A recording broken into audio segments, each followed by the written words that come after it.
Great. Welcome, welcome, welcome. Good morning. Good morning. Wow. Okay, great. Perfect. Nice compliance today. Ken, if you could just turn that up a little bit. Actually, let me ask first, can you all hear me? Good morning. Monday morning here in Austin, Texas at South by Southwest. You are at Grit Daily House for the uninitiated. Grit Daily House, supported by Grit Daily, naturally. New York-based startup news outlet. We covered 9,000 startups at this point. A lot of good karma out there doing that. We've had some really awesome talks the last couple days. Some people come up to me, appreciative, grateful, saying we have some of the best content at South by, and I sure don't argue with them when they say that. The only thing appropriate to say that in reply is thank you. And speaking of thank yous, Karim Narani with Link2. Big round of applause for Link2 for supporting Grit Daily House, along with Celsius Network, LifeKey, which was here the other day, Safe Moon, which was here right before that for Safe Moon Saturday, and we have a lot more coming up. We do have Mondavi on Tuesday, Robert Mondavi, Charlotte Lascelles, great friend, general manager at Mondavi and Constellation Brands, do some wine tasting. On Wednesday, Killer Spin for some table tennis, so really exciting week that we've had here, that's for sure, at South by Southwest. I'd be remiss to say we also have a special guest for our podcast. Grit Daily Startup Show is broadcasting live from Grit Daily House during South by Southwest. Usually our main host, Sebastian Rusk. Karim's been doing double duty as a co-host on Karim Narani, CSO at Link2, has been doing double duty as the podcast co-host as well for the week, and recorded, I think, a record 14 podcasts, a Herculean effort. So another big round of applause for Karim for that as well. And then just to add, big round of applause too for Ken, Lachelle, and the team. They'll never get enough praise for what they do, working hard in AV. Yes, the people behind the cameras, getting them credit. Javi and Dolores whipping up some nice breakfast tacos. They were delicious. I see some head nods. Absolutely delicious. And last but not least, Ozzy the bartender, the people's bartender, plenty from Dolce Vita Tequila and also Deep Eddy's vodka back there. He's got other drinks, even like a cold brew cappuccino. That's the first time I've had that. Courtesy of Illy's Wild Coffee, and then Kuvi Coffee's back there with some hemp coffee. All our in-kind sponsors, too, have been great for us. Waterloo, Austin East Ciders, Tanya Dunight's Mother Kombucha. So enough for me. For those, again, I'm Jordan French, executive editor at Grit Daily, also the publisher of Block Telegraph, the blockchain industry trade publication. We're super friendly. Our team's here. Just come right up to us and have more content going on this week. But without delay, I'm going to introduce Karim Narani again to moderate a panel with none other than Linda Jenkinson. And for those who are uninitiated on Linda Jenkinson, we know a lot of inquiring minds out there, especially in the live stream, have wanted to know the first woman founder to take a company public on the NASDAQ. She's here today. So big round of applause. Welcome Karim Narani to the stage. I'm going to hand you this hot mic, and Linda, you can grab that one there too. And I'll let you, Karim, take it away. A round of applause for Grit Daily House and Jordan making all of this happen. Wonderful. Thank you for the team here taking photos and the audiovisual. Wonderful. Really, really happy to be here today with Linda. I'm going to sit right next to you. Oh, you are. So this is a pretty amazing opportunity for us. At Link2, what we do is we acquire pre-IPO shares, put it on our platform. These are unicorn companies that we allow other accredited investors to partake in and participate.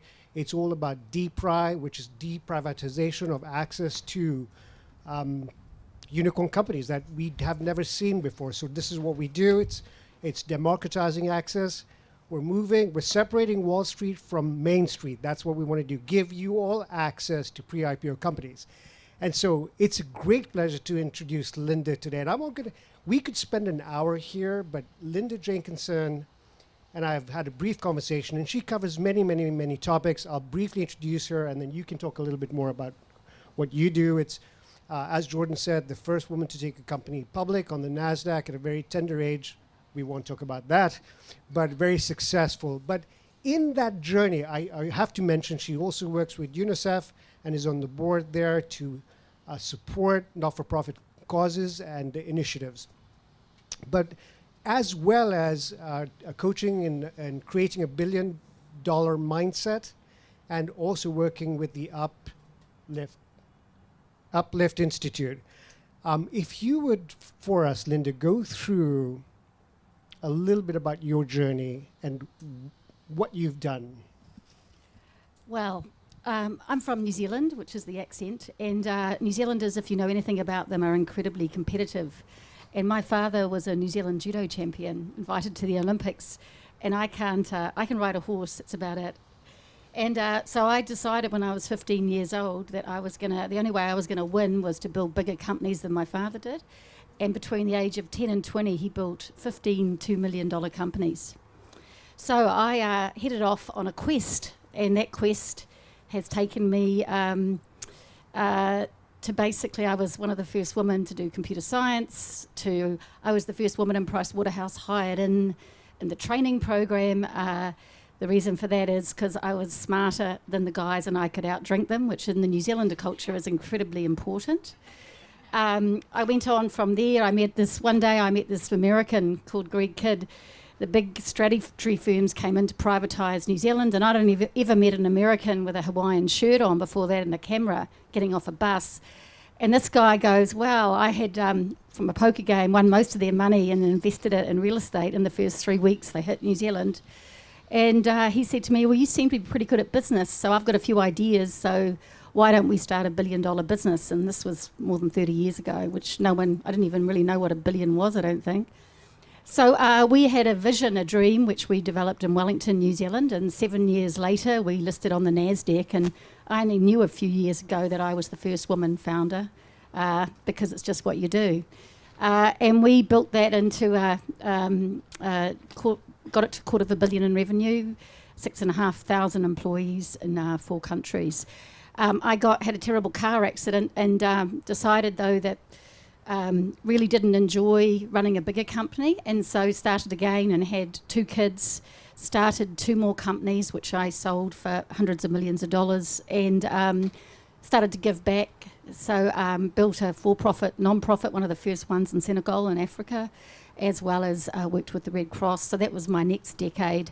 I also made partner and quit the same day to list. So, a few little stories like that. And then the last few years, I've taken a 4-year sabbatical, and I've been now chairing public company boards.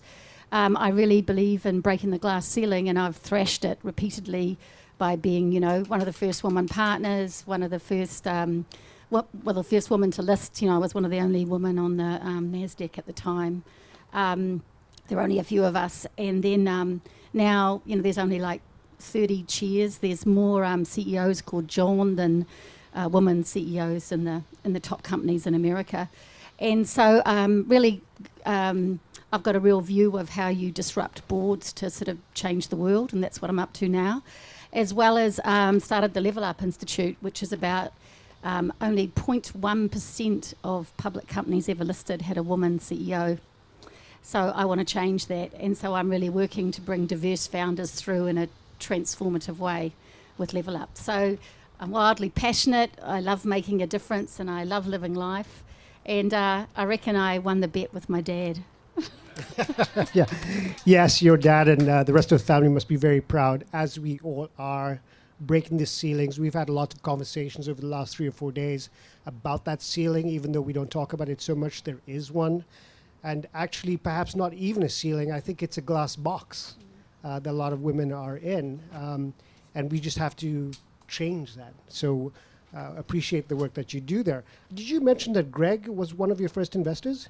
No, Greg was my co-founder. So I met Greg Kidd in Wellington. So what happened was Booz Allen was brought over to help restructure the New Zealand banking industry, and Pricewaterhouse was the lead accounting firm, and the big banks called up Pricewaterhouse and said, there's all these Americans and we don't know what to do with them. Could you send someone to sort them out? And so he's the one who I discovered. He had a very big expense account and he liked to play poker. Well,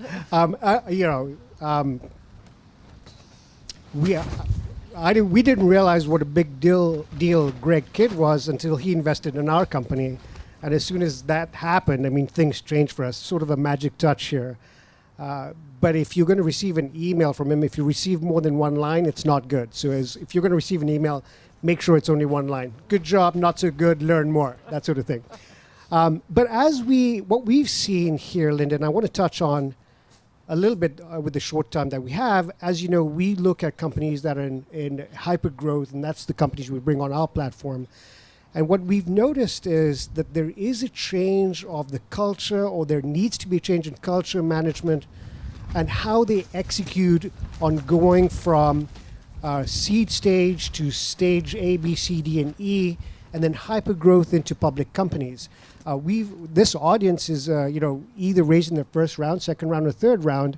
What do the founders need to know as they continue to raise funds and grow their companies? What are the most important 3 points that they should know? It's interesting, and typically it takes about 3 companies to be a success, or you need to work closely with CEOs of growth companies, because the challenge is, and I call it sort of the egg, and I'm from New Zealand, and a farm, right? Egg, chicken, and farm, right? You've got to come up with your thing, and then you've got to figure out how to reproduce it. That's the chicken. And then the farm, you've got to grow it, and then, you go from there. I think you get the grift.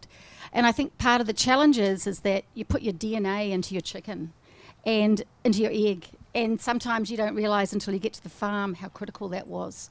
And so that's one of the reasons why serial entrepreneurs understand that. And so with my Level Up program, I've been codifying what that DNA is and what's critical. And because basically what often happens is so for example, I never understood, and I think it's quite understood now, but how important culture is for scaling, and that if you don't insert the culture explicitly in the first 10 employees, you just about never get it back.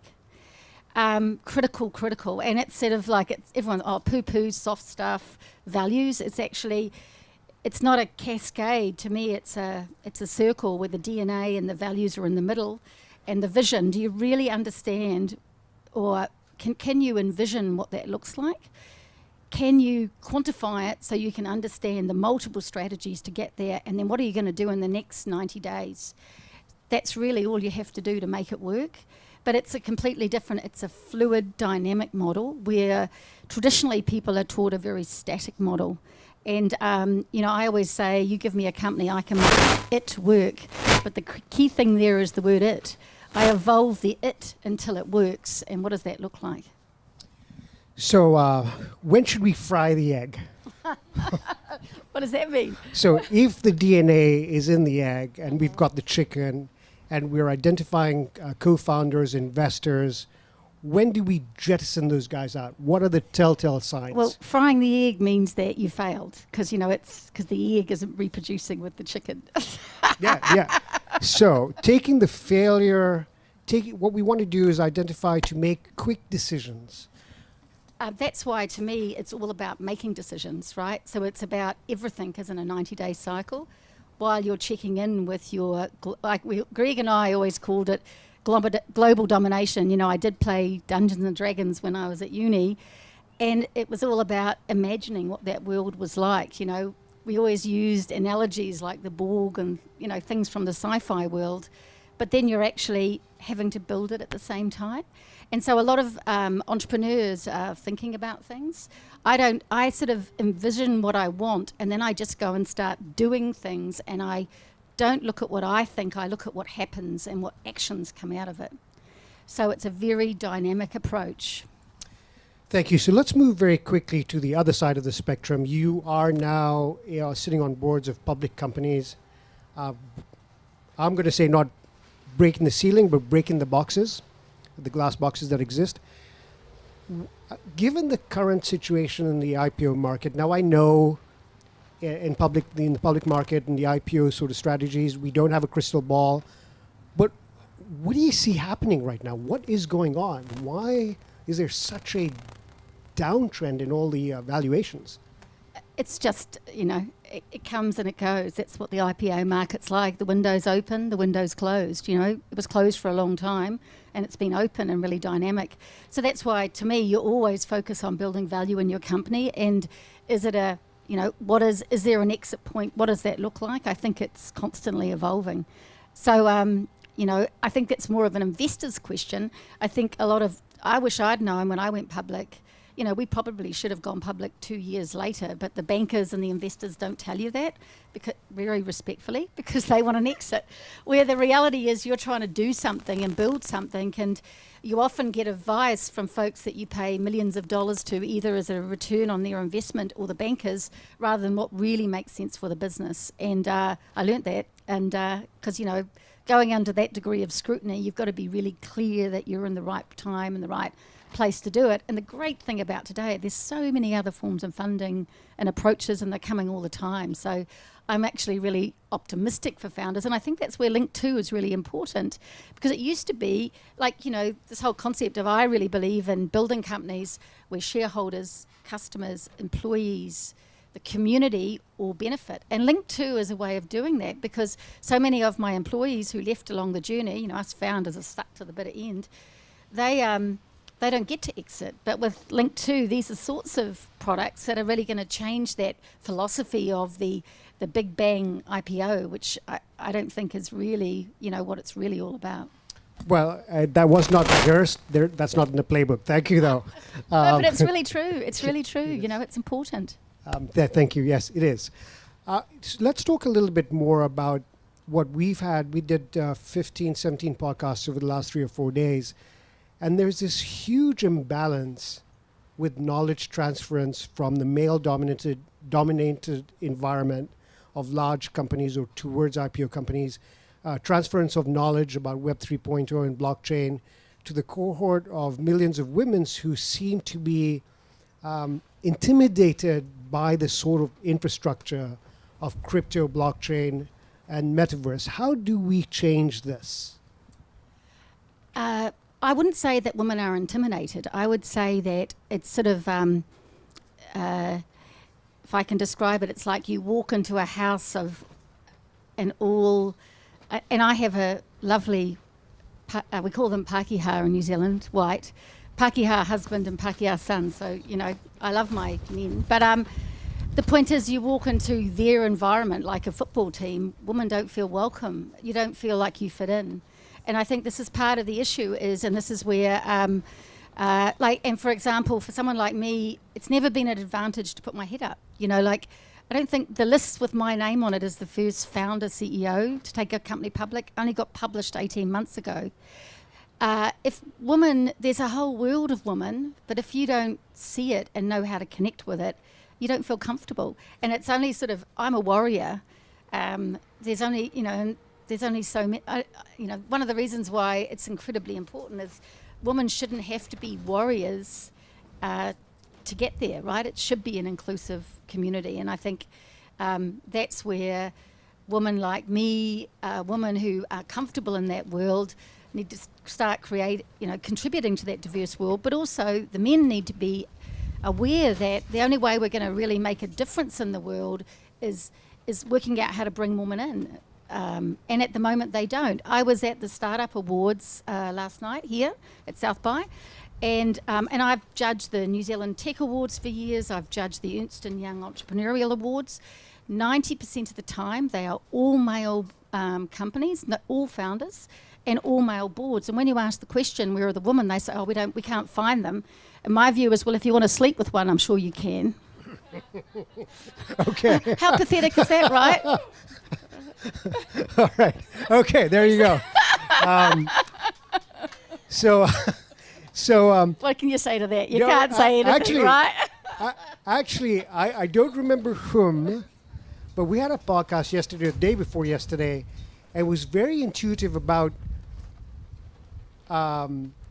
what happens to men and women given the publicity that they get. They either shrink or become bigger. And so look for that podcast, or we'll try and put those words into it. But I know this event is also for all of you out there. I want you to have the opportunity to ask 1 or 2 questions if we have the time, Jordan, if that's okay. 1 question. But as you're thinking about this question, let's remember Linda Jenkinson, Level Up Institute, $1 Billion Mindset. Fortunately, she will be with us at the Global Investor Conference that we're hosting in Portugal in May 16th. You're going to be leading a masterclass on the $1 billion mindset. So thank you for agreeing with that. Who has a question? One question. Make it really relevant. Go ahead. So I have a question. So when you were building your company as a woman, did you try to blend in with the guys, or were you like standing out as like, channeling, being a woman? Let me repeat the question. The question was, as a woman building a company, do you find that you have to blend in with the male environment, counterpart, investor sort of things, or do you retain and manage your own identity? I absolutely am myself, and I, respect everyone for their own strategies of how they are out in the corporate world. But I have always brought all of me, because I've always looked at it. So my grandmother taught me how to play poker when I was 5 years old, and so I look at everything like a game, in that there's a set of rules, and I just need to learn in the rules, and then I need to win. And I bring all of myself, my humour, my femininity, my cheekiness, my creativity, my intellect, my drive to win. I bring all that with it, and I really believe that, I did when I was 23 years old, and I was asked, by one of my mentors, what do I want to do in the world? And it's like, I want to make a difference, and I want to do it on a really big scale. And I came from a sheep farm in the Manawatu in New Zealand, and I was the first person to stay at school past the age of 15. My grandmother gave me flowers then, but when I went to Wharton Business School, I didn't get any flowers because they thought I'd just gone over the top, right? So I really believe that if you're going to, be on this journey, figuring out how you can be you is incredibly important, and being you. And doesn't mean that sometimes you don't have to sort of step back and throw it out there, but, I've always done that. I think it's an important part of living, right? I don't see it as working or not being me as being me. It's like, I'm me. Go ahead. Yeah, so I don't know if I'd love to hear what you think is the key to the $1 billion mindset. I mean, if you could share that with us. And I just Sarah Blakely from Spanx shared the story how when she was trying to get into Nordstrom, she just called the buyer, a Netflix manages. She just kept calling until she eventually got the buyer. And the point is that everyone's like panicking, going, whoa, you got to go to all these trade shows, and you got to like network for 4 years, and then you might get an appointment with the buyer. And they're like, how do you know? Like, I just called her. So I guess I'm asking you from your point of view, because from New Zealand, etc. Is it the naivety that almost helped you? Well, I wouldn't call it naivety. I'd call it, I call it, if you think you have to go through do it a certain way, you're trapped in a box. And I don't see a box. I just see opportunity, assets, things to do. So, for example, I arrived in America, and I ended up at a strategy consulting group, and we were going to write a book on the disruption of the banking industry. And the first job was to get interviews with the top banking analysts in America. And 24 hours later, we met to get an update, and everyone else were sort of researching them, and I had meetings with the six top ones lined up for that week. And they're like, well, how did you do it? And I said, well, they thought my accent was cute. I chatted to the secretaries. Secretaries are always key. And, I just sort of made it happen, right? I believe, and this is sort of the $1 billion mindset, you can create anything you want to, and it followed by determined action. Love it. Thank you. Thank you so much. Thank you so much. So identify who you are, lean into your strengths, go for it, go for gold, build your company. Here we go. And if you're interested in learning more, go to my website, lindajenkinson.com, and sign up, because it's a revolution. Thank you, Linda. It's been a pleasure. Thank you so much. Jordan. I'll grab this one in time. Well, thank you so much. One more big round of applause. One more big round of applause. Krim Narani, one and only Linda Jenkinson. Stay in your seats. We're going to jump right into our next panel. We'll need 4 seats for it, and we already have 4 seats. That's awfully convenient. And just one more mic. Krim, you stick around right here. Well, you stay. I'll invite you right back up one more time. But Krim will be joined by two interesting founders who raised money from Snapchat, along with the one and only Monica Recto from Bazaar Collective. Krem, I'm going to hand it right back to you to invite them up for this next talk on raising funds. So here we are. I'm so excited about this. We've gone to billion-dollar mindset, and now we're going to a startup company with 3 young women who are building the next generation of companies. Join us up here, Bazaar and not Evolve, but Volve. So if the app is live, should we go on to Volve? Wonderful. Look at the app, download the app, Volve. What was really interesting when I took a look at the app this morning, I was fascinated. It's the read and write of TikTok. It's a TikTok for readers and writers. right. It's a TikTok for readers and writers. Fascinating, very, very quick. It talks a little bit, but I'm going to let you talk about your company. I'm going to let you all introduce yourselves, why you're here today, and then we'll go into some questions about how you have overcome challenges in building a very early stage startup, and what are some of the knowledge that you can impart to the rest of the folks building companies like this. Why don't we start with you? Okay, cool. Hey guys, I'm Shannon. I'm the co-founder of Volve. So as Kareem was saying, we did our pre-seed with Snapchat. And basically what we do is we've adapted to how consumers want to consume content today. We as a generation never have time to read. So we give you the best content on the internet in 9-second reads. And the best way to think about it is it's like TikTok for readers and writers. So we give you everything from newsletter articles to news articles, any long form like Medium in 9-second reads. I'm going to let my co-founder speak a little bit more on it, and she'll give you a little bit more details on the startup. Can you hear me? So the whole point is, like, if you are a video creator today, you can go on TikTok, you can go on YouTube. I mean, you will go on TikTok. Just because TikTok will allow you to have 0 followers today, but it allows you to become somebody tomorrow, right? You have the hope that tomorrow you can go viral, have like thousands of followers in one day. But there's no such platform for any kind of like writers or podcasters or anything like that. So for them, we're trying to include this like user recommendation system that matches the right readers with the right writers. And so it just allows that virality factor for a whole group of people who are just not being discovered at the moment. So if you are a new age writer who's writing in the dark, doesn't have a massive Twitter following, you're just, you're just not being able to be found by the right people. So we help you find the right readers. And so far we've completely grown organically. We have about 17 million swipes on the app, and we're just excited to build this more. 17 million. Did you hear that, guys? 17 million organic growth. 17.5 and 17.6 by the end of this conversation. Congratulations on that. Wonderful. It's VOLV. It's evolve without the E's. Basically, the idea was we had to evolve how we consume content, basically. Yeah. Or you couldn't get the URL, but either way. Pretty Founder much. problems. We're a startup, so we gotta be like really hustling and like take whatever we can.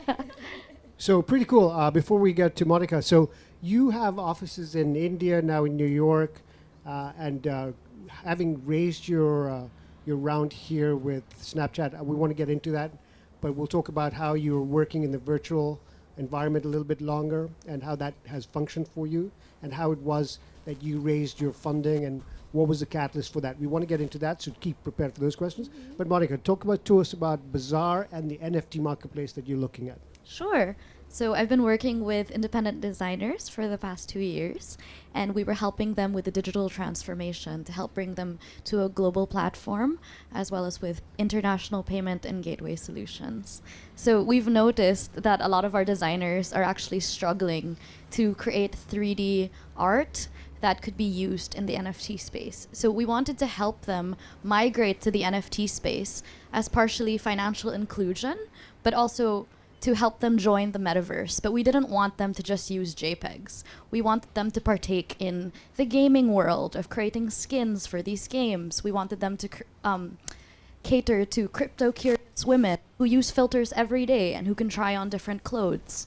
We want them to cater to different brands who are able to show what the clothes look like before you even purchase them, or you can even test out if something is worth producing, which is very environmentally friendly, because then you can see how much hype or how much interest you have before, releasing the clothes. So great. So here we have two startups with founders, and what we want to talk about is their journey to raising funds, and what is it that they had to say, had to do. What were some of the obstacles and challenges to get to this point? So, Monica, why don't you start? Talk about that journey a little bit, and let's be open. Let's talk about what were the real challenges, and how did you overcome them? So I think the challenge for me was learning how to raise funds here in the US, because I'm really from the Philippines, and I've raised with Singapore and in the Philippines previously. And so learning through different accelerators, through different mentors, through co-founders, realizing that number one, my deck has to stand alone here and it's not founder-based. And number two, having different decks depending on who you're pitching with. So learning that there are consumer VCs, there are crypto VCs, there are VCs specifically focused on marketplaces, and kind of seeing what they need and learning how to, speak and cater to your audience. Thank you. And what was your journey like for you at Volve?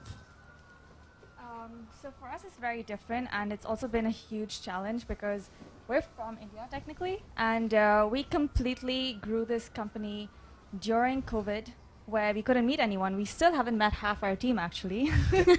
So we're completely remote based, and we hired people. We wanted to create the app literally before we went for any kind of funding. So we completely bootstrapped the initial bit, the MVP. And actually Volve came about very organically. So we were actually working on a startup before. It's a social startup. So we were trying to help victims of urgent crises, and we were trying to help these people, these migrants at the border. And it came to a point where, because of so much disinformation, people weren't willing to help. And so we cold email, we literally say hustle, we've hustled. So we literally cold emailed a bunch of celebrities saying, hey, there's a lot of disinformation floating around, can you help us? So luckily, Kerry Washington, Ilana Glazer, Prabal Gurung, they all posted for us on Instagram. The conversation changed, money started rolling in, and we're like, wait, people do not read long articles, people are not informed, people, I mean by our generation. So that's when we realized we need to adapt the entire media side into something that's more younger and something that's more social media and that's when we led to Volve. And I'm going to let Shannon talk about all the other challenges because we've had several. So I'm going to start off with the fundraising aspect. So as Priyanka said, we bootstrapped for a while, and I would say to founders who are fundraising, the main thing is to get yourself out there, to really network. The only way we got that Snapchat investment was because Priyanka happened to be at a pitch event, and she was sitting next to someone who was able to introduce her to the Snap team. So it's really about just showing up, being over there, and making career connections. And I would say it just happens everywhere. Even today, yesterday, we're meeting all these investors, and it's not really planned, but just showing your face, you give them a name to those emails that you're sending them to, they have a face to it. So it's all about networking a lot. But as women, I would say we face a lot more obstacles. VC funding is barely 4% to 10%. So it's been really hard. So I would say for us, the main issue that I've had to face is really being assertive and confident talking to these investors. You can make out when a male founder is investing and they have this confidence, and VCs are kind of just going with the flow. But when it comes to women, you can make out like we're kind of have this narrative in our voice that it's like we're kind of pleading with them to like invest in us. So it's all about like being very like confident and assertive when we are talking to investors, and that actually makes a huge difference, because when you switch that tone, you can make out like they start listening to you. So it's all about like if you have confidence in your product, if you have traction, you can really go out there and hustle. So I would say it's really networking, and cold emails like work a ton, and that's kind of how we did it for Snapchat as well.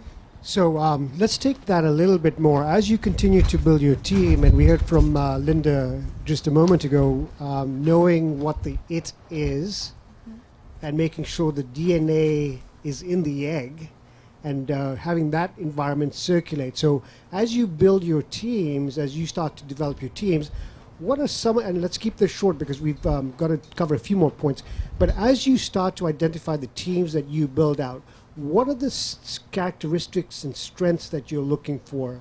If we can start with you. Sure. So most people on my team are very specific to their industry. So we just onboarded our chief metaverse officer, and she's been working in the metaverse for the last 3 to 4 years, building platforms, building 3D lands and clothes and architecture. So specific to the industry, and for Yes. you? For us, it's like completely the opposite, actually. So we haven't worked in media, and nobody in our team has worked in media, which is actually a strength for us because we approached the entire app from a completely new perspective. We designed it based on like how we as a consumer want to consume content. And so it doesn't matter like what a Bloomberg or what a CNN or whatever is thinking. It's like, what do we want and what do we need? And so we just built it based on that. Like, what do our friends want? Like, that's when we say like 9-second reads, like everybody's like, how? Like, there's no way. But once you see it, you're like, okay, I get it now. So which is really interesting. I think what you've been talking about is there's a change now that we see more and more is the creator economy is a different group of people. The investors are a different group of people, and to be able to resonate with that, it becomes important in anything that you're probably doing, as well as developing your team members. I don't know if you guys were here yesterday or not, but we had Dr. Peace. Have you heard Dr. Peace before? Look her up, and she has flows. So she's a doctor as training, but she has this incredible gift of using words to explain wonderful things. And I think I understand more about blockchain in 4 sentences than reading 16 white papers. So I appreciate what you're doing with your very, very, very quick snippets of dissemination of information and creating that information relevant to the audience that you have.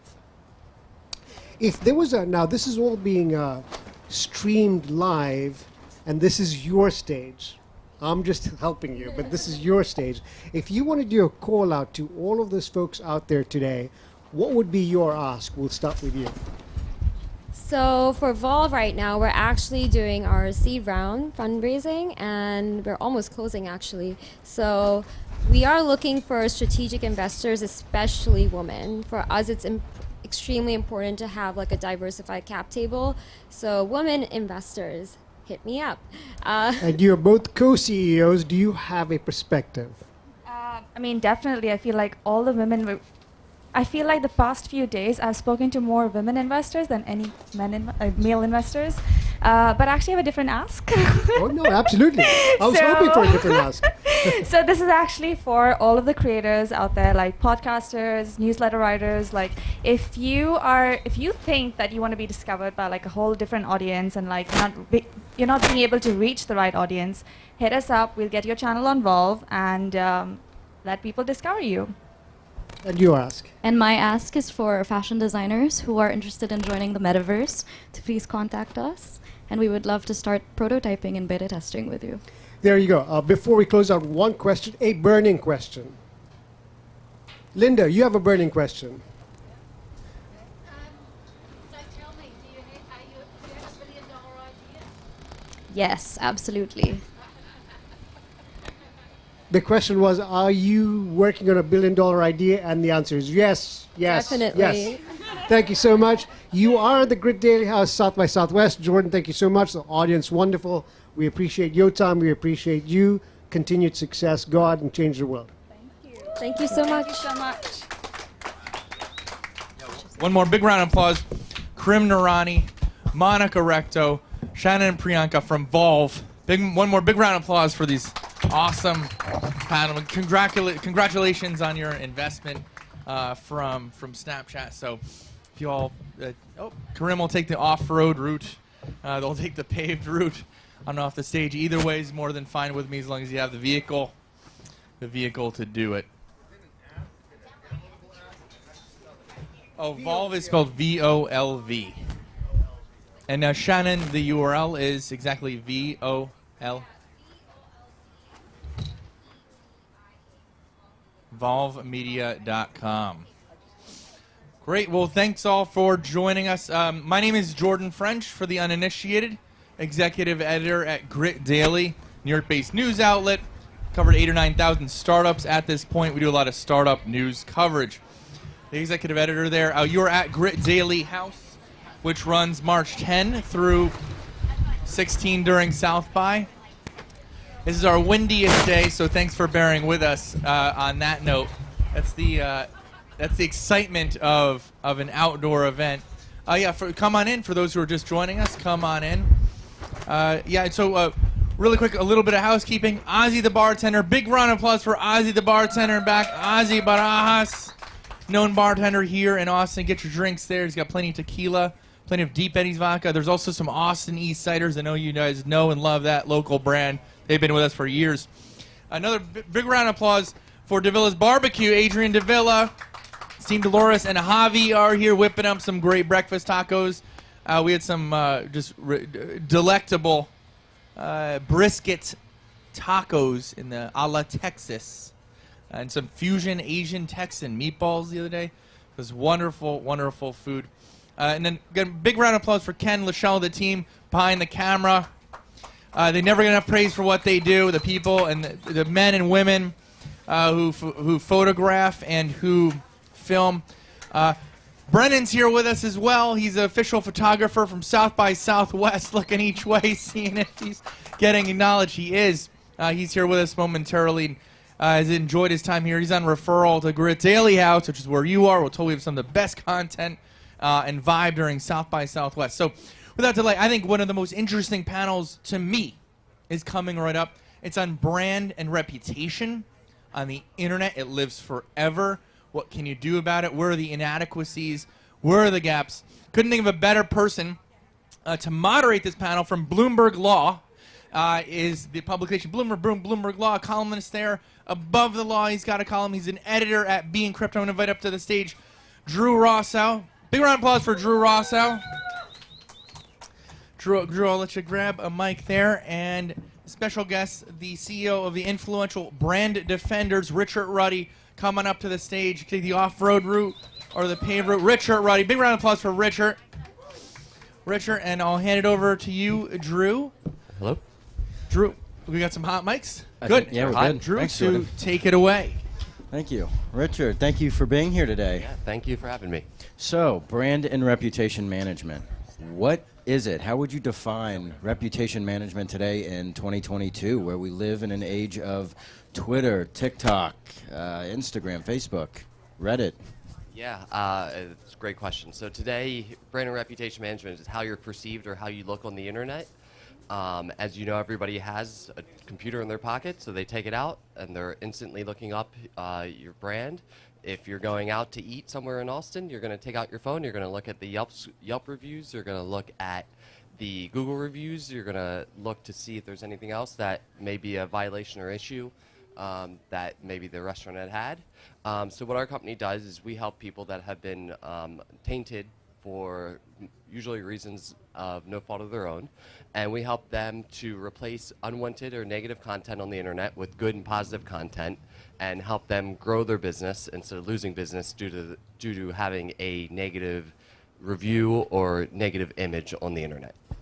So why does it seem that now more than ever, brand and reputation management is crucial? Is it new? Is it just we're finally paying attention to it? Is it the technology? Is it the news? What's the phenomena going on here? Yeah, I think that's kind of a catch-22 today, because up until 2016, we didn't really hear the word fake news so much. Now, every time something happens that people don't like, they say, oh, fake news. So in a way, it's become a catch-22 because some people now discredit a lot of the news organizations and media because of what's happened in the world over the last 5.5, 6 years.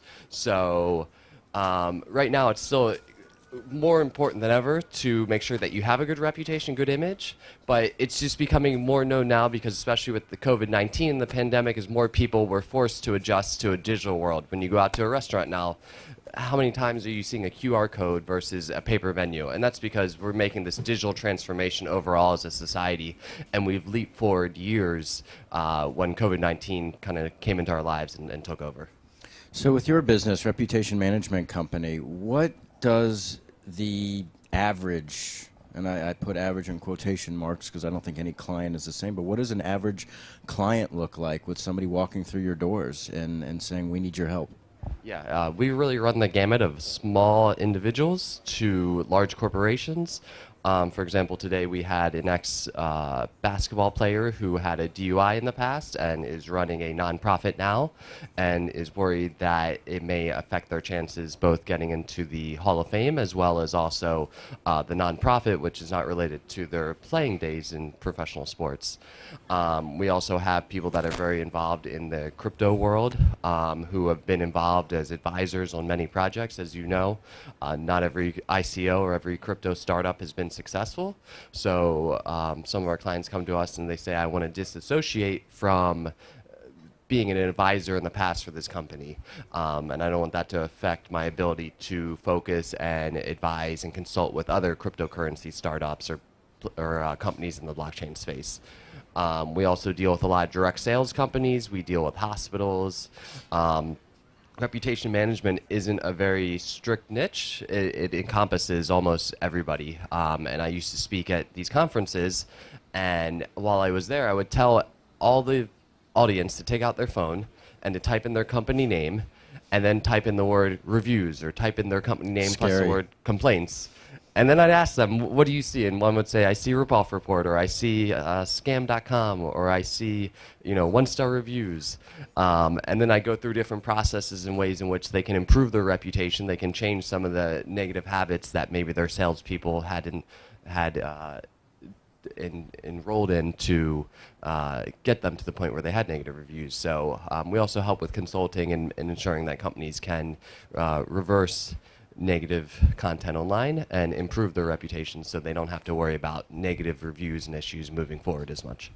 And shifting into the legal a little bit, myself, I'm a practicing attorney, 5 years now, and I dabble in the internet and cyber law space and regularly work with clients from different industries who, as you mentioned, may have unfavorable articles, listings, and I believe your group also works with a variety of lawyers as well. Is that correct?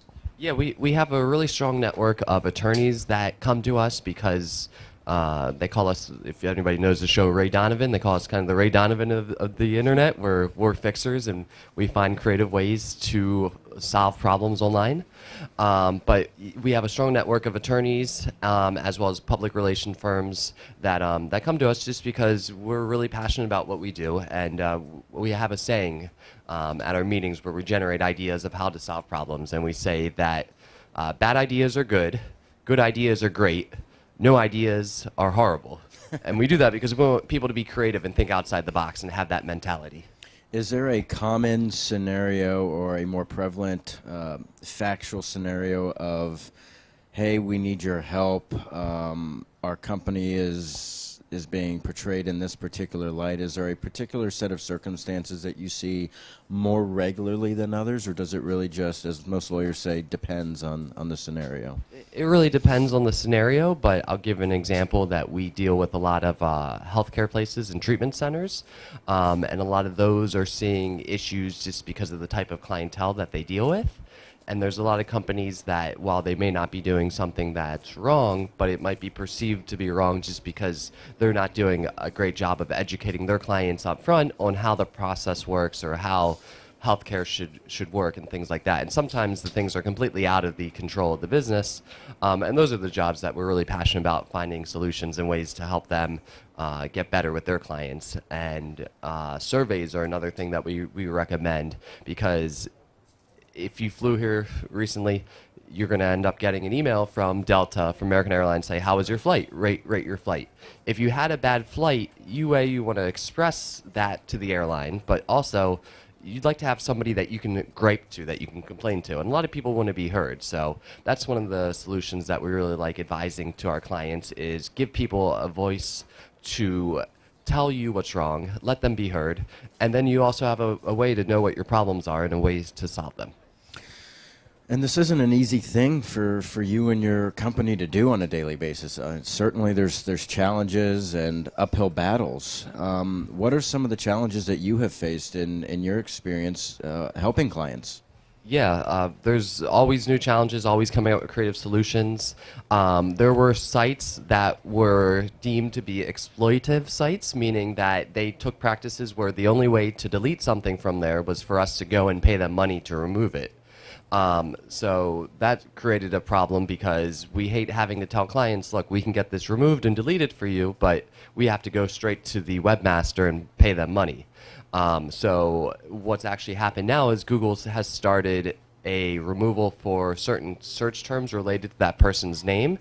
So we can then make a submission to Google, say this site enrolls in these practices, where the only way to remove is that we pay them. And now Google will make it, when you type in their name, that search result will not appear anymore in search results. And one of the legal doctrines that comes into play a lot of times is the DMCA, or the Digital Millennium Copyright Act. How often are you coming across the DMCA provisions, takedown provisions? Is that something you encounter on a regular basis? We do encounter it from time to time. Now, there is a case right now we're working on, one of the biggest musicians in the industry, and they have a spat, and there's some copyright music in some of the videos that they want us to look into and see if we can get that removed. Now, we do work with some other attorneys that specialize more in copyright, but if something is blatantly copied, a lot of times there's these scraper sites that you see that have people's personal names, date of birth, home address, their wives' or husbands' names, and those are sites that we can go to, we can make the request and let them know that there's a reason for removal. And sometimes there are privacy laws that do protect consumers to help get things removed.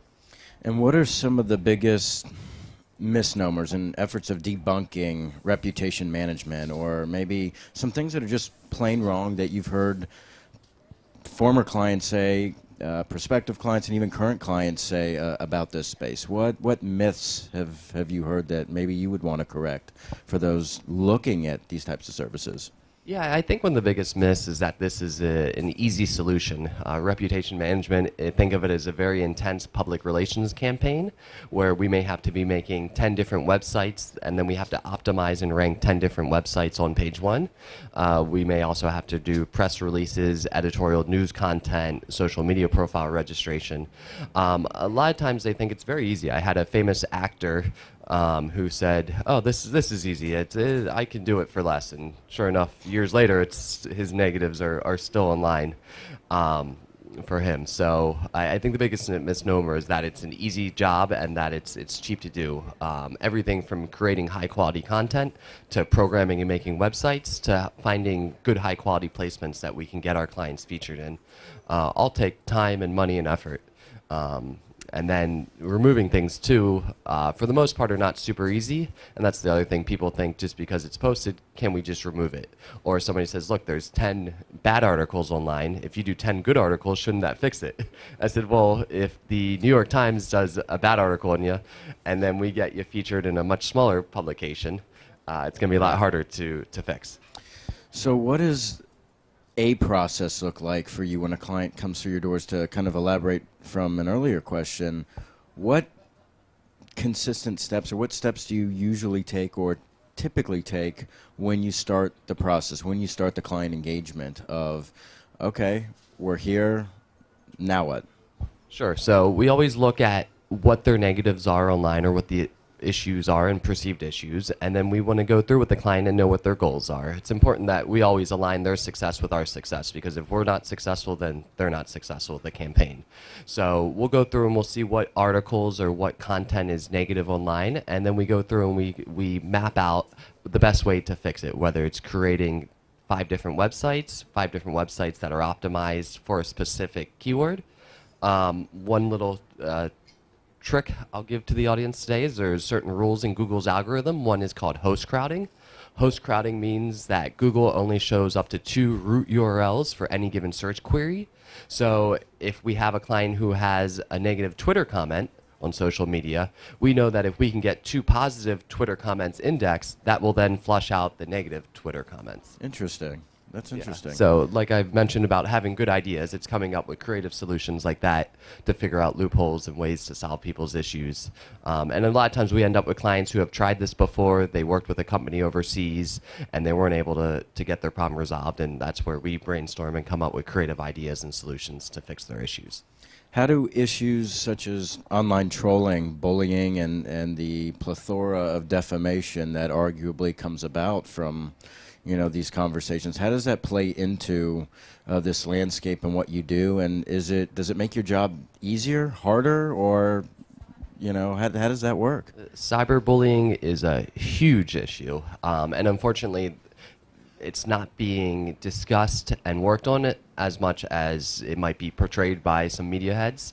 I've even connected with some people who run cyberbullying advocacy groups, and even getting responses from them have been really difficult. So it's sad, but cyberbullying is a huge issue, especially for teens and adolescents. I would love to see more support out there for ways to solve issues for them. Things we can do if somebody has, for example, stolen a Twitter profile and registered it with a client's name, which has happened. We go and we work with Twitter to try and get that profile taken down or removed. But even that process is not easy. Twitter's not fast to respond. And if it was a crisis for an adolescent, by the time Twitter gets back to us and resolves the issue, sometimes we fear that it might be too late. So that's one issue that I would love to see more proactive help from the government and other advocacy groups with cyberbullying, because it is a gigantic issue. And here at Grit Daily House at South by Southwest, we have a number of attendees and individuals who've come through and are here today that are part of the media, that are entrepreneurs and executives in their own right. And their names are out there. All of our names are out there in some capacity. We're all here. What tips or pieces of advice would you suggest to folks here on being proactive in their own right with respect to their company, their name and likeness? What questions should they be asking about themselves or about their brand to maybe determine if there is a fit to bring a reputation management service on board? Because you don't always have to just have one after something happens, right? It's always, in my opinion, good to have somebody part of your team, and then when something happens, then you act. What pieces of advice do you have?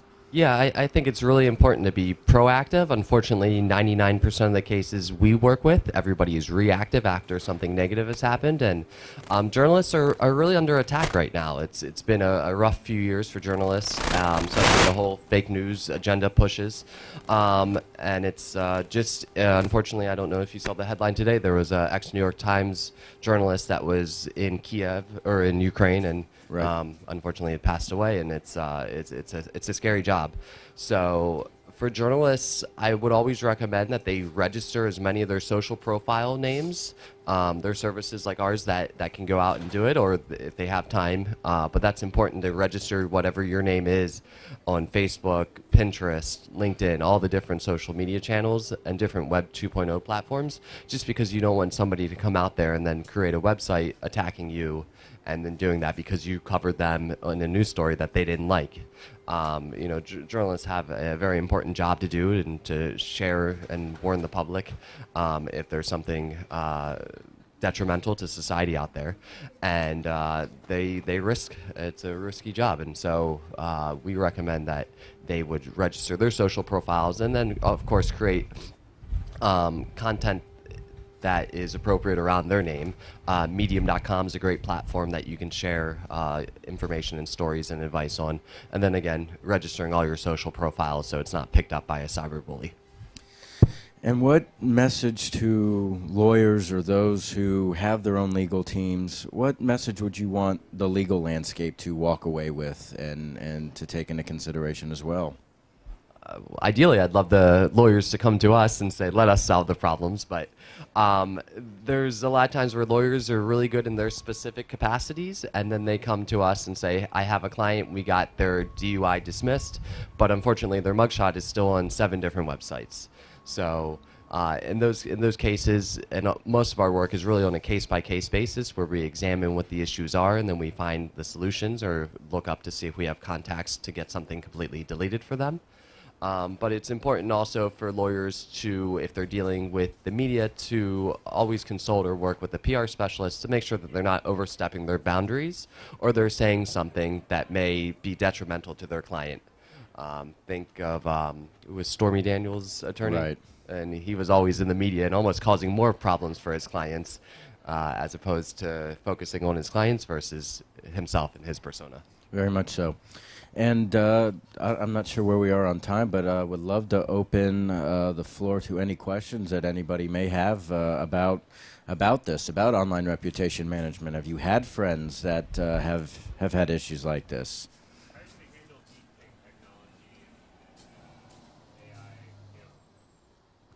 That is a great. His question was how to handle deepfake and AI technology. There's 2 sides of it. Some of it is for us, where we have clients and we say, hey, we might need to make 20 different videos for you and get those out as fast as possible.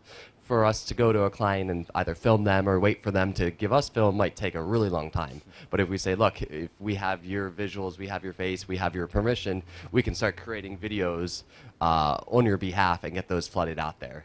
But as far as deepfake technology, it's going to be a big problem, and the best way that we have discussed fixing it would be finding copyright claims that it's not the actual person and then making those claims to Google and letting Google remove that sort of content. Is that something the blockchain could assist with, like as far as like metadata and policy IDs through tokens to verify that, you know, because the technology, like you described, is important.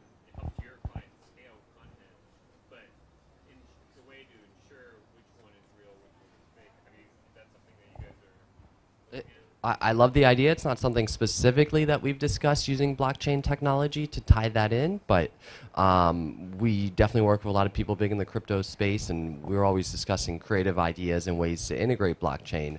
The thing is, with blockchain, we'd have to have a way to have the video and then have the hash to line up with the video or the content as proof of identification. So it is another layer to add into the process, but I believe that would work. We have a few clients, one that is launching a big crypto startup and had an issue that happened years ago, and we're fixing up some of the content online for him. And he's a perfect example of a client would say, I would love to be able to integrate some of my startup and blockchain technology into the content and stuff that we're doing. And what's interesting about the blockchain, not to go too deep into this, is making sure you preserve the balance of an individual's right to privacy, but also the ability to remove that public documentation of whatever the instance or the incident may be. And I think it's a careful balance of trying not to force blockchain into a scenario that it may or may not be ready yet. I don't know if you agree on that or not, but... Yeah, so blockchain is really important, especially for reputation purposes, and in essence, and explaining to people that you can validate and then you can have reviews posted and that it'll be immutable. So in that respect, I could see blockchain really being innovative in the space. And then I think data and data privacy is actually one of the biggest future businesses and opportunities for entrepreneurs and people out there, and something that I'm looking deeply into right now. And for those who aren't aware, California, I think 2-3 years ago, 2018, I believe, finally came out with...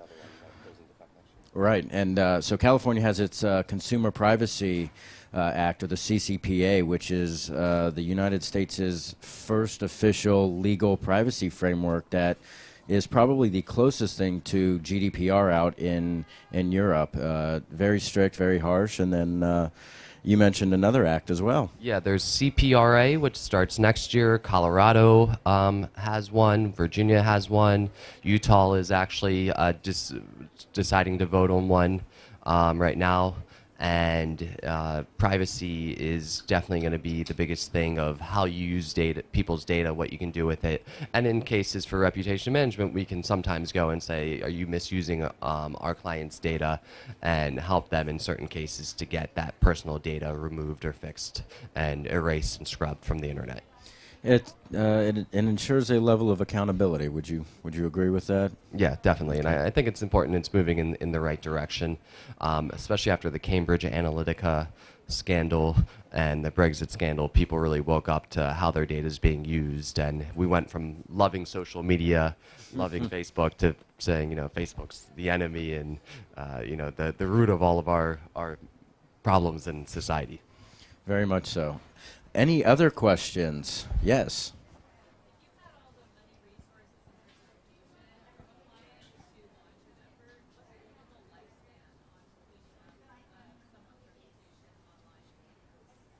Yeah. So if it was a Bernie Madoff, there's no chance, right? But if they have a big enough war chest to go at it, and it was a very serious problem, typically we would say about 6 to 12 months. And that's just us blitzing and working with journalists, trying to get positive coverage. Of course, it helps, and the client needs to be doing something that we can cover. But then we also warn the client that there is risk that even though we may have a really good content piece, somewhere in that piece you may have something that references something negative. For example, we have a client who did a very long, in-depth piece with the Rolling Stone, and while 90% of the article was very positive, it still mentioned some things that happened to the client when they were 12 that they didn't want associated. So there's still that risk. And most journalists still want to have some sort of coverage of the past incident, even if it's only a sentence or two. But we always tell them it's better at least to have a long-form, in-depth content where you're sharing your story versus having just the completely negative story out there. And in my experience, in my legal capacity, it also means having the client, a prospective client, be truly open, vulnerable, and transparent with you, not feeding you information as on a need to know, and then halfway through a campaign, they're like, oh, by the way, there's this, what can we do? And it delays, the campaign or the engagement. So wonderful question. Yes, thank you. Anybody else? Any other questions? Yes.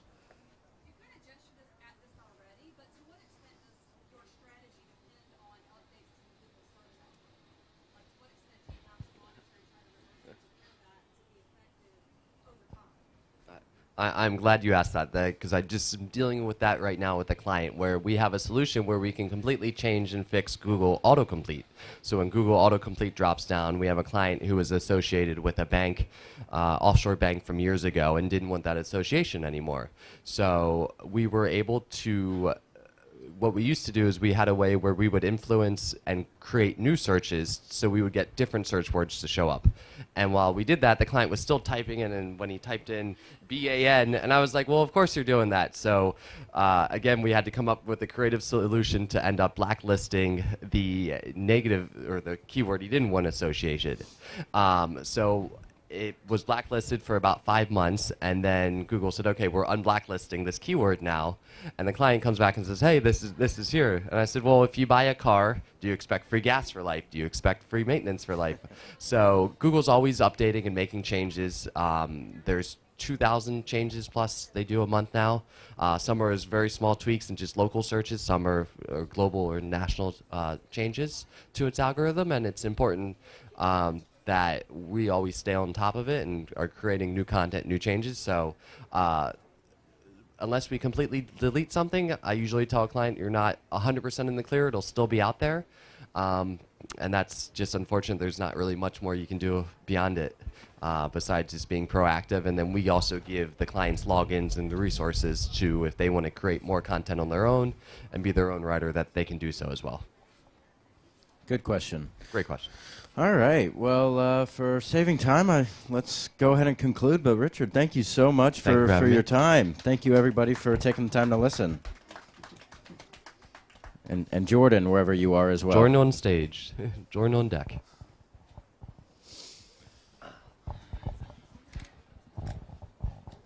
Karaoke? Karaoke time? You're good. Sweet Madeline. Do, do, do. So good. All right, another big round of applause for Richard Roddy and Drew Rossow. Thank you so much. Thank you so much for that. We're going to take a quick break for at least 5 minutes. Got some more content coming up. Stick around. Ozzy the bartender. I know there's a little bit grilling action. I'll be right back in a minute. Thank you.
podcast host. That's Grit Daily Startup Show with Sebastian Russ. That's the full title. Sometimes we truncate that to Startup Show. That's broadcasting here from the house during South by Southwest. And so back to the content real quick. A lot of panels got reshuffled to today. We're having a great time with that. I know that Brennan, one of the official photographers for South by Southwest, was here capturing some awesome optics. And Linda Jenkinson, first woman to take a company public on the NASDAQ, joined us for some content earlier. A team Evolve that raised from Snapchat. Monica Recto's here with us. Ondu's Capital's Adam Anderson. So a lot of the crew. I know we'll hear from Jonathan Looney in a bit. I know that he's up in a little bit. So back to back. The founder of Make a Hedge Fund with Your Friends. I think it's called The Hedge. Al-Wadi. Yes. Al-Wawi. Did I get that right? Yes, he's here. Anyway, give him some shout-outs. I mean, I've just met some of these people. Richard Ruddy was the one that just preceded this talk. One of the top 4 or 5 names, North America, specifically on reputation around DMCA takedowns. Really niche space, especially the internet affects us all now that we're all getting doxxed, which is like, one of the words of the year. At least it feels that way. Bringing an applause, though, for Davila's Barbecue in the back on the left-hand side. Whipping up some breakfast tacos, grilling away today. And, of course, Ozzy the bartender is back there. He's got plenty of tequila. Deep Eddy's vodka. Austin East Cider is another in-kind sponsor.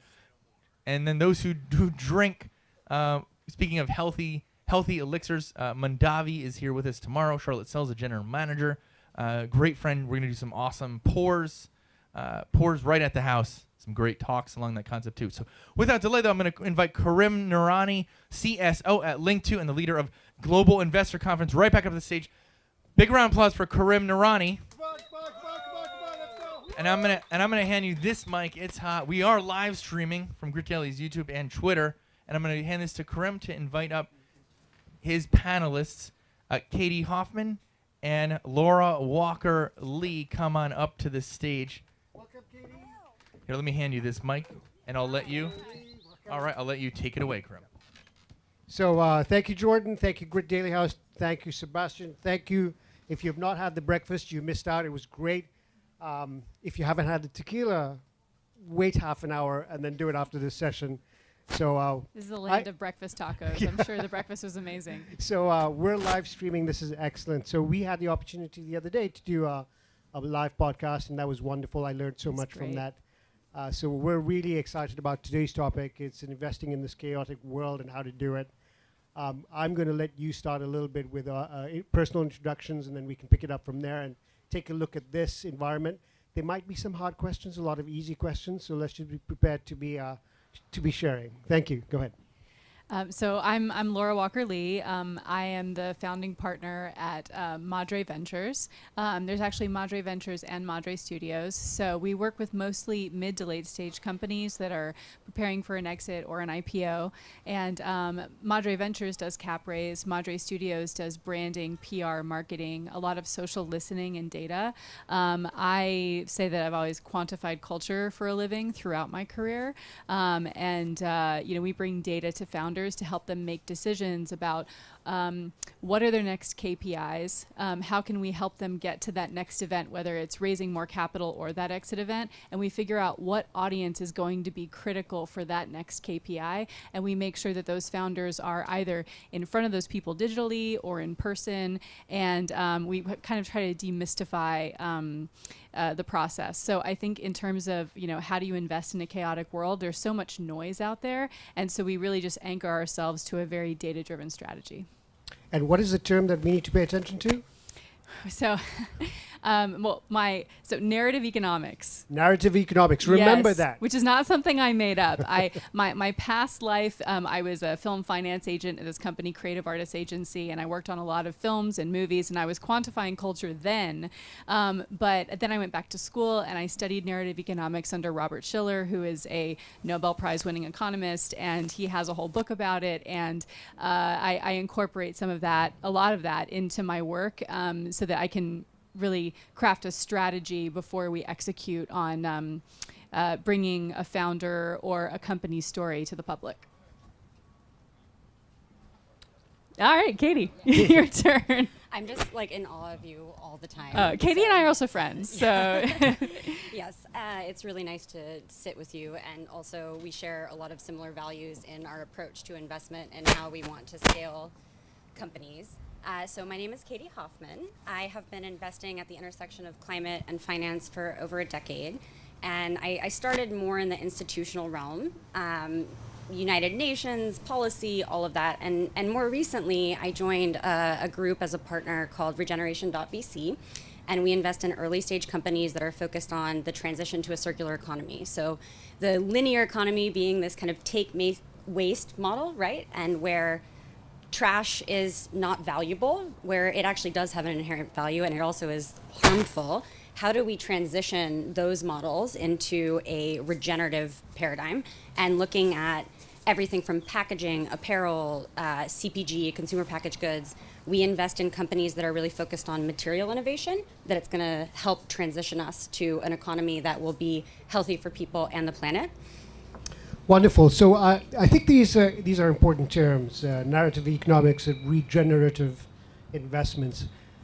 They fall into a realm that I don't think we're paying enough attention to. We may be clouded by the whole Web 3.0, blockchain, crypto, and what's that? Yeah, exactly. What is that? Do we really Depending care? on the day, I can explain to you what those things are or not. So yeah, I mean it's so let's not forget the fundamentals. The fundamentals are what you both are doing in terms of looking at industries that can be changed today.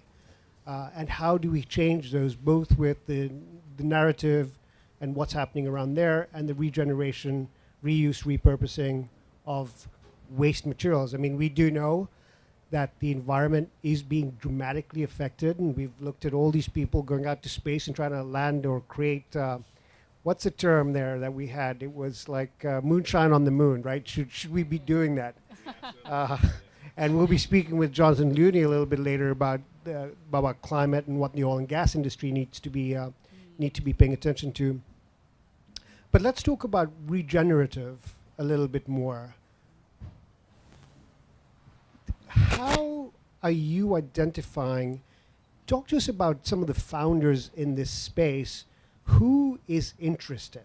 Because it seems sort of like, hey, that's an old kind of business. Who really cares? But give us some of the fundamentals that can be affected and are being affected by what you're doing with regenerative investments. That's a really great question. And I would say that we're investing in companies that are creating efficiencies that currently are not there, right? So if you have a waste stream, say, from a crustacean, right? So we're throwing all of that into the ocean. It is not meant to be there. And you can synthesize a material from that and turn that into a replacement for a plastic. And that decomposes and actually goes back into the biosphere in a way that is healthy and regenerative. That's what we're looking at, and we have seen so much innovation. Our fund has seen thousands of companies that are coming up with super innovative solutions.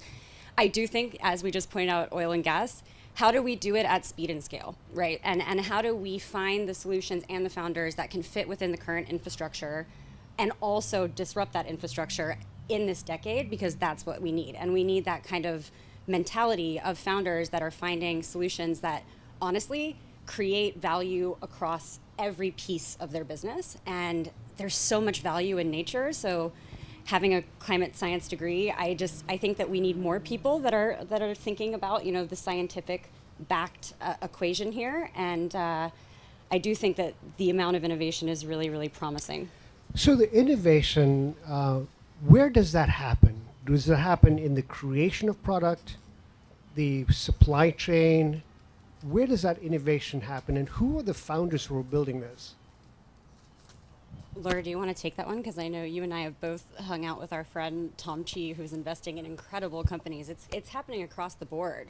Mm-hmm. Speaking from a venture perspective, we are looking at seed and Series A companies that are innovating on multiple fronts. But I think that there is now a movement of folks that are focusing on each piece of this conundrum and doing it in a profitable way. Yeah, I think I'll add to that. Just to explain Madre Ventures a little bit further, the thesis of Madre is what would it look like to help 1 billion people, and the verticals are clean energy, mindful technology, and social wellness.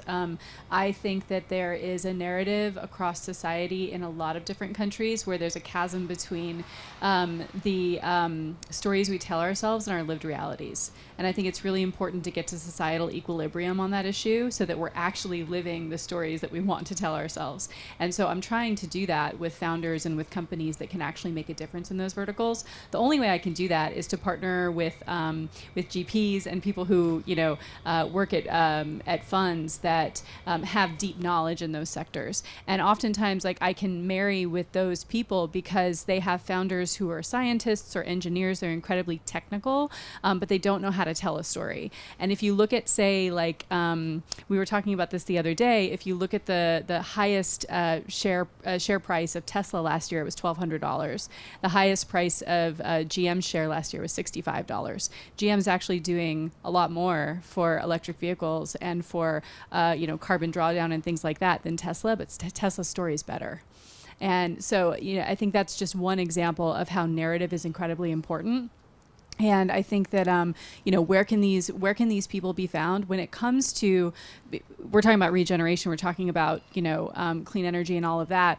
There's a 2030 goal, so I think it's difficult to launch an effort at this point in 2022 to get us to our shared 2030 goals. So you really have to be looking at mid to late stage. With other verticals, I really want to encourage people to look at early stage because that's where women and people of color are, and that's just where they are in their journey. And there's so much incredible talent, like our friend Tom Chi, who he co-owns a lot of patents with Google. He was on the team for the first self-driving car. He co-owns the patent for Google Glass. Amazing guy who now runs @One Ventures, and Sergey Brin is the lead LP in his fund. He gets a great pipeline of people, but his founders I think are over 50% women and people of color, which blows the rest of the competition away. And his I've seen the math on his multiples, and they're very good. And his reasoning is very simple, which is that no one's looking for those people. And so you don't have to cherry pick from a picked over group of founders. There's a wealth of knowledge and operational experience within, people of color, and they're just not getting chosen. And I love what Linda said earlier, which was, you can't find the women. Well, if you want to sleep with one, how hard is it to find? So anyway, that's my answer. I would also say, and just back to the point of scientific expertise, right? So when we're talking about science-based targets, which is an initiative that came out of the Paris Agreement to get us, to hopefully an equilibrium, so we stop pumping, noxious gases into the air that trap heat and, threaten all of our livelihoods. The science behind that, I'm sure maybe some folks have heard about net zero commitments and these types of things. It's been in the media. It's very rare, though, that investors have the technical expertise within their firms to address some of these issues. And when they see good deals, say, okay, that actually can work with an embedded infrastructure on a hydrogen plant.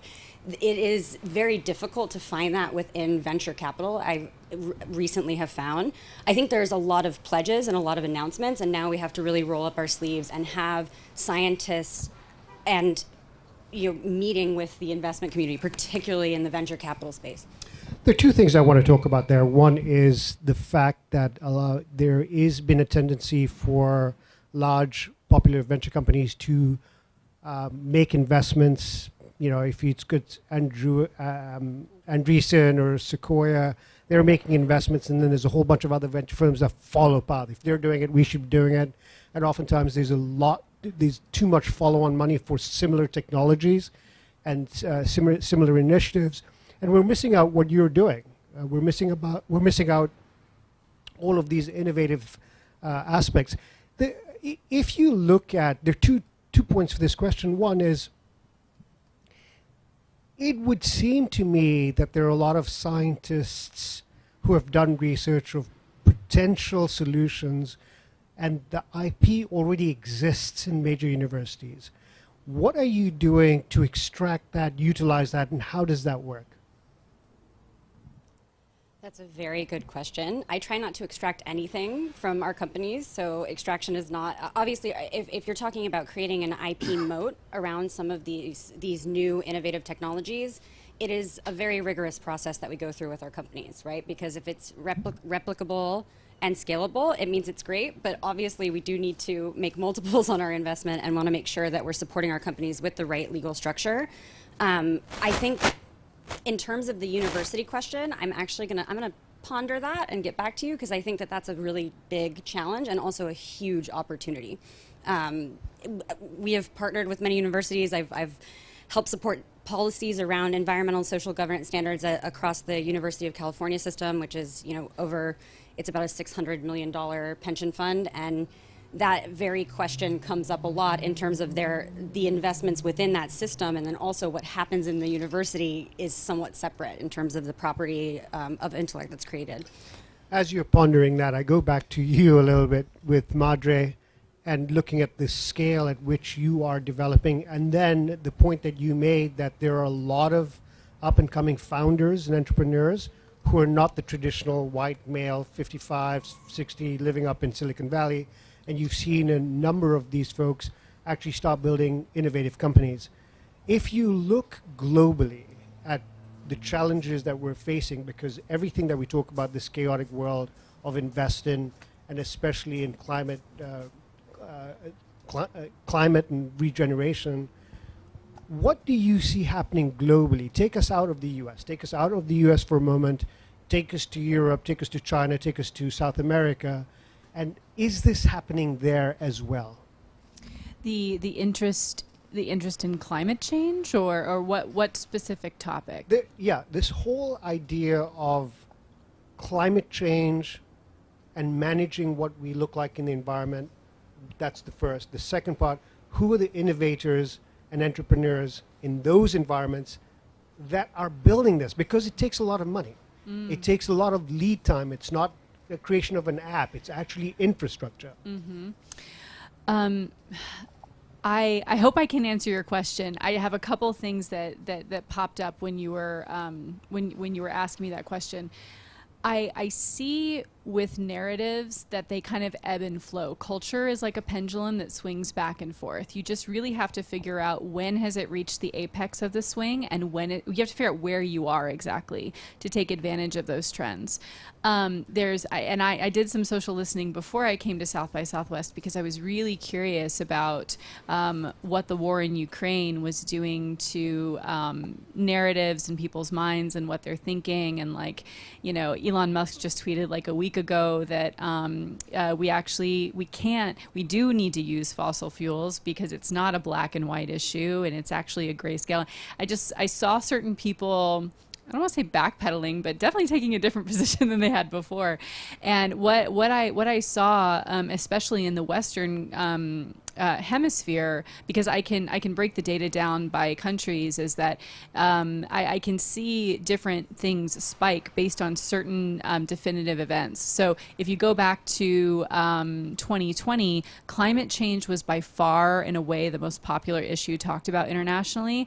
And then the visual of George Floyd's murder changed, everyone gravitated to that narrative, and then the issue of Black Lives Matter was talked about twice as much as climate change internationally, not just in the United States. And you have these very potent, very specific things that can happen that totally get people to think differently. So from the social listening I was doing, I was looking at what conversations are happening in the West right now, and I think that our nervousness about the U.S. dollar has made people talk less about climate change and more about what's about to happen with the economy. Over the last year, there have been twice as many conversations, certainly in white households, but almost 4 times as much with people of color, of how are we going to save, how are we going to prepare for what we know is coming. And so now that gas prices are increasing and things like that, I'm a little concerned that ESG topics are going to take a temporary backseat to people just putting food on their tables. And you have to think about the narrative constellation around the company that you are running. You can't, it doesn't live in a vacuum. I go with founders through macroeconomic analysis and also microeconomic analysis. So for microeconomic analysis, it's like, okay, I do an intake and I say, what do you think your company represents? How do you think people are receiving it? How many people do you think are talking about it?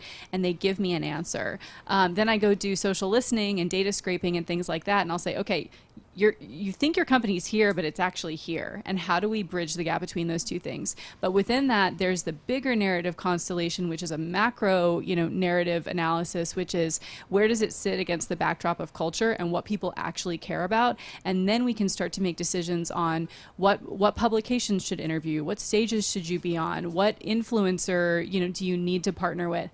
I get a lot of calls because I used to represent celebrities, and so sometimes that's the reason why I get a company, because a fusion energy company wants to meet Robert Downey Jr. and I made that connection happen. But I can do so much more for companies when it comes to just amplifying their company and helping them get to their next round of raising or their exit. So in terms of what people are thinking about right now, that's what I've observed, that people are, I don't know if you know the bread and circus phrase, which is a lot of people are focused on the circus and not so much the bread.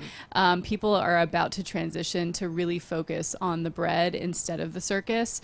And I don't want to call ESG a circus. It's absolutely not. But when it comes to maybe insert, I guess when people, differing opinions there. But I think that how do you keep a company or a topic front and center when people are actually focused on just putting food on their table? Can I quickly respond? Because one of the things... Are you going to respond to Robert? I just or ESG. The economic component that you mentioned, where I think that is one of the most... Is it? Okay, cool. Thanks. No, it's working. Yay. So the economic point you made is very, very valid, and it's going to consistently undercut any sort of transition that we have to a clean economy that makes sense for people on the planet. We waste upward of 40% of food in this country. That goes to landfills, it gets incinerated, it goes in the ocean. And there are companies coming up with solutions to repurpose that, but those are the types of conversations that aren't having. The fact that people are hungry, yet we are wasting a lot of food, and there is technology that is exigent that we can utilize and invest in, and it needs to hit that scale point. And I think that needs to be a part of the narrative, but it has not been. So I'm going to, with your permission and South by Southwest and both of yours, I'd like to add a term of cognitive resonance. I love that. Is my mic working? Yeah. Okay, good. Cognitive resonance instead of cognitive dissonance. I like that. As I was thinking through what we're talking about today, it's like, I was born in Kenya. I've seen a lot of East Africa. And I've traveled to Mumbai quite a bit during my college years. And I think what we've forgotten being here, South by Southwest, or the US, Silicon Valley, Chicago, Boston, New York, Miami, I think what we do forget, and this is to your point of food and regenerative economics and investment, is there are a huge number of people in the billions who can barely get bread. Yeah, it's very true. And when we start looking at the various things that we're actually putting money into as VCs and venture companies, we're forgetting the fundamentals of survival and equity to a majority of the population that exists with us on this earth. Values versus we've been prioritizing valuation over values, and I do think that they are inextricably linked, but we have gotten a little bit off course in terms of our common humanity and how we operate on this planet. So before you go, let's talk about about ESG. If more and more people pay enough attention to ESG, valuation on ESG, return on investment on ESG, environmental, social, and governmental policies that companies have ESG, if more people pay attention to this as investors, do you think this will change the narrative? Well, so on the side, I have a project called Corporate Social Accountability, which I think is the next step beyond corporate social responsibility. If you really just focus on the Fortune 500, they have so many resources and so much money that if they can just channel those resources and that money, to ESG, the individual, it takes the pressure off the individual. So I did a social listening study and I hired a couple of data analysts where we took every corporate promise that has been made over the last 5 years by all the Fortune 500 companies, and we looked at the language of every single promise, and we started to extract data and patterns. And I have I'm working with a very big magazine, and I can't say who they are yet because we haven't closed our deal yet. But we're putting together a corporate social accountability top 100 that will happen every single year, where companies can submit themselves for audit on those promises, and we can actually publish to the public that a promise has been complete. And then we'll actually be able to move large amounts of money and resources to the issues that we all say we care about, because right now promises are being made and that's the end of the process. So that's the way I think about it. I think you asked about how investors can do it, and I think keeping themselves accountable. I mean, Apple 2 or 3 days ago, I think, brought on a third-party auditor to look at the S category specifically, company-wide, and I thought that was a very bold move. That's why they're a market leader, and I think investors have to just consistently be rigorous and honest with themselves, and not just use this stuff as PR. I mean, Katie and I were at a conference last year where a fracking company said that they were ESG compliant across all categories. Yeah, they're very nice people, but we challenged them on what is the E category that you're addressing, and sometimes I think things get said on stage or in emails and things like that, and we have to be honest with ourselves on an individual level. Karim, if you could real quick, I just have a quick announcement and then we'll get to that question. Someone with a white car, raise your hand. Someone drive here with a white vehicle and park here. Anyone with a white vehicle and park here? White vehicle, park here. Last call, because you're definitely going to get towed and it's going to be a very bad day. Anyone with a white car who's here. It's possible. Is there anyone in the bathroom? It's possible. Oh, it's like it's some sort of sedan. It looks like a little Honda or Nissan. It's not in our driveway. It's our neighbor. Just want to take care of them. Anyone with a white car? No white car? All right. I'll let her know. Actually, I'll run to the bathroom. That's a good idea. Thank you. Back to you, Karim. Sorry about that. Right. So the stream of thought. So no, Katie, what I wanted to ask you is this. If you're looking at companies that you're investing in today, are the technologies of today, are there new technologies that are coming into existence because of blockchain that are changing the efficiency by which we can get into regenerative? So I'm not an expert in that. My understanding of blockchain technology is that in a hypothetical world, it can be immutable and you can verify some of these audits that we're talking about, and it is already being adopted by mainstream actors. I personally, we do not invest in anything on the Web3 front, so to speak.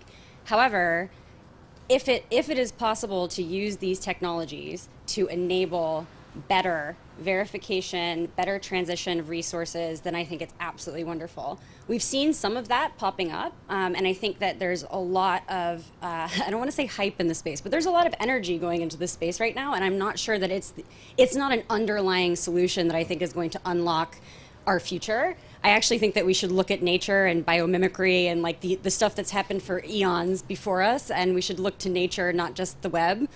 And we are a function of our creations, and I hope that we can make sure with blockchain and with all sorts of new technology that we apply them in the most, reasonable way for our species, and make sure that we ensure our survival on this planet. So we're going to take this a little bit higher. I'm scared. And I mean that realistically. How is space technology affecting what we do today?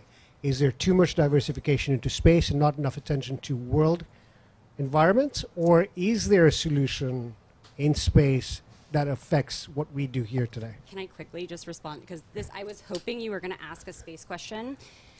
We know less about the ocean than we do about space. How many people here know what phytoplankton are? Yay, cool. So our oxygen comes from them. We have not actually understood the bottom of the deep sea, and we are putting tons of resources in going up, and actually the thing that very nourishes us and allows us to breathe, we are not, working to understand in the same way.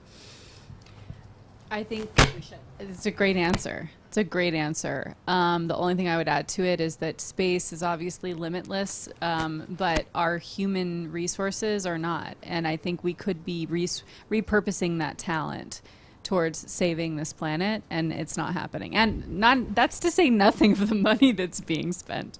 Yeah, so let's talk a little bit, though, about what you've talked about, which is the economic narrative, right? What's happening there? What is the narrative that's happening there? And the cultural narrative? Is there, talking about your pendulum, there's been huge funding into space, and is that likely to diminish, continue, or are we at the bottom, top, or upswing, downswing of this pendulum? So this isn't a topic that I've explored in social listening, and I haven't looked at the data, but what I will say is where it gets complicated is that, the narrative economics of Tesla are that, if you're a shareholder in Tesla, it says something about you as a person. So it's almost like, SpaceX is helping Tesla's share price because the narratives are linked by one person who does crazy things on Twitter and people think it's funny. By the way, that doesn't work for every leader. Like when I do branding exercises with founders, you have to lean into who you are at your core. Do not mimic someone that has a different style than you. It'll stress you out, it won't work, and people are so savvy at this point about when when someone's trying to fool them.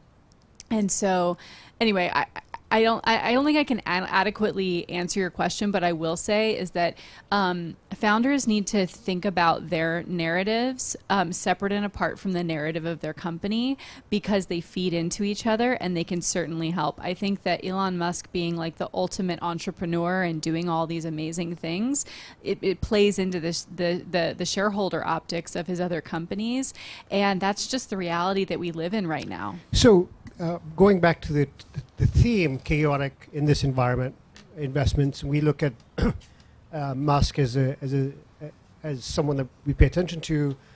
So if we look at what happened with Bezos changing his role, we look at what's happening with Microsoft and what's happening with Apple, and suddenly there's a delinking of the social narrative from the company to a large extent, except for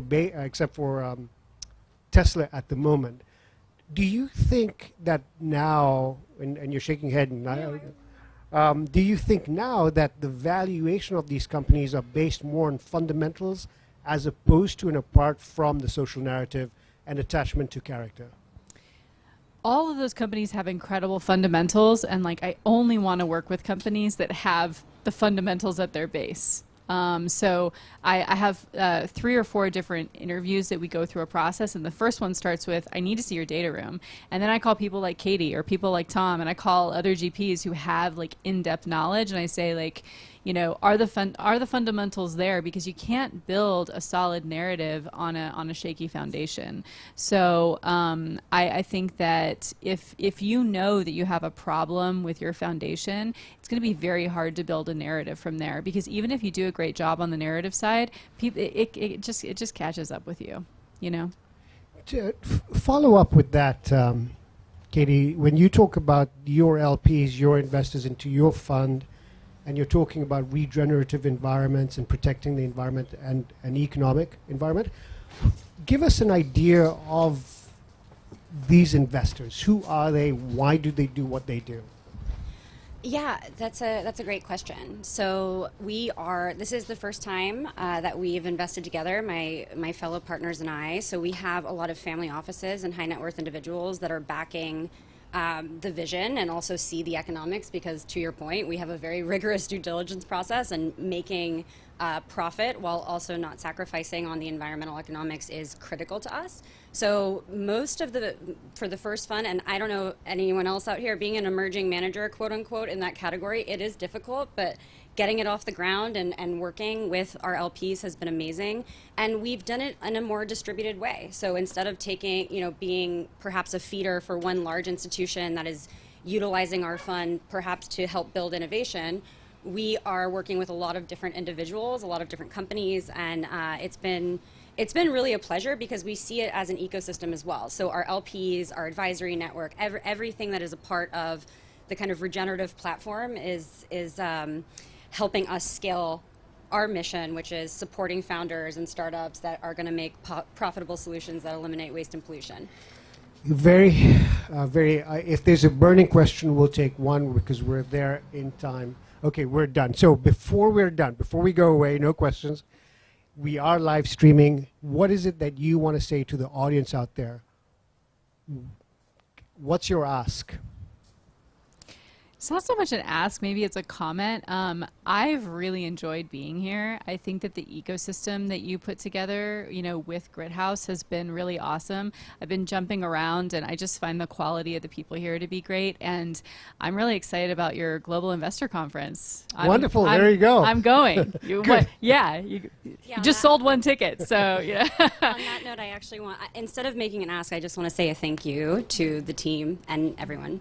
And Cynthia Johnson, you're amazing. Bella and thank you so much. Wonderful. Thank you. Round of applause for Laura and Katie. They're changing the world. Help them change the world. Be cognizant. Pay attention to the narrative that's going on. Help change the narrative if it doesn't fit into making things better for all of us. Change the narrative, because the more we speak up, the more people will pay attention. Thank you both. Thank you very much. Big round of applause. Karim Narani, Katie Hoffman, Laura Walker-Lee. Please sit though. Please sit though. I'm going to explain it in just a moment. We're all about participation here at Grit Daily, and we have awesome and wonderful sponsors and also in-kind sponsors. So we're going to do two things. We're going to do two things all together. So first, mostly for the to continue to encourage Polygon Studios, which has been a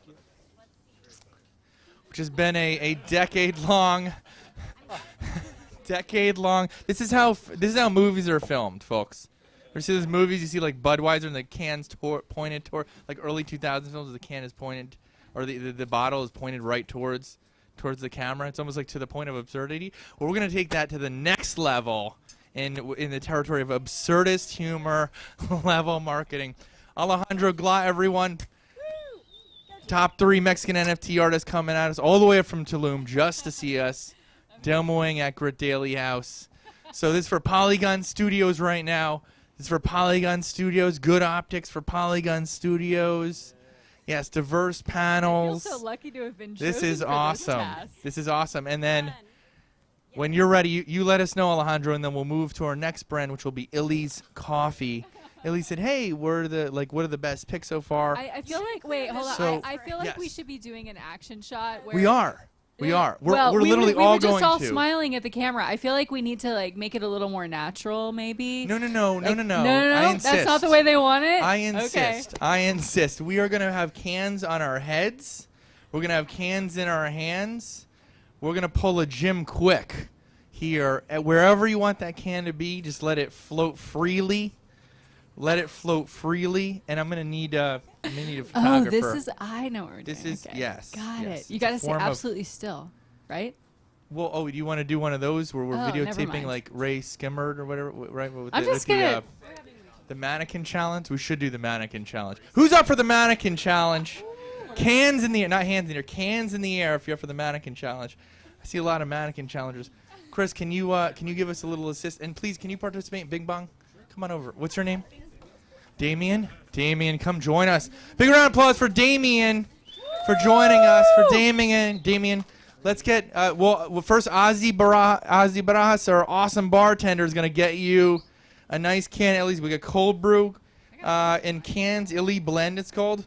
There's also cappuccino cold brew. I didn't know it was a thing until a couple of days ago. And then we need a really good photographer. Chris, why don't you grab one, and then Alejandro will take a good pic for us. You guys can even switch off. Alejandro's gonna take the photo, but can you grab yourself a Illy's can? Go to Ozzy. It's okay if you don't drink coffee. You don't have to. This is literally for the optics. We're gonna get absolutely absurd in here. Absolutely absurd. Literally everyone has a can. Do you have a can? I'm not seeing a can of Illy's in your hand. Let's get you a can. Hand that to this gentleman here, Chris. Very good. Oh, he has one. Oh, yes, Jacqueline Brennan's here. All right. I'm seeing some people ready to double fist. So the 6 in seated, we're going to get them double canned up. Even more Illy's in hand. Let's bring at least 6 more cans up here. At least 6 more cans.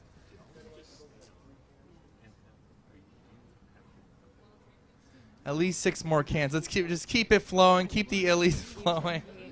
It's an Illy's party. There are some serious caffeine junkies. There's some serious caffeine junkies out here today. Damn. All right. I know we had the mannequin challenge, but I think someone have to like walk me through it. Let's double fist that. Let's double fist this can. Triple fist. If you want to triple it, get in the picture. Here, come here. Come on over here.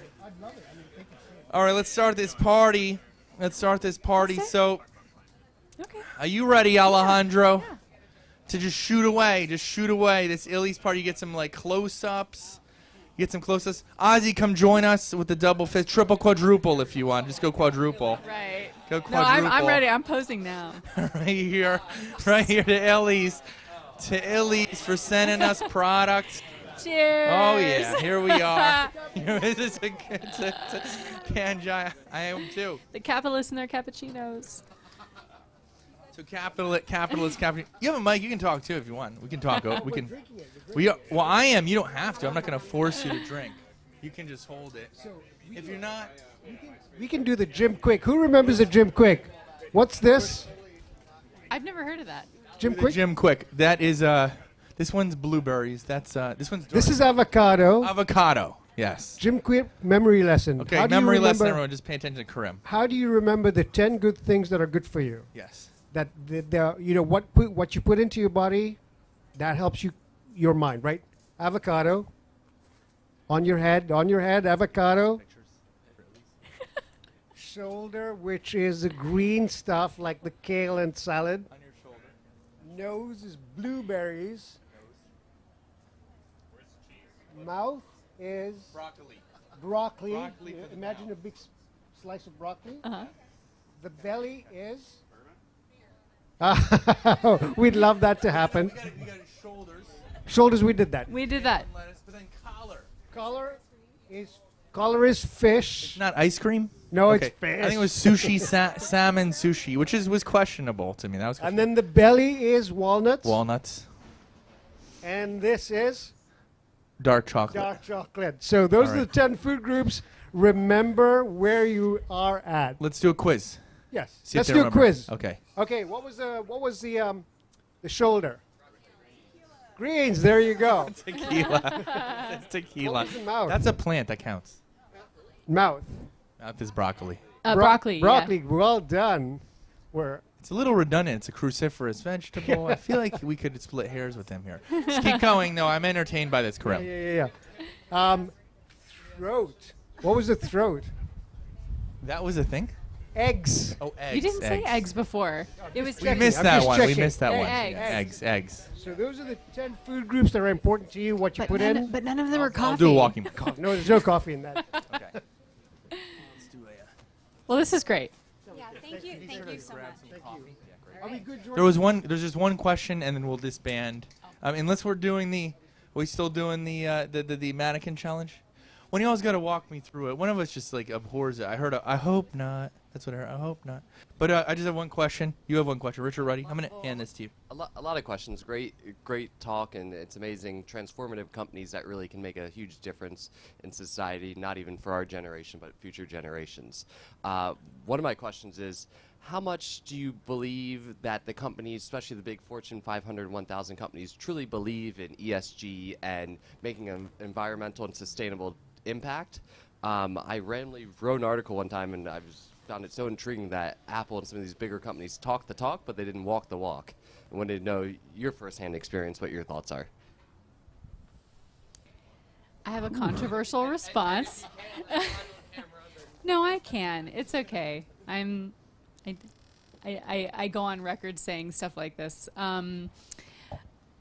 What I found in the data and different PR executives I've spoken to that kind of consult on corporate social accountability is that there were two trends that we saw in the data. One was that a lot of promises, the language is so similar because it's a copy and paste job from their competitors. That's one. Second one is that a lot of promises have a 5-year tail on them. And that, this is not my opinion, this is the opinions of other people that have consulted me on CSA that deal with, corporations and things like that, which is in 5 years, the public will not, they will have moved on to other issues. So the target is not on their back. For that particular ESG issue.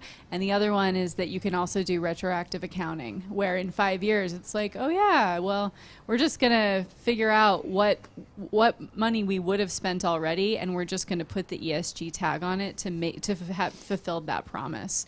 So I think that an annual anchor that is cultivated as like a shiny brass ring that corporate leaders want to reach for, a la like a top 100 list or something like that, motivates them. It also gives DEI executives, environmental executives, a tool to walk into their CEO and say, this list is being, like, the application's due in 4 months. We've done nothing about this promise all year. Are we going to apply to this list? And so in terms of like, carrot and stick approach, it's definitely a carrot approach, but we're trying to incentivize corporations to fall in line with the promises that they've made.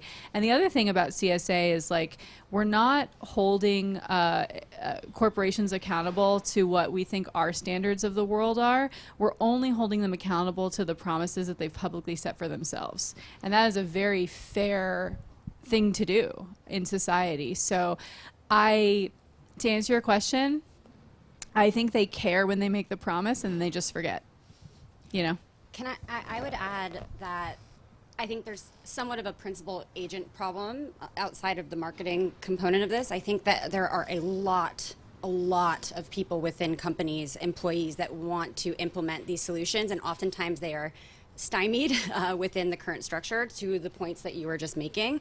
But the amount of folks within companies that want to make change and want to implement it at the local level within their firm, all the way up to the corporate level is pretty outstanding. And there is certainly a disconnect between kind of what's being pledged publicly and what folks are doing inside companies. Because honestly, I have seen so many, I have friends within, Fortune 100 companies that are like, I tried to implement a recycling program, but the thing is, that kind of innovation internally is beautiful. It's just often not taken to the same scale. So while you're talking about recycling and waste values, in the media, you're not actually aligned with your workforce and the folks that are creating that value. So I think it's untapped and something that should be refocused on with a lot of these firms. So I just want to add one point here to this. So when we look at companies, the companies that we're investing are pre-IPO unicorn companies. and we've got a lot of them: ThoughtSpot, Carbon, Just Eat, Impossible Foods, Ripple, and Kraken, etc., etc. And because these are not public companies yet, the information that you can access or get about them is all dependent on research and independent research. And what we find is a lot of our investors, and we can see this immediately because on our platform, it's not a process. It's not a lag period of time. Depending on what the company puts out there and the research that's done, we can see immediate investor interest today or no interest. You can go to the platform, point, click, and invest in under 2 minutes. So what we see happening in the environment in these secondary markets is who the leadership is, what they're doing, what they're saying, and our investors will even go further and look at the various Discord channels and other social media places to look at what the employees are saying. And all of this resonates to your investment opportunity and if they will do it or not. So it's very, very directly related to what the company is doing and what they stand for. I think Link2 is an awesome platform. I mean, I think that people who, invested private placement only made money, on the IPO, and then anyone who invested in the IPO of like Uber, for instance, they've only lost money. And I think that it is a pressure point in our society that is keeping people from being more equal, even though they're equally smart. It's just about access, and technology achieves that for them. So I'm really excited to see what you all do. I'm excited too. Great. Brands only do what we hold them accountable for. Laura Walker Lee quoted. What an awesome panel. Big round of applause for, we went over an hour. Laura Walker Lee, Regenerative VC. Wow. Katie Hoffman with Madre VC, and it's actually inverted. But we talk to each other all the time, yes. So Or perhaps Madre a merger. VC, Regenerative VC, teasing the merger, and Karim Noorani with Link2. Thank you so much. Big round of applause for these three. Thank you. We're going at it, and I know we're back to running roughly one panel behind, but that's great for Carla Brenner, who's running a little late, so she'll be able to join us. I just wanted to ask real quick, if you step to the side, Karim, and I'll reintroduce you shortly. I just want to make sure that if Anu, Scott, Manette are here. Is Anu here? Yes.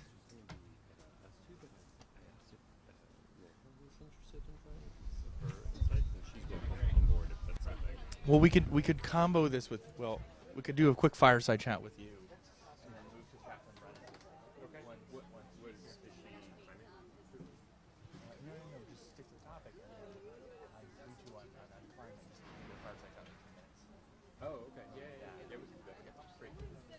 All right, great. So, all right, welcome back.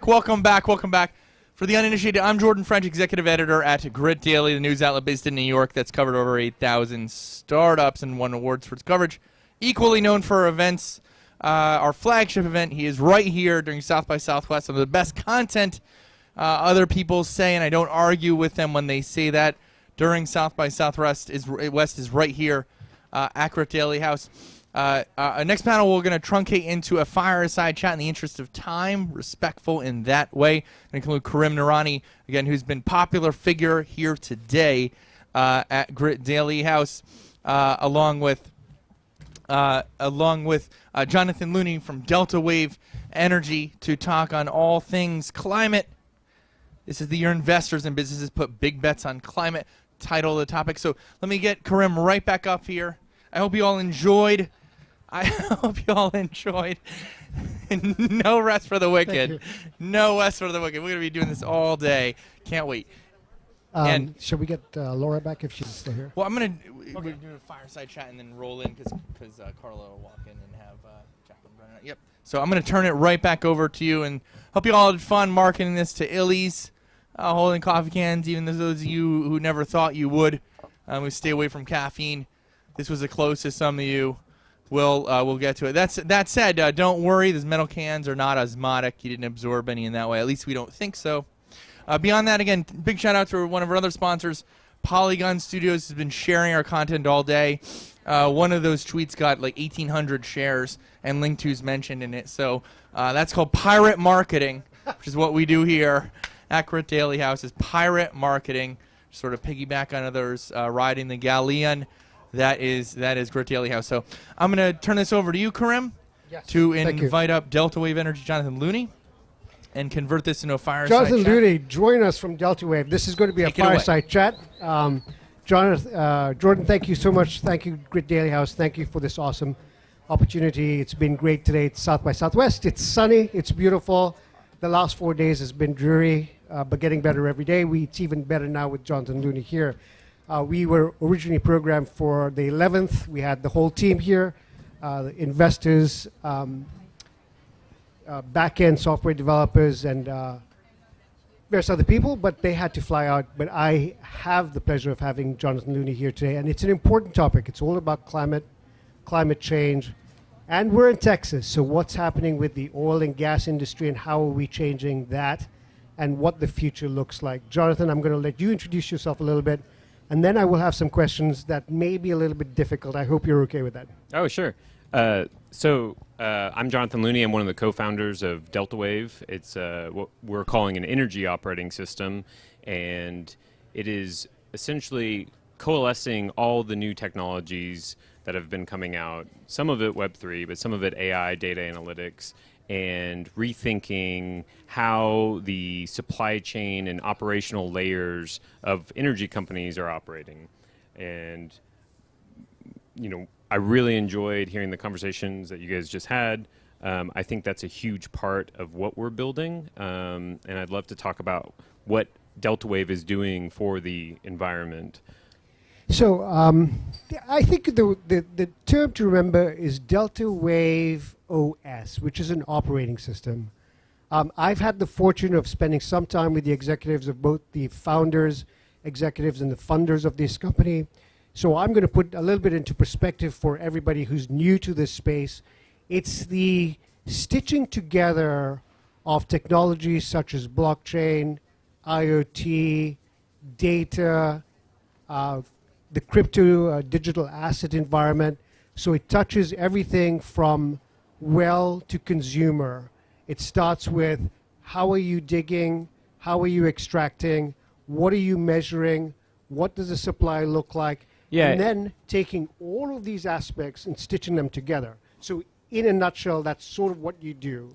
Yeah, that's exactly. What we're trying to do is have better transparency across the supply chain for capital efficiencies, but also for environmental transparency. And so one of the things that I really enjoy about blockchain are the incentives. So what we were talking about here previously, you guys were talking about regenerative and efforts, and what I like to call regenerative finance, and that is the incentives that are inherently built into blockchain allow for us to incentivize energy companies and really any industry to take advantage of environmental efforts. And so that is investing in carbon credits and unlocking what I call carbon banking.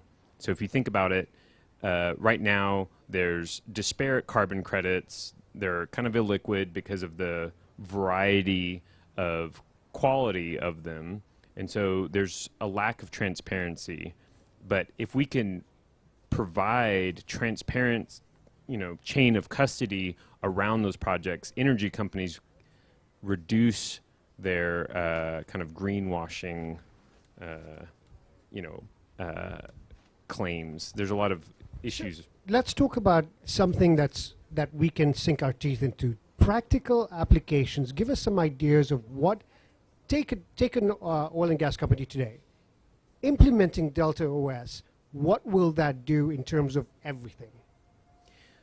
So, I mean, it's a lot of things, and we could be up here for a while. But at the core, it is adding the zero trust aspect to business. So, from the well to the end user, there's 12 or so disparate companies with 12 different databases, with 12 different accounting functions, all trying to transact. And so what that leads to is there's a delay in payments up to 60, 90 days. There's a delay in, measurement. There's a delay in, all sorts of various offsetting from a carbon perspective.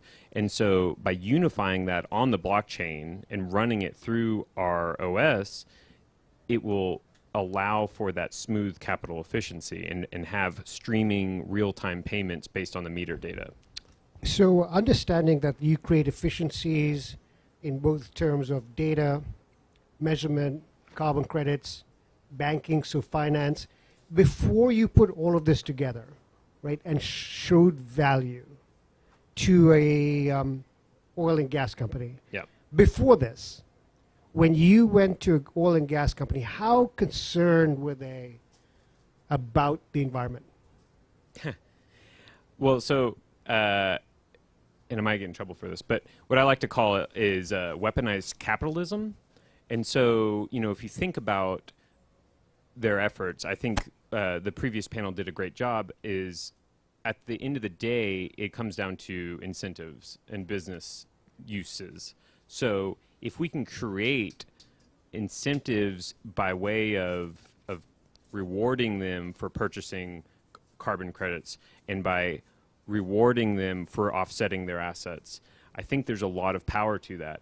And I think it's going to be a huge competitive advantage to actually drive a new narrative. So I don't think energy companies are evil. I don't think they're often vilified, but we're in a transitional state. We're not going to get rid of oil and gas in the next 10, 15 years. It's a 50-year plus transition. So how can we add these new technologies and actually unlock environmental tools, but also, competitive? How do we transform this legacy commodity to be a new commodity that's actually very powered, and it's carbon offset?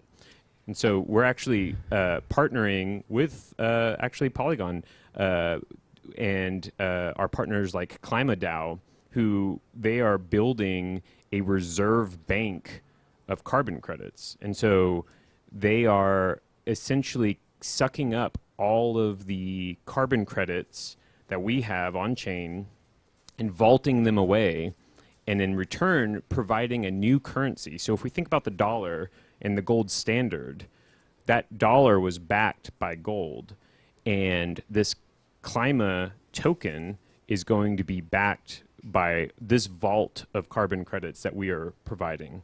And that total value associated, right now there's 17 million tons of carbon in that vault. And that price is always going to be rising, and that token will rise or fall based on those economics. And so that is incentivizing energy companies to engage with us, as well as providing them governance to vote for this new carbon reserve currency. I'm going to poke the bear a little bit more. Do it. Okay. So today, gas price 110, 115, whatever the case is, 106, whatever the case is. Then we talked about social narrative, economic narrative. And at these price levels, the companies are making a ton of cash. Mm-hmm. What is their incentive to change anything today? Well, it's a very niche view right now. I mean, coming from West Texas, Midland and in that area is boom or bust. Right now, it's great. People are buying their trucks. They're having fun, but it could change in a heartbeat. And I think we are in that very volatile state. And so there isn't a clear, long-term strategy. And for me, beyond the capital efficiencies of streaming payments, beyond the yield for stablecoin, beyond all of the other aspects that DeltaWave has, I think there's going to be this massive debt of carbon that eventually will come rear its head. Everything we're doing now, we're generating debt, just like debt, my student debt. But but what you don't see, it's not rearing its head. There's no value associated with it right now. But I would argue in 10, 20 years, that debt is going to be very obvious, and there's going to be additional value within the carbon economy because of that kind of increased pain point in the environment. So let's take this a little bit downstream. If we look at the creation of products through oil and gas, and we just heard from Katie at Regenerative, what are the outputs from this process that we should be paying more attention to in this respect? Outputs as far as carbon credits, or no, outputs of the whole oil and gas industry, because right now it's just drilling to fuel. Yeah, but I mean, most of these are energy companies at the end of the day, and they are, tapping into the renewable sector. Shell obviously is not going to just, see the writing on the wall and ignore it. And so there's a lot of energy companies making that transition, but there's always going to be a demand for it. So I would say they need something like Delta Wave to kind of accelerate that innovation. They had it, 10, 20 years ago. I mean, the big tech boom, everything we have today is because of the energy companies allowing for globalization, but they've kind of rested on their laurels. This is a new kind of catalyst because we have deep analytics and we have Web3 to allow zero trust, environments. We can now accelerate and change the supply chain to actually drive a net zero commodity, or we could, create real-time smart contracts that don't take 60, 90 days. And I think that is going to be the new competitive advantage for the energy sector. Touching on a little bit in regards to energy and creation of it, how do you suspect that the nuclear energy environment is changing today, especially with these substations or mini stations that can be powered more cleanly than fossil fuel? Nuclear is an interesting sector, and I might have some personal opinions that differ, but I personally am not a huge fan of nuclear because of the waste that it produces. I don't think we have a clear action. Now, there are people doing a lot of really interesting research around how to reduce that waste. I don't think sticking in the ground is the net result, but there's bacteria that have been found to be eating radiation, so I think that's really interesting. I do think it gets unjustly vilified, and I don't think it is near the same kind of impact as some other forms of energy. So I want to talk a little bit about the current political, sociopolitics, geopolitics that's going on, especially with the crisis in Ukraine and Russia, the curb of transportation of oil, or the access to oil. Yeah. During the I think what maybe 10, 12 years ago, we had a whole bunch of slate mining going on. We also said at that time, I think maybe even 5 years ago, that the U.S. completely is self-reliant on oil, or could be if they wanted to be. Given the current prices, we see, a huge disparity into, we were talking about bread a little while ago. At between $4 and $7, $4 and $8 per gallon today, this is affecting a majority population of the U.S. today.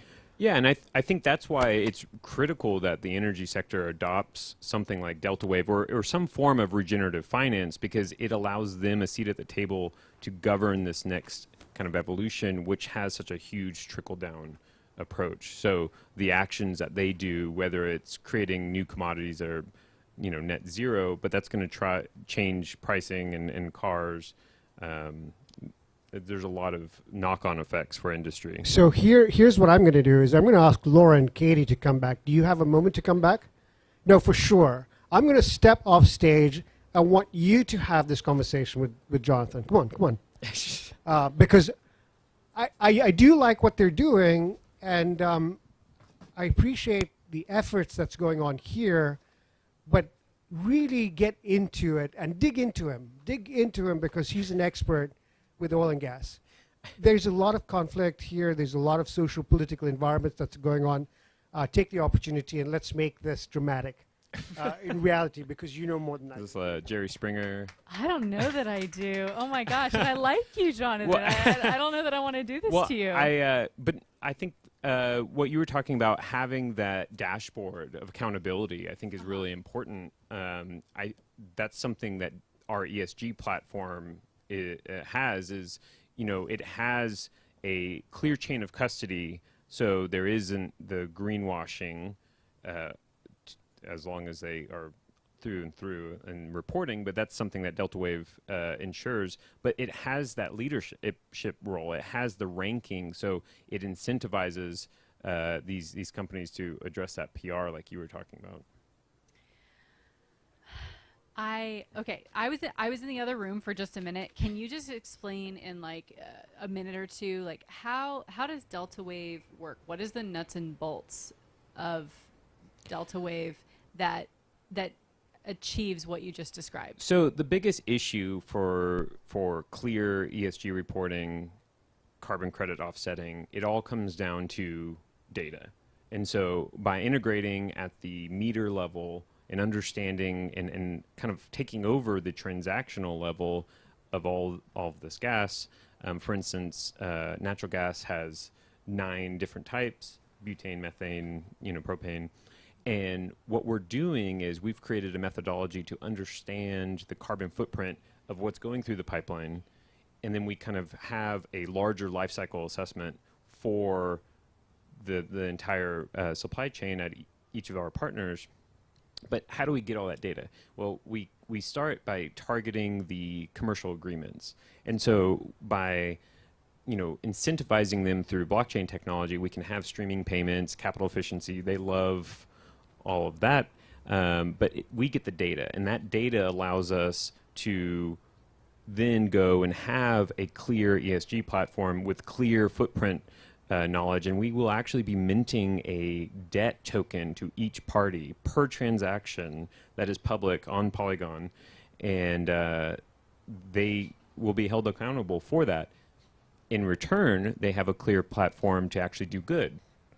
Can I ask, the supply chain analytics, like the LCA, are you conducting and auditing that yourself? So that's like the verification from your platform? So there is it's a very difficult space to crack, so that's awesome. There is an onboarding process, and we have some partners in the space that are helping. And I also know that some of our partners take advantage of Project Canary, which, if you're not familiar, they're doing great work around methane leakage at the pipeline level, because even understanding the operations they have is not enough. You need to kind of maintain that.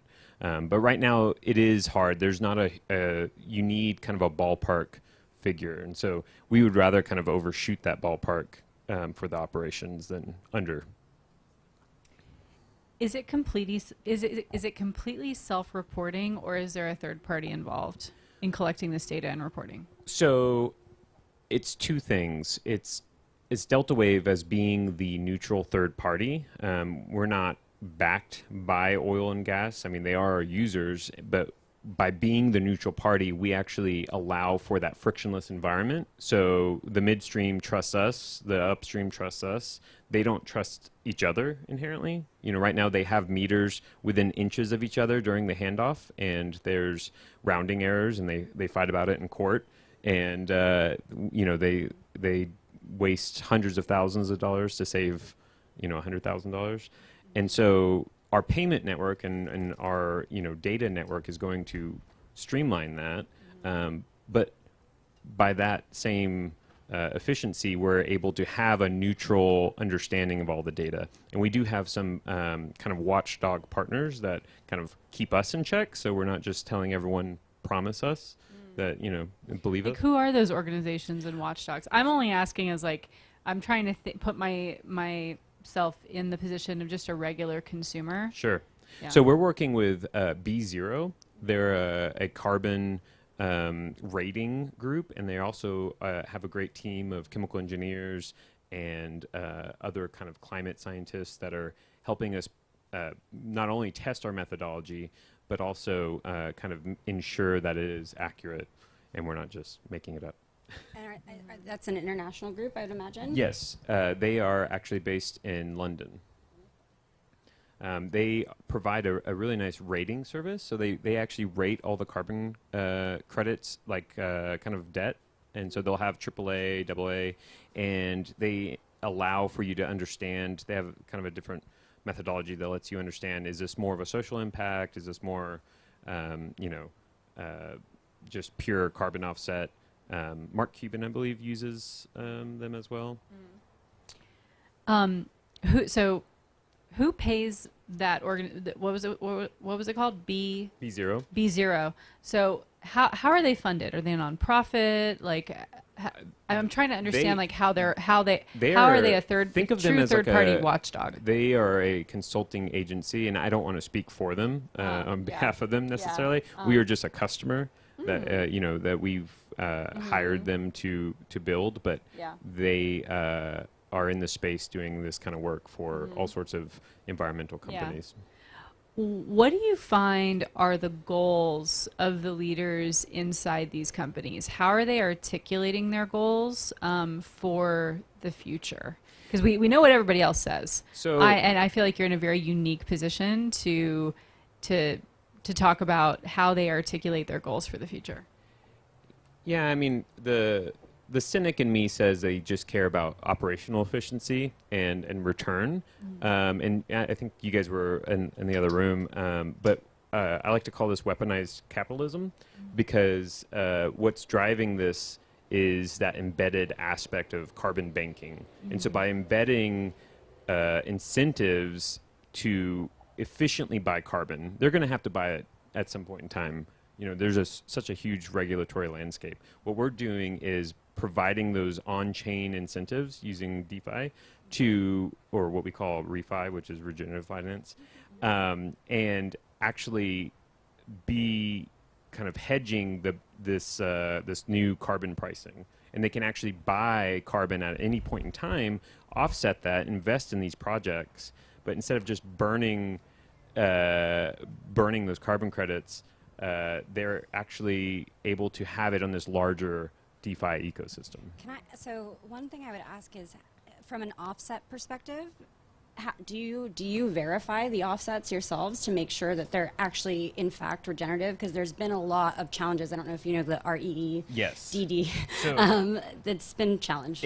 And I think we don't have the time necessarily to talk about that offline. But yes, quick answer is, we are actually creating carbon pools where we bring Vera standard on chain and allow for kind of a one-to-one fungibility, because there is that lack of liquidity for carbon credit projects as a whole. So that's a huge issue for these companies to invest in, because there's such a huge difference between maybe blue carbon versus forestry projects, or where I'm really excited is more carbon sequestering, which I think Texas and midstream companies are uniquely prepared to do. I have one more question, and then I gotta go because I have a Zoom meeting I gotta go to. But in terms of like narrative, like when I'm working with companies and founders, like sometimes I do have to be like the honest voice, in the room, and sometimes I have to say the unpopular thing.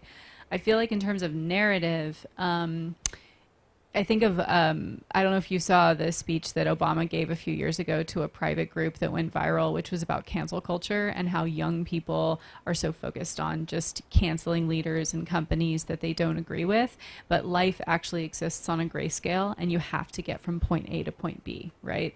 So the question I have in my mind is, I feel like in terms of the international narrative about getting to 2030 and all of our goals and everything, oil has just caught a break with what's happening with Russia and the Ukraine and gas prices and everything, right?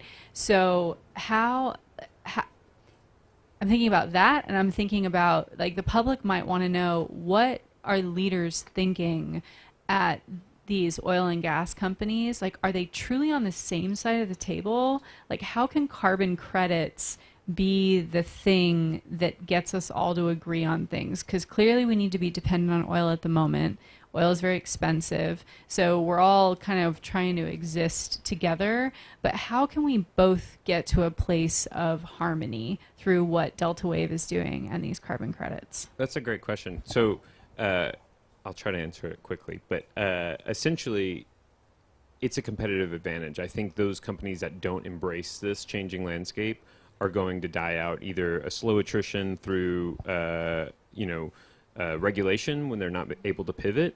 But I would argue that these companies that take advantage of Delta Wave are actually going to have a huge revenue stream with carbon. And if you embrace that, and at the end of the day, I think these energy companies, they do want to evolve. They don't want to be stuck with the legacy commodities. They do. I'm working with clean energy companies where there are oil and gas companies that we all know the names of that are hedging their portfolios by investing into clean energy companies. But that's happening privately and not publicly. And I feel like maybe the carbon credits, if the intention is true and pure and they really do want to get to the same place as everybody else, that can be a public-facing tool and effort to be able to show the public that they're actually on the same side. Especially authentically on chain. I mean, I think a lot of people say it. We're trying to end that stigma of greenwashing.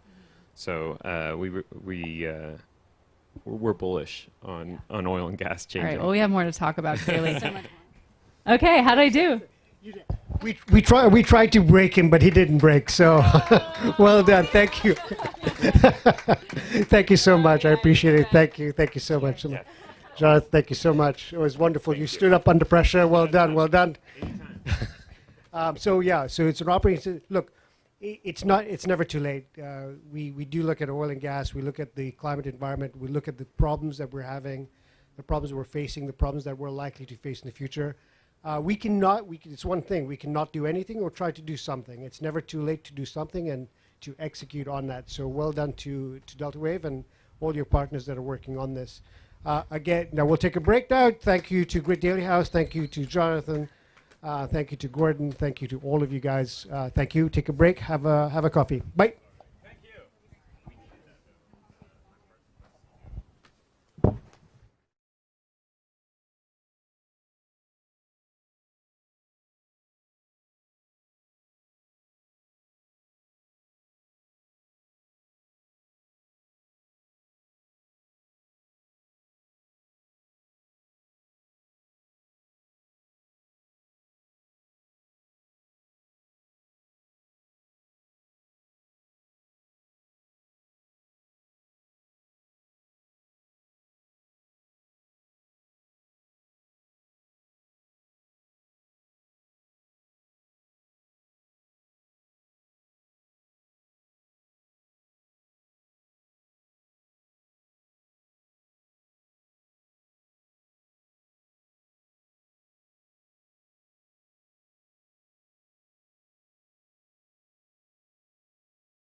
Oh, wow. Okay. I almost choked that on this. Oh, that's wonderful. So for the uninitiated and those who are just joining us, my name is Jordan French, executive editor at Grit Daily News. You're at Grit Daily House, one of the 8 media houses during South by Southwest. I'm told it's some of the best content here during South by. When people tell me that, I don't argue with them, that's for sure. I think we know why. Karim Noorani, big round of applause for Karim Noorani. Ling 2, the Marathon Man, recorded 14 podcasts 2 days ago. Seems like he's up on stage literally every 30 minutes at a time. Or maybe actually every 30 minutes he's on stage 60 minutes at a time, replicating himself. We'll have to get you a hologram at some point. I think that's doable nowadays. I'm going to avoid saying three words for as long as I can today. NFT, crypto, and blockchain. That challenge is there for you to see if you can pull it off, especially the next couple of panels. But yes, out of respect to everyone's time, if you just give me some attention real quick, just so you all know what the schedule is. Jacqueline Brennan is up next with her friend from James Lane. She also, Christine, who bought a gin company called Hinckley. I got that right? Hinckley? Hawthorne, rather. The other gin brand, not the Hinckley gin brand, but the Hawthorne gin brand. And you hear from them quickly, and then we'll pop over to none other than the one and only Ornella Hernandez of Cointelegraph, along with Adam Anderson, who's here, Julie Lamb, the one and only EP at Miami NFT Week, Brenna Gentry, who I believe is on her way, and or Adam Anderson, who's here today. There he is, up next. So then we can, let him off the hook. And do what he needs to do. Start his day. Start his day at roughly 4 p.m. But either way, I'm gonna hand it over to you, Karim, to let these lovely ladies get on stage. And I'll add a chair, and then let me just make sure you all have mics, and let you, Karim. Let me move that there. And let you, Karim.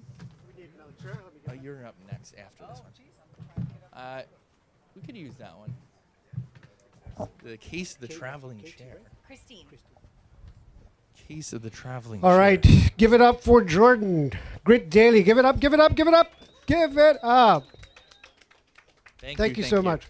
So before we start this panel, I am not going to talk about web, NFTs, blockchain. It's not what we're going to talk about. So I'd like to welcome Jacqueline, Brennan, and Christy. Gin. Did you bring any? No, actually we started with a vodka company, and then during this pandemic we ended up brokering a deal and kind of inheriting a gin company. Okay, very, very cool. So Jacqueline, I'm just going to start. You need to tell us a little bit about you and Feely, what you're doing. I like the whole aspect of duality, creativity, what you're building, empowerment, connections. Let's go into that a little bit, and we'll go into a little bit of an introduction of you, and I'll let you do that. And then we'll get into how women are being empowered, how they're growing, how they're developing, and building the next gen companies. Absolutely. But not about blockchain. I promise I won't or go there today. Well, thanks everyone for being here with us today. My name is Jacqueline Brennan, co-founder of Feely. Feely stands for Tribe, and we do education, resources, mentorship, accountability, and funding for early stage female founders. My journey started in the fashion industry as a creative director, worked for many big labels, left fashion corporate to start a tech company, a SaaS B2B software. At the time it was called eStyler, went to Y Combinator in 2018, had a really hard experience. Didn't understand how to raise capital, negotiate my vesting schedule, know what legal teams to hire, and really wish I had a community of support of like-minded female founders who were in the same boat as I was. So I launched Feely with my current co-founder, Yan Yi Lee, aka Summer, and we started a beta pilot program at Soho House in New York City because we saw a big gap in the market for early stage female entrepreneurs. And here we are 3 years later with a global community of 10,000 women, 80% founders, 20% corporate who are pivoting into becoming a founder, and now Soho House is our global partner. So we do a lot of events, programming, master classes, and funding opportunities connecting VCs, family offices, foundations into female entrepreneurship. So that's what I do, and I'm sitting here with not only my dear friend, but my media partner, who is the co-publisher and founder of James Lane. Thanks, Jax. My name's Christine Prodacto. I am a serial entrepreneur. So like we had just said, I started that journey with a vodka company. Now we have a gin as well. And then during the pandemic, we had a little bit of downtime. So my dear friend and I decided to start a media company based out in the East End of Long Island, more specifically in the Hamptons. And through that, it just kind of spiraled. We saw a need for more like good news with all the negativity going on in the world. So it really focuses on philanthropy, positivity of the local community, authenticity of the community, what really builds it to be what it is. And then we started a travel section. So we partnered with Feely to start doing events where we travel and use the power of collaboration to really lift each other up and kind of spread the message of what we all want to see going on. Thank you both. So this morning we had Linda Jenkinson, who was the first woman to take a company public on the NASDAQ. She built several companies to several $100 million before she exited them. She also has created a program called $1 Billion Mindset, as well as the Uplift organization. Following that, we had 3 young women who were starting 2 different companies. One was Volve, which was the TikTok for reading and writing rather than video. And we had Bazaar, which was the NFT environment, but I was not supposed to. I was just talking about Bazaar. I mean, we have to give us some credit. And what's fascinating about all of these sessions that we had today was how there are more and more young entrepreneurs, especially women, who are taking advantage of their strengths, who are realizing their strengths. They're not being shy anymore. They're not folding to what they were perhaps over decades were stereotyped into in terms of, hey, this is your woman, you need not to be here. Tell us about the experiences that you're seeing with women founders today. Is there a generative gap? Is there a generation gap? What is changing that we see in this environment? And what does that look like over the next 2 to 3 years? I don't want to go past that. Maybe 5 years, but not longer. Yeah. So just to talk a little bit in terms of statistics for women who are IPOing, in 2020, out of 442 companies that went public in the market, only 4 were female run and led. In 2021, we saw this huge change. We saw Whitney Wolf being the youngest woman to IPO. We saw the 2 co-founders of Figs IPO, first 2 female co-founders to IPO. And we also saw Rent the Runway, which was the first all-female team IPO. So I think we're starting to see a change. It's happening slowly, but I really believe it has to start from the top down. We need more female LPs. We need a lower buy-in for diversity, for BIPOC female founders to come in to support.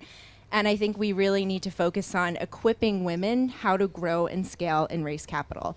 And that's what it's about, teaching them confidence, sharing resources, and providing those funding opportunities, because it's hardest to get the first check in. It's that pre-seed moment where women are having a hard time, and we need to give them the resources to get to that point. And that's really what we're focusing on for Feely. And what are you saying?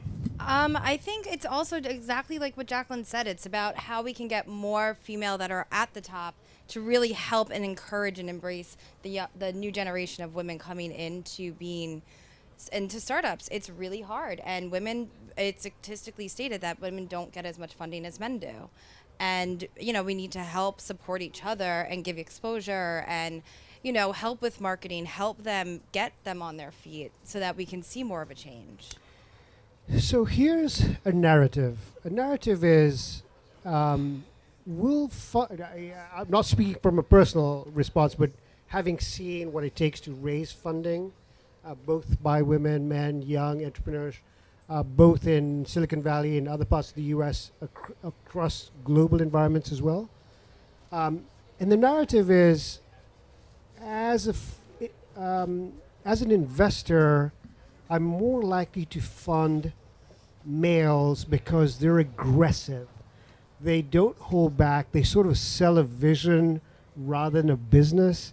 And women are more concerned about actually building a business, then raising funds, and being very confident that what they're speaking about is in fact a reality. Whereas most men, and especially in Silicon Valley, they're selling it on a PowerPoint. And so when you look at the difference of the two approaches, am I wrong? Are you seeing something different? Well, this is the major issue. Women are getting less than 2.5% of venture funding and less than 1% for non-white women. And this is what we preach for Feely, teaching women how to ask for what they want and what they need. We're conditioned, society has taught us not to ask, not to take up space, not to be bold. And the one thing that I can say is women don't have to be more like men. Women can be confident and can be feminine and can be bold and can storytell. But it's a real issue, especially in Silicon Valley, where men have an idea and they're getting a $3 million check, and then you see a woman with a cash-positive business, and she can't get her first pre-seed check. So this is why there's organizations like Feely that exist to help them ask for what they want and what they need and find the right early-stage funders.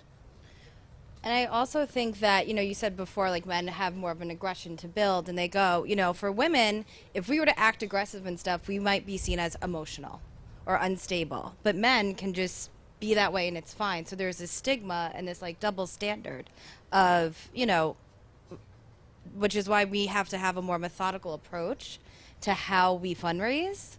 And, it's really not fair.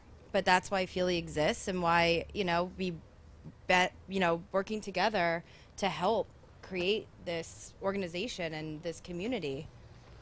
So then can you tell us a little bit more about, based on the fundraise that women as opposed to men will go through, the valuation of the company that they're raising on? If we go with the stereotype that men are building companies based on hype, women are more thoughtful and creative, is there a difference in the valuation statistics of what they raise?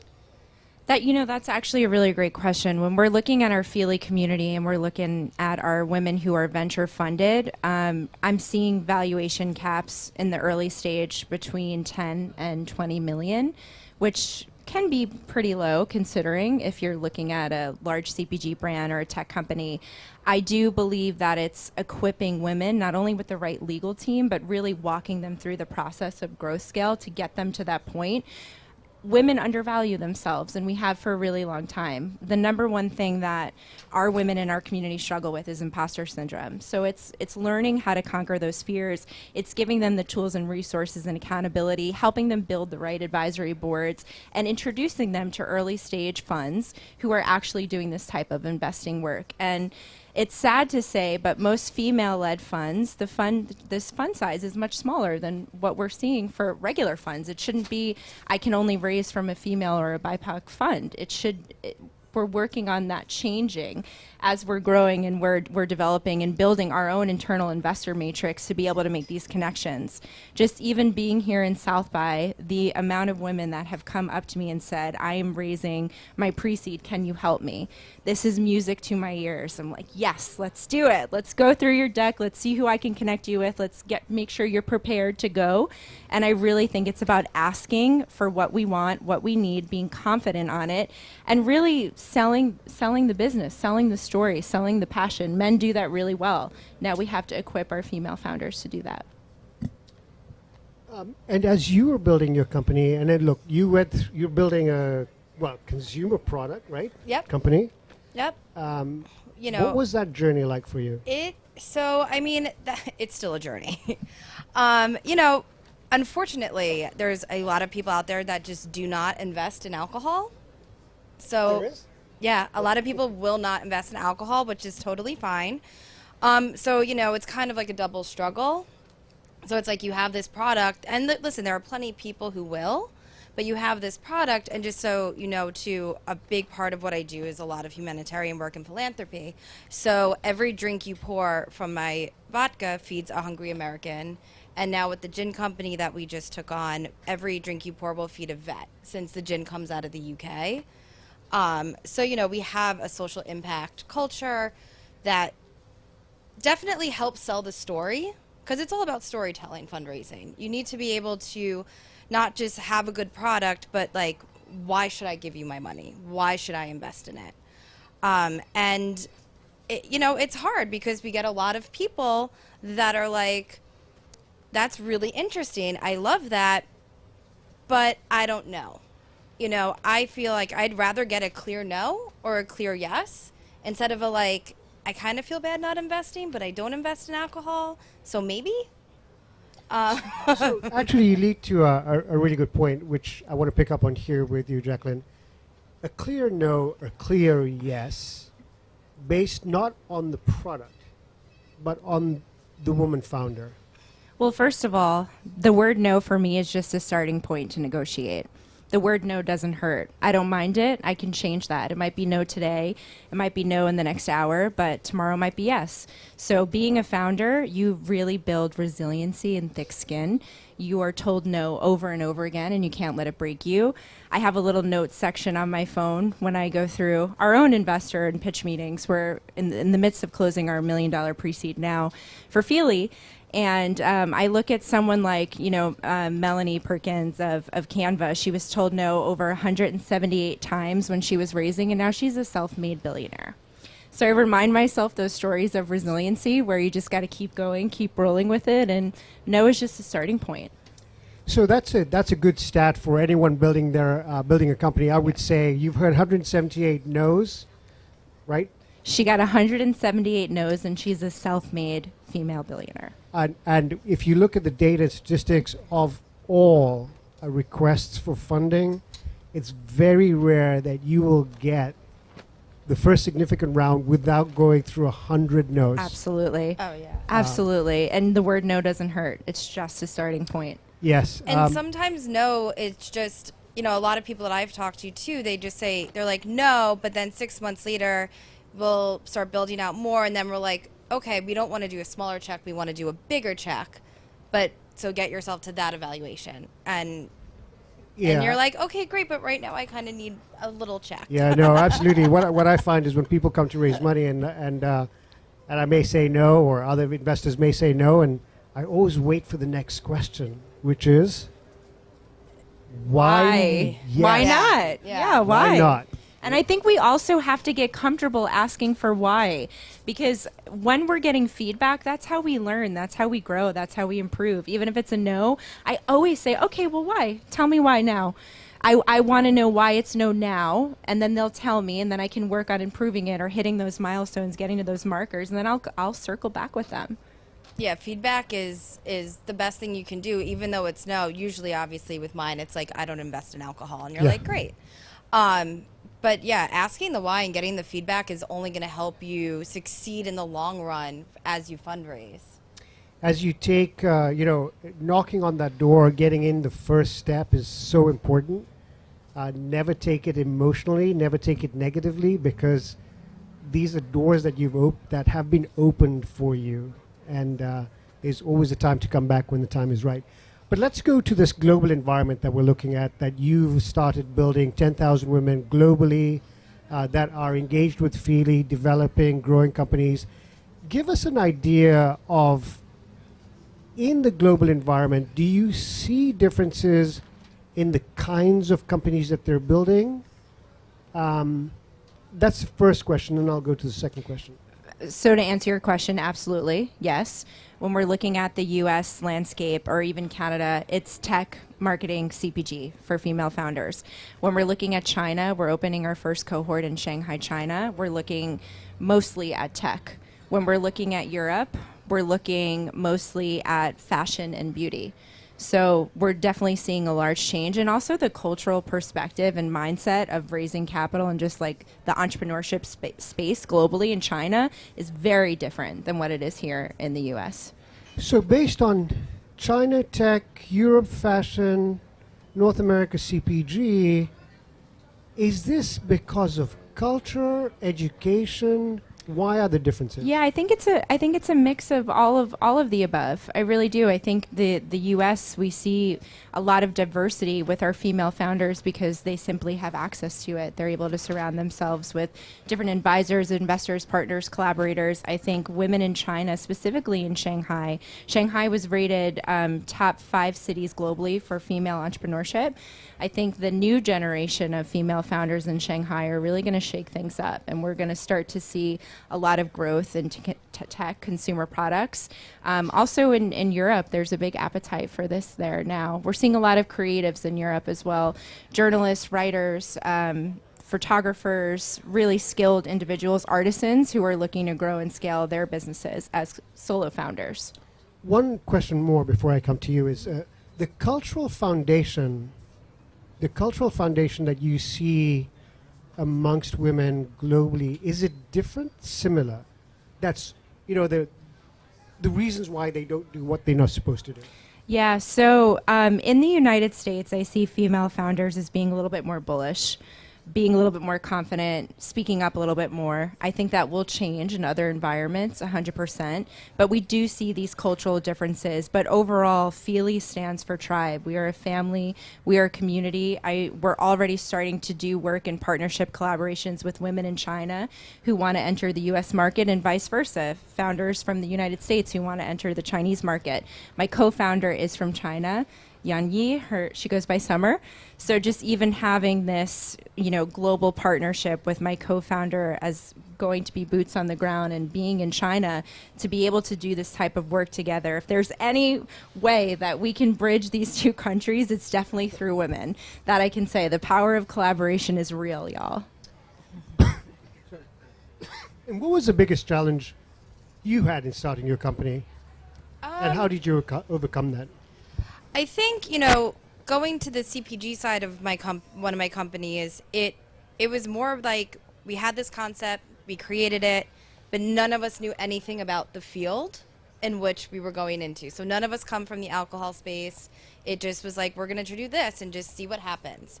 And it's been a struggle. And then fast forward to my media company, my partner on it was the editor of a paper for 15 years out there, has the connections, has the know-how of like how much it costs to print, what to do, distribution.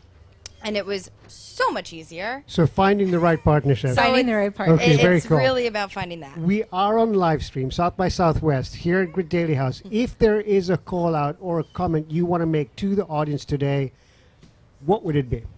So I'll give my top things, my spiel that I would give for all female founders watching. Keep taking up space. Keep being authentic to who you are and your values, and ask for what you want and what you need. You can check us out at Feely, F-Y-L-I, tribe.com. Wonderful. Break bread with Jacqueline and Feely globally at the Soho environment. Thank you both. Thank you. Thank you so much. Awesome. Yep. Ask for what you want. The quotable Jacqueline Brennan. One more big round of applause. Christine, Jacqueline, and Karim. Thank you. Awesome. You're very welcome. You're very, very welcome. Thanks all for joining us. For the uninitiated and those who just joined, my name is Jordan French, executive editor at Grit Daily. And for those of you watching at home or at work, on the live stream, max live stream we hit was 1,829. That's a hell of an audience, bigger than practically almost anything else at South by that we had on Saturday. But next up, we'll hear from the lovely Ornella Hernandez from Cointelegraph and panelists Adam Anderson from Andus Capital, Miss Crypto Mom, Julie Lamb from who's the executive producer of NFT Week, Miami NFT Week, and we'll call them to pop up here in just a moment. Just while waiting for them to cycle out, someone could just point and grab them. Big round of applause for Ozzy the bartender, slinging away. Got plenty of tequila, got plenty of vodka back there. So I'm going to invite the next panel up. I know that we have some of the team from Antler VC is here a little bit later, right after this one. So stick around for that, whether you're watching on the live stream or here in person at Grit Daily House. So if we could pull out Ornella and the crew, who's up next? That'd be great. If you can, if you don't mind, just point at them. I'm not sure where they are. They should be right there, filing in as I vocalize their names, that they can hear. This place is not that big. It's not that big. They can hear me. They're just ignoring us at this moment, or they're raptured in conversation, attempting to prepare for the inevitable that this is. Here they are. Here, big round of applause. Adam Anderson coming at you. Now first invite Ornella Hernandez, our moderator. We got to do this in order. This is European style. Yeah, we'll need one more chair. This is how you ended up on the panel. Chair duty. Yep. This will be, if it's best if you're on this side and then invite up your panel. So, Ornella Hernandez, yeah, take the ramp. Oh, going off road here. That's a great way to do. We do that too. That works. So you get the footwear for it. I'm gonna hand the mic off to you. It's hot, and you invite up your panelists and let you take it away. Thanks, Ornella. Sounds good. Thank you, Jordan. Good afternoon. Welcome everyone to the Grit Daily House. So thank you for joining our chat entitled "You Can Get Crypto Right and Still Play It Wrong." I'm Ornella Hernandez, reporter at Cointelegraph, and I'm based in Miami. And I'm pleased to introduce our panelists today. So please welcome first, we have Adam Anderson, Managing GP at Anzus Capital. There you go. Which is an early stage venture fund for cybersecurity companies. And he's also known as Dr. Love. He built and sold cybersecurity companies for the past 23 years, and he focuses on cybercrime and defense. Next, we have Julie Lamb. Julie, there you are. Julie is the executive producer for Miami NFT Week, and she describes herself as a storyteller, connector, marketing geek, hodler gal, and a reluctant flipper who first invested in crypto in 2017 and has not looked back since. And next we have Brenda Gentry. Brenda, can you come to the stage, please? Jordan, can you find Brenda for us? She was somewhere. Well, I think Brenda had to take a call. Okay. Her agent wanted to book her. She Well, took an important phone call. in the meantime, we can get started. And I wanted you guys to tell us first how you got involved in the blockchain and crypto space. Sweet. I think I need a better mic. Oh, switch out this one on. Side out, rotate. First one to the good mic wins. There it is. Oh, okay. So I really first got interested in blockchain when, from the cybersecurity world, we just have such complete infrastructure issues. So the very nature of the internet is based off of sharing and transparency. Oh, look, someone's coming. Look. There she is. Brenda. Woo-woo. Brenda. Welcome. Thank you, darling. So the idea of, hey, we need to fix the underlying infrastructure on how we communicate really made me fall in love with blockchain, because without replacing how we communicate in the infrastructure and all of the underlying things, we have a real hard time securing and establishing trust. So I look at blockchain as the cybersecurity answer for how do we establish trust in communication and identifying each other. Okay. So that made me happy, and so I did. I jumped in. Julie, what about you? You know, a friend of mine told me about some cryptocurrency stuff back in 2017. So I listened to him. His nickname was Crypto Rob. That's what we nicknamed him. And he told me about this blockchain Ethereum, told me about it. And so I invested in it, and then I put it on a ledger and let it sit in my closet, protected, until I completely forgot about it. And then I guess let's go back to just about a year and a half ago. A friend of mine burnt a Banksy, sold it as a digital NFT. The conversation was started. I bought VFriends. It's an addiction. I am up late night trading lollipops with people in Japan. I do. All right, and then Brenda, let me introduce you real quick. So Brenda is also known as Crypto Mom, and she is an NFT and DeFi consultant with over 15 years of experience in traditional banking. She founded Gentry Media Productions and is now the new owner of BundleBets.com, a crypto sports betting platform. So, Brenda, I asked the other panelists how they got started in crypto and blockchain. You want the long version or the short version? Let's do a brief version. Okay, Yeah. cool. So I sent my daughter. Oh, by the way, I born and raised in Kenya, moved to the U.S. Because my husband's military, and was military, and stationed in Kansas. And I told my daughter, I need you to be good in the STEM classes because I want you to study something related to tech. And she went to UT Austin for computer science, and she didn't like it. And she said, hey, Mom, I found something better. It's called blockchain technology. And I say, go back to college and study computer science. I don't care about whatever else you found out. I want you to get computer science degree. Long story short, she said, no, Mom. And she finally got so deep into the technology, like she was eating, sleeping, and breathing blockchain technology. She was like, Mom, you're going to lose your job at the bank. You better start learning about it. And I'm like, okay, well, she's serious about this, so I can't even kick her out of the house.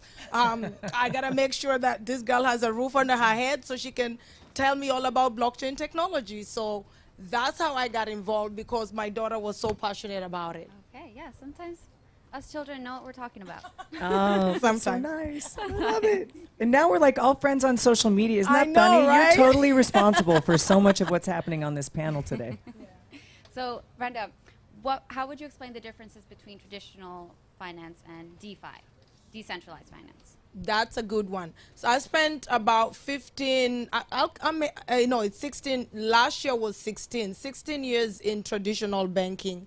When I started banking, even before I started banking, so I grew up in Kenya, and my family is in Kenya and was in Kenya until they moved to the UK about 10 years ago. I was sending money to them. It would take 7 days to get to them. And that's probably like in the 2000s. In the 90s, I would send money to them. It would take 2 weeks.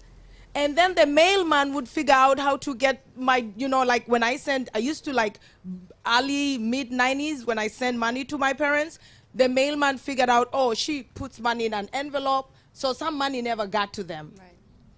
And I was like, I gotta get in banking and figure out how I can get money to my parents faster.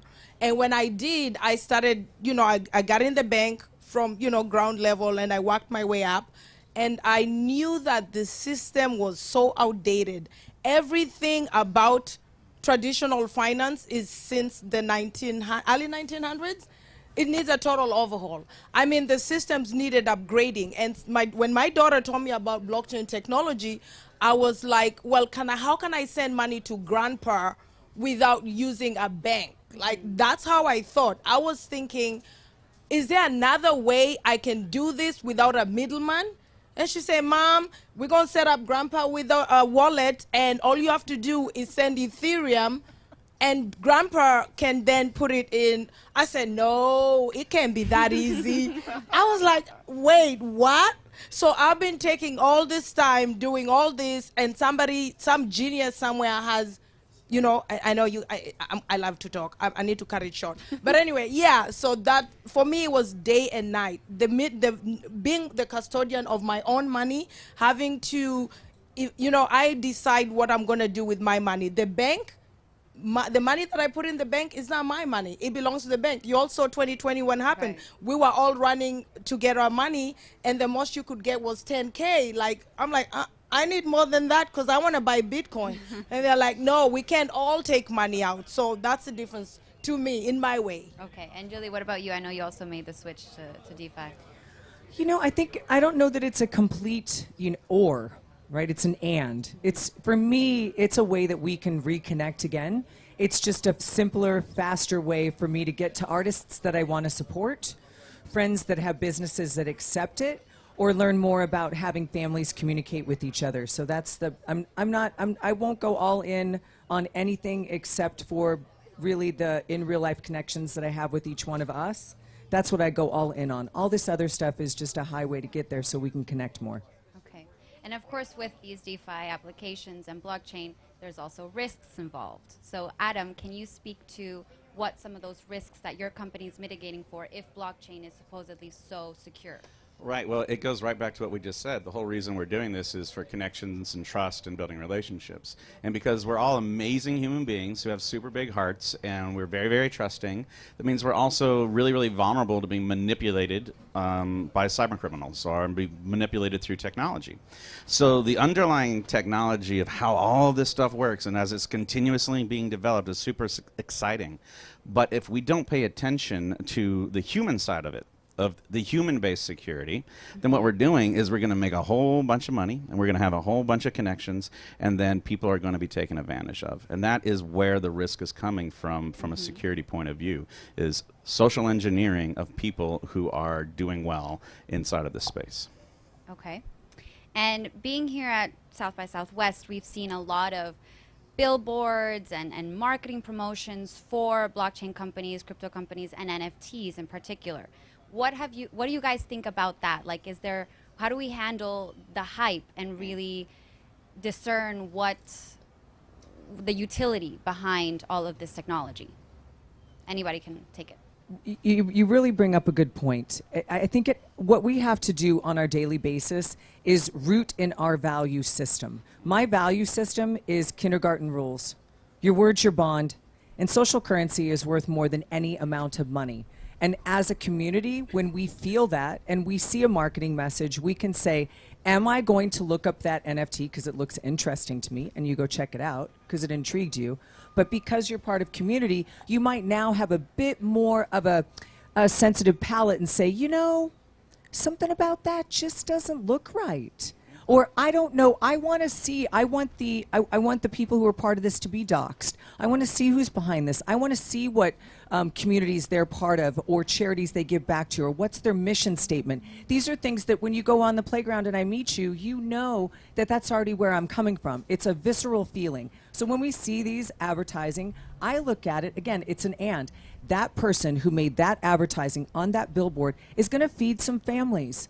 The person who put that up and put it on the screen, he or she was someone who built that. Now they can actually maybe pay a bill at their home. So we all have to be sensitive and educated consumers and decide, does the NFT non-fungible ecosystem satisfy something inside me that I know I can give back? I like the Web3, I like the intellectual property portion of it, and I like supporting artists and entities that do what I do in my heart. So I'm going to do my own research. I'm going to look at that billboard. I'm a look something shiny kind of girl. If you got my attention, I'm going to check you out. If you make it easy for me, QR code, because I've sat in traffic, I'm going to do it. So for me, I want low-hanging, juicy fruit. I'll take that NFT billboard. Awesome. I love that. I would say, for me, I love to educate. So when I see the marketing and I see the hype, and the market will keep the people who are here for the right reasons. Like right now, if you're here for the right reason, you're doing your research, you're educating people. I know that minorities and women, the underrepresented need to get access to this technology. If I'm the only one, gaining from it, it doesn't do me any justice. So when I see people marketing, I want to tell people, hey, this is a good project or this is a good deal, but I want you to get educated fast because you can run into a scam, you can run into a rug pull, and I've never run into that, but thank God because I took time, or my banking side has taught me that when I go into the DeFi side, I have to do my due diligence. I have to make sure the team is, legit, and most people just come in and they're like, oh, I'm ready to give you, like someone just lost $6,500 because they thought they were talking to me. Yeah. Like when she told me, are you crypto mom I just sent $6,500 to? I'm like, why? Why did you? I was like, no, that wasn't me. They have fake crypto moms on Twitter, like 7 of them. And why are you sending me money to help you trade anyway? Like if it was, why would you do that? Like do your due diligence. There are people out there ready to take your money and steal it and then act like they're here to help you. So first of all, if you're coming to me and you want to learn, I'm going to tell you, first of all, you go back and find out why you are sending money on the internet to people you've never met. You know? So, yeah, I can go in on all of that. Well, okay, no, now that we're on that, unfortunately that does happen a lot. Our accounts either get hacked or we believe we're sending money to someone that isn't who they're saying. And also NFTs get stolen and hacked. So maybe, Adam, you can speak a little bit about cybercrime and maybe the psychology around that. Well, yeah, so it's absolutely the perfect market for cybercrime because the technology is non-intuitive to the early stage adopter. So the first person trying to get involved into DeFi, into blockchain and Bitcoin, all the things, all the cryptos, they have such a steep learning curve. Mm-hmm. And in that learning curve right here is absolute prime for a guide to come in and help them along. And so this is what the cyber criminals are doing. They are impersonating trusted resources. They're offering advice, and they are being listened to by people who haven't crossed over that threshold from beginner to proficient. And it's a cyber crime market at this point. It's one of the fastest growing industries it is the fastest growing industry on the planet, cybercrime. And it is being fueled by social manipulation and the growth of crypto, DeFi, et cetera, et cetera, et cetera. Okay. Let's shift gears a little bit and talk about NFTs now. So I wanted to go to Julie, who will organize NFT Miami coming up in a couple weeks, right? So can you tell us what we can expect this year at NFT Miami? That's a good one. There's so many, I guess it depends on where your fun is, right? There's a whole lot of education going to go on. There's some amazing speakers. We have over 200 speakers. I am super proud of the cross-section of speakers that we have. We have a large majority of women. I would like to say I hope I reach the threshold of at least half women, so we don't even have to talk about the gender portion of equality anymore. We've got older, we've got younger. We have a whole kids panel. We have a whole folks coming out of retirement. We have families coming. It's a combination between an NFT conference and Comic-Con, some fun activations. You really will get a chance to reach community. A lot of our sponsors have dug deep into the community and sponsored schools to be able to come so families can learn. Mayor Suarez had dubbed April Miami Tech Month and put Miami NFT Week at the beginning of that so we can teach the community how to fish. Great. Love that, how to fish. How to fish, okay. So, well, you also brought up the point about including women and having a large group of women. So maybe, Brenda, you can speak to that because I know that's also very important to you in your line of work. Yes, ma'am. I will definitely love to speak about it. So, for me, what I've noticed is people are relating more to people that look like them. Mm-hmm. So a lot of people that reach out to me are moms, and they're like, why did you leave your job at the bank? And if that's good, then I want in too. So I've realized being in the bank made me realize that people are living paycheck to paycheck. It doesn't matter who it is. It's a lot of people living paycheck to paycheck. Women are the most, they're the ones that we move the economy. Mm-hmm. In a household, we move the economy. So if someone tells you about a product, the first person I want to do is tell the moms down the street, hey, can you guys get together so we can go buy this product? And trust me, they'll sell it out. That's just organic marketing on its own. So for me, what I realize is the more women I tell about this, we were left behind in the tech in the early 90s with the boom of the tech boom, and not too many women are here in tech in this crypto world. Mm-hmm. When I got in 2020, when my daughter got me in, I did not see anybody that looked like me. My daughter was like, Mom, you can't be a mom on Telegram. You can't tell those crypto bros. Yeah, you can't tell those crypto bros not to cuss. I'm like, but they're using vulgar language all the time because I'm a mom. I can't hear all that. So, so I was like, I'm just going to be a mom. I'm not going to put on an avatar face. I'm just going to be me, and I'm going to be like, okay, I'm the community manager. And funny enough, the founders liked me, and they're like, yeah, I will make you the community manager. Clean up some of this mess. So, yeah, I love, and now that I see more moms in the space, do you know how happy that makes me? More women in this space? Oh, my God. Let's all come in. Do you guys have anything to add about just in general the crypto community and all the faces in the space?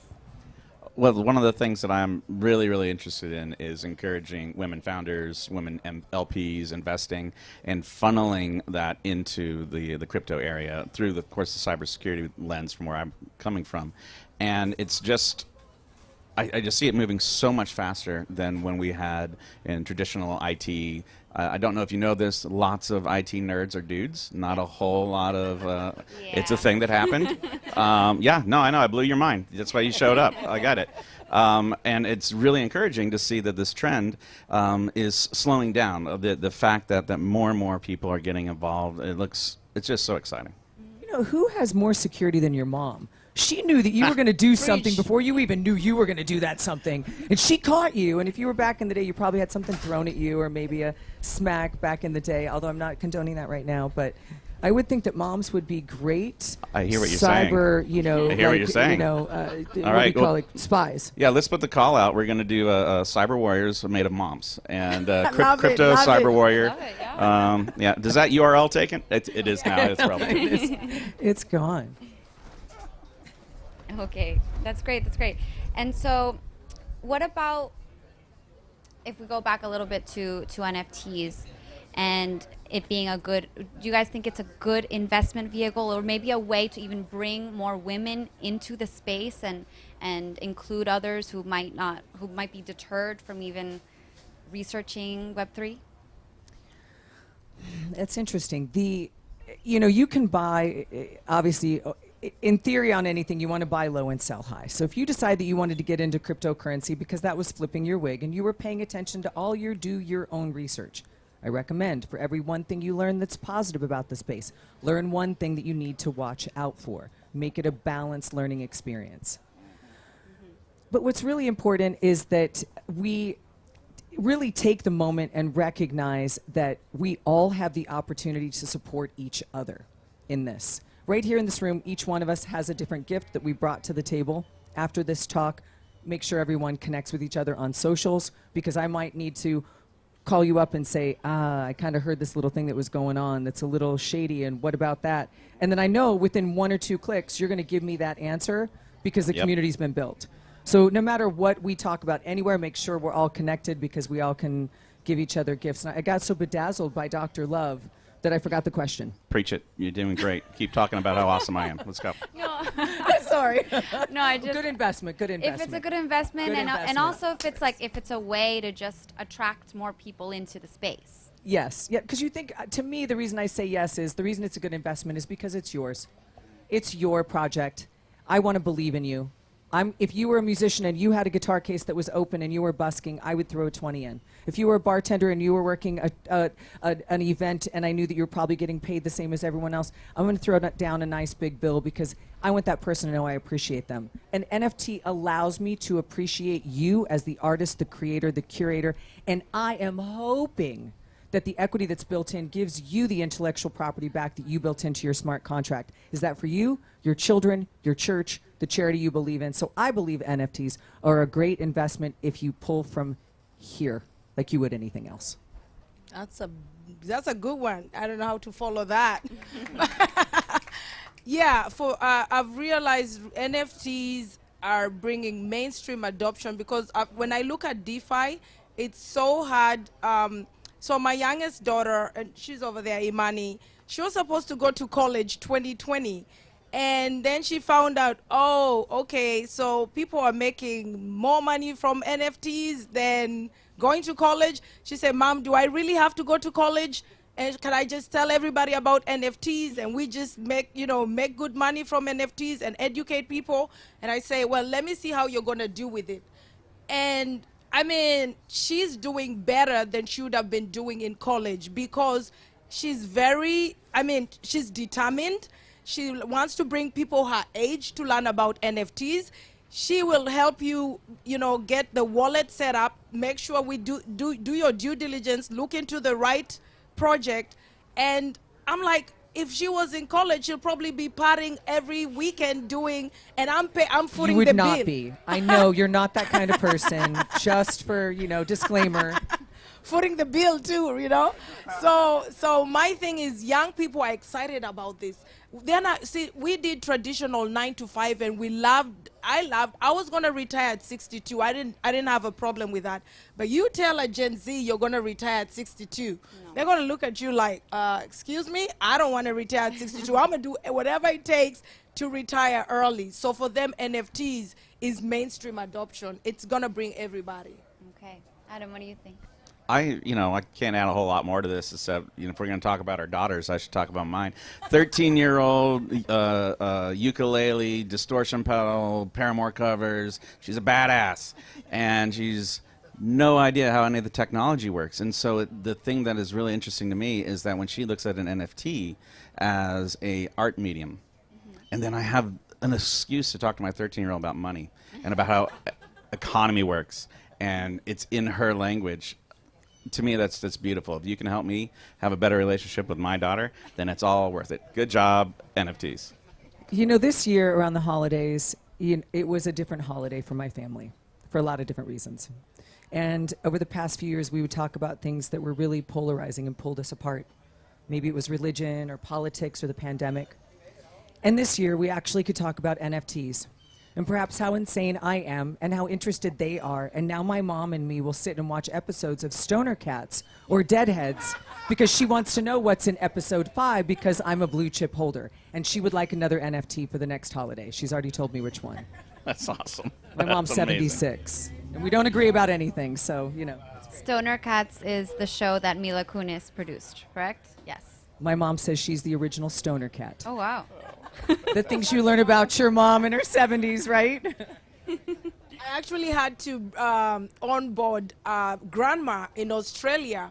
She reached out and she's like, I saw you on Boss Beauties as advisor. I need to get my grandchildren into NFTs. And when we first spoke, she was like, can you walk me through? The call took about 3 hours, but it was so worthwhile because her whole family is now into NFTs. Wow. And she's on Twitter. You can check her out. She goes by Lynn, right? Lynn is now teaching people about NFTs. So that was worthwhile for me. I'm like, one grandma, I'll teach 3 hours, it's okay. But another 3 hours, probably not for anybody else. But she was so nice to me, but yeah. Well, besides Lynn as an educational resource, what else would you guys recommend for someone who's looking to research NFTs and crypto and blockchain? What resources, what tools? I'm glad you asked. My ebook's coming out this Friday. Is it shield time? Yeah, Congratulations. My ebook. Thank you. Yeah, so my ebook, and I know there's other, Cynthia, I know why I'm calling Cynthia. Imani and Cynthia are also putting together some material to walk young people through in a fun way. Like, they're into gaming, so they are, most people understand gaming better than just reading an ebook, because they're like, that ebook is okay, mom, but my generation might probably need something with something more gamified. Yes. So okay, we'll look out for that. Julie, Adam? I think the best resource, I'm going to be honest with you guys, I go to Google. I check it out on Google. I go to Google. I check it out first. But truthfully, I think the best resource is the person sitting next to you. Get to know them.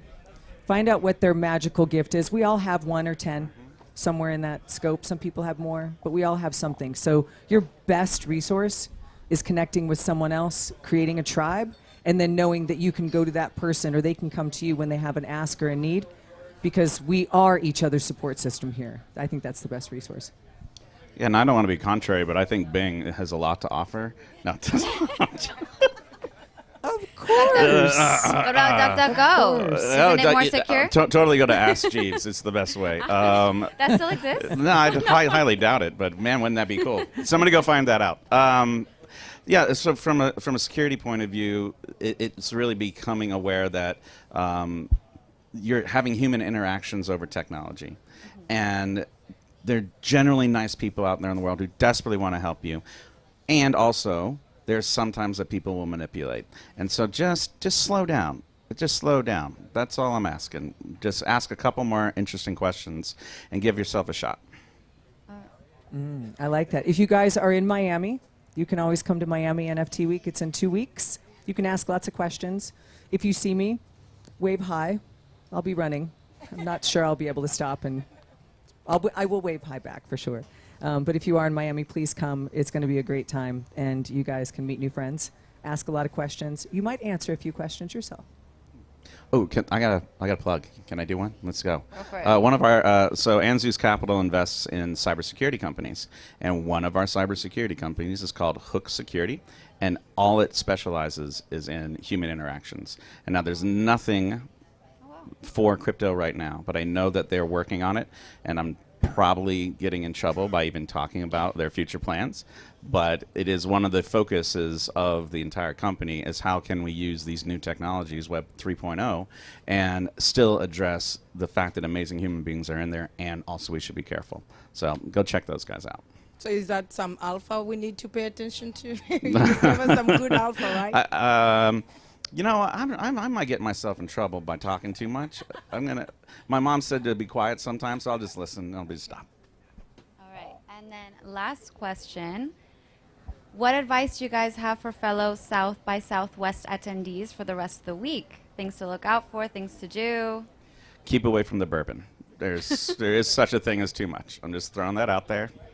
That's my advice. All right, Julie. After 36 years here, I've been here since OG South by goer. OG Since the beginning. in the house. I can't be that old, but I am. Today's my birthday. It is? It is. Oh, It's happy Friday. birthday. It is. It's Wow. That's why I'm wearing the pie Happy shirt. birthday. Wow. 3.14 infinite number. Thank you so happy much. birthday. You guys, this is exactly what South by is about. Wow. Find the moment. Grab a Yes. hold of it. It might be for a second. I love the love you just gave me. I'll take that. That's my South by 2022 from you guys. It's the best birthday gift. Thank you. You're welcome. This year, I'm a mother, but the best advice that I give young people, just make sure you make it, don't drive, don't drink, and be safe. Be safe. That's all. All right. Well, thank you guys so much for being here and speaking with us, and thank you all for coming and hearing us. Oh, thanks for being our moderator. You did great. Thank you. You're great. Thank you. All right. Do we want to just stay up here for the next panel too? I think we should. We can just say Grit Daily House. Yeah. Co-hosted by the four of us. Yeah. No, The right. next guests just come on up. You can sit We right can- here. I yeah, don't mind. we I have just so chill many over here. opinions about literally everything. Let's go. I can do this. I think they're going to kick us off now. Hey, Jordan, So- what do you want? So tell me what you want, what you really, really want us to do. What you want, what you really, really want. I was really hoping for a big round of applause for, well, I'll start with Ornella Hernandez, Ms. Crypto Mom, Julie Lamb, Adam Anderson. Appreciate all you coming. And awesome you, panel, guys. awesome content. Thank you. To answer your question, though, because I'm not letting myself off the hook. Oh. I was hoping Karim would just come up and man the mic. I was hoping he would just take over, but I don't see him right now. Oh, there you are. Okay, so enjoying yourself now. Wonderful. Karim's been up here. Karim's been up for probably 5 hours today on the stage, talking away. So give it up for Karim Noorani, CSO at Link 2. And we're going to mix it up a little bit here, I believe. Mix it up, because this is where magic. Well, grab a mic so they can hear you. Yep. This last panel, does this work? Can you hear me? Can you hear me? This last panel is where magic happens. Magic. Okay. Magic I thought the happens. magic's been here all day. Magic happens tonight, right now. All right. Well, Karim, I'll let you take it away. I'm going to hop off stage. Okay. Thank you. Thank you. So my panel, where are you all? Moon, Tyler. Okay. Yeah, come up. Yes, come on. Here.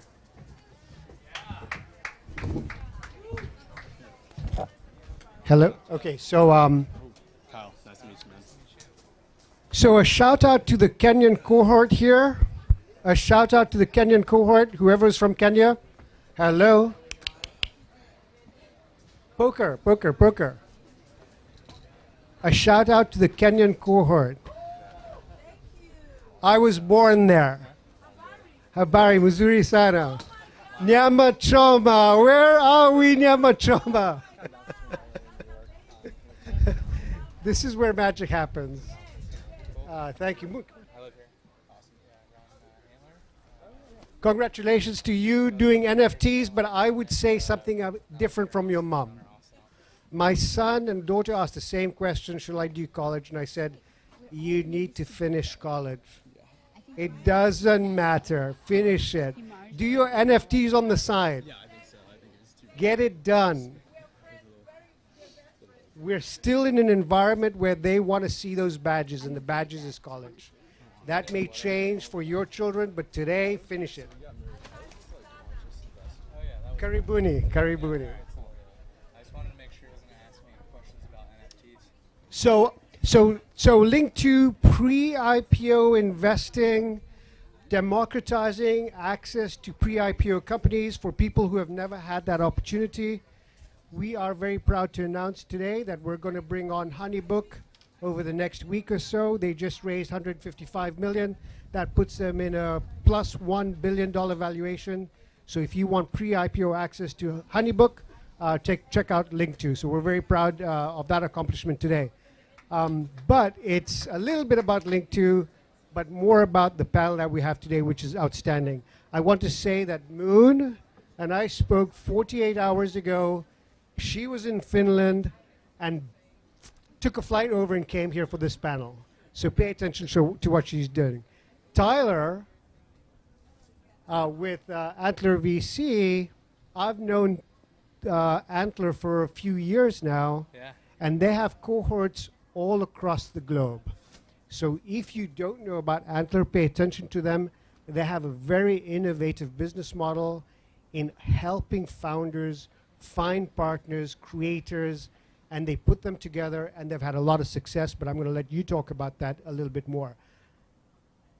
I'm Kyle Alrawi. Kyle Alrawi. I forgot that because of the combination of the first name and the last name. Yes. Young man doing phenomenal things on community-driven investment opportunities. So, and if we remember the conversations that we had today, we talked about economic narrative, we talked about cognitive resonance, we talked about show up, knock on the door, open it, take a yes, take a no, whatever the case is. We talked about identifying opportunities for women, especially women who are trying to raise their first fund because of what they do and who they are. Moon is a perfect example of someone who said, look, I'm building a company. I am really good at what I do. I'm leaning into it. I'm showing up at South by Southwest when people from Texas, from Dallas didn't show up. She came all the way from Finland. So lean into it. I know, Tyler, you have a couple of offices in Europe. Yeah, I think we have 6 and 7 and 8 are on the way towards opening. So, and also for the Kenyan contingent, I actually visited Tyler's office, Antler VC in Nairobi, Kenya. They're doing phenomenal things over there. They're identifying people who are building the next gen companies and actually killing it. The amount of money that's going into Africa-built companies is phenomenal. You've got offices in Asia, yeah, in actually, Europe. our Nairobi office to date is the highest TVPI fund we have in the portfolio. So really excited to have a presence in East Africa, and what's going on there is phenomenal. It's really exciting. And so what I wanted to say today at this panel, this last panel, it's where magic happens. The combination of Tyler, Kyle, and Moon and what they're building is if we can forge the relationships, the connections today, these companies will all be successful with the support of the folks in this panel and the folks that are here today. So let's make magic happen. What I want, this is 22 South by Southwest, is by 2023, I want companies that they're building on our Link2 platform because they're killing it. And when they're killing it, you guys get to invest in it. That's the goal. Let's make it happen. I'm going to let you guys start with introductions about yourself, what your value proposition is, how you're supporting companies, and what is it that you're doing differently. Now, the last panel, I wasn't allowed to talk about NFTs, blockchain, cryptocurrency, but today we're at this last panel, it's gloves removed. We can talk about all of that because all of you guys are building next-gen companies, community support, and with founders who are exceptional. So let's kick it off with Moon. Let's go. Hi, everyone. First of all, thank you, Kareem, for all of this time and this opportunity to be here. My name is Moon Jarin. I'm the founder and CEO of a company called Indri. We're building and blockchain technology solution protocols on the third generation of a platform called Hedera Hashgraph. It is world's only carbon negative blockchain platform, and they have the lowest gas fees and 30 to 50 times faster than any of their competitive blockchain currently. And the reason I wanted to build this company was last year I was the chief marketing officer at a fintech impact company. Actually, there was an earlier panel and somebody talked about carbon credits, and that company invested in mangrove forest across Asia, and they were selling millions of dollars worth of carbon credits. In majority of them are in the European markets, and while I was doing that, I almost had an ethical dilemma of a situations like how much this whole thing was top down, because when I decided to join that company, it was really about creating an environment where I thought we actually did care about the climate. But another thing that I found out was how much I didn't know about the climate. But most importantly, I did not know what is it that I could do as an individual, not as a CMO, not as somebody who get to sit among people like yourself, but just a normal day-to-day person. You know what I'm trying to say? And when I was talking to my friends about carbon credits, they were like, what is that? So last December 30th, just like usual, I sort of make a next year plan, and I felt like something had to change after that COP26 is how do we solve this problem, even though it's a really, really big problem, but we all got a role to play in our society. And the people who change the world are crazy enough to think that they actually can.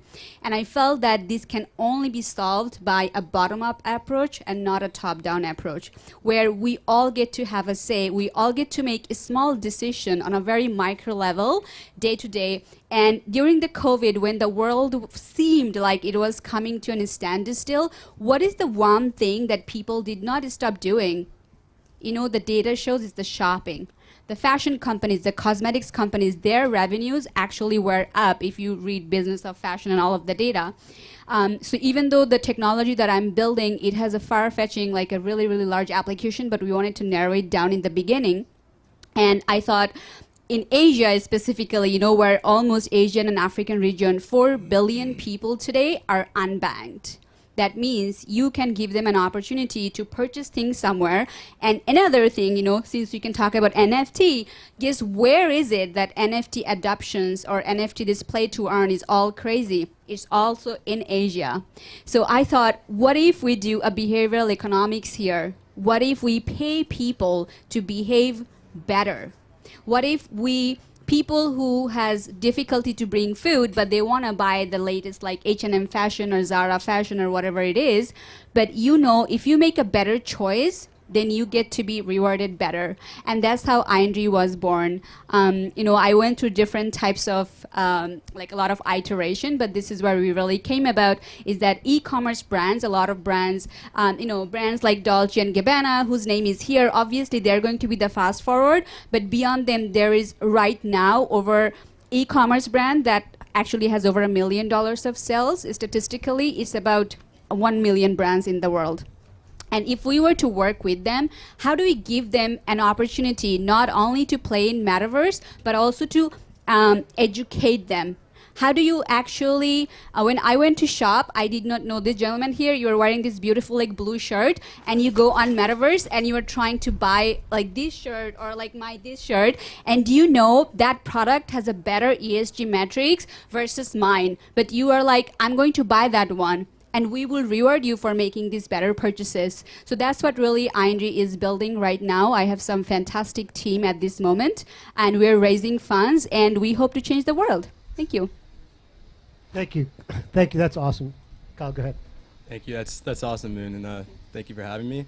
I'm Kyle O'Rawi. I'm the co-founder of Hedge. Hedge is a collaborative trading platform where you can make a hedge fund with your friends by pooling money and investing together. So we offer both individual and group investing, as well as social and learning resources. And our mission is to make both public markets and Web3 assets and investing as a whole more accessible, more collaborative, and more inclusive. So my co-founder and I, we met in college. We had been investing since the day we turned 18, actually, but pretty passively. So we didn't come from affluent backgrounds, and our cultures did not necessarily emphasize finance and didn't surround us with a community of people who could kind of show us the ropes to investing. So we stayed pretty passive until college, got there, both went on scholarship to USC, and were fortunate enough to make some great friends with whom we were able to learn how to invest. And what we noticed is that it wasn't really about making money, it was more about the community and the relationships that we were able to form there. So as we looked around, I mean, that was a great experience. It's what allowed us to get into investing, but it wasn't necessarily what we were looking to do as a whole. We wanted to grow together. We wanted to grow alongside our community, and we just couldn't. So as we looked around, we saw this was a pretty consistent problem, and we started seeing deeper ones within society. So we've talked a lot today about women investing, and one of the things we observed is that not a single one of our female friends across thousands of women, not a single one was investing, bless you, which wasn't right. So, I mean, I grew up, my parents were divorced, so I grew up largely with a single mom. She was a kindergarten teacher. During some of the most profitable years of the market, she was invested with a company that was losing money for her, which shouldn't have been possible. And when she would try to call, adjust her risk tolerances, ask what was going on, they would write her off because she was a woman making $40,000 a year, and they just didn't care.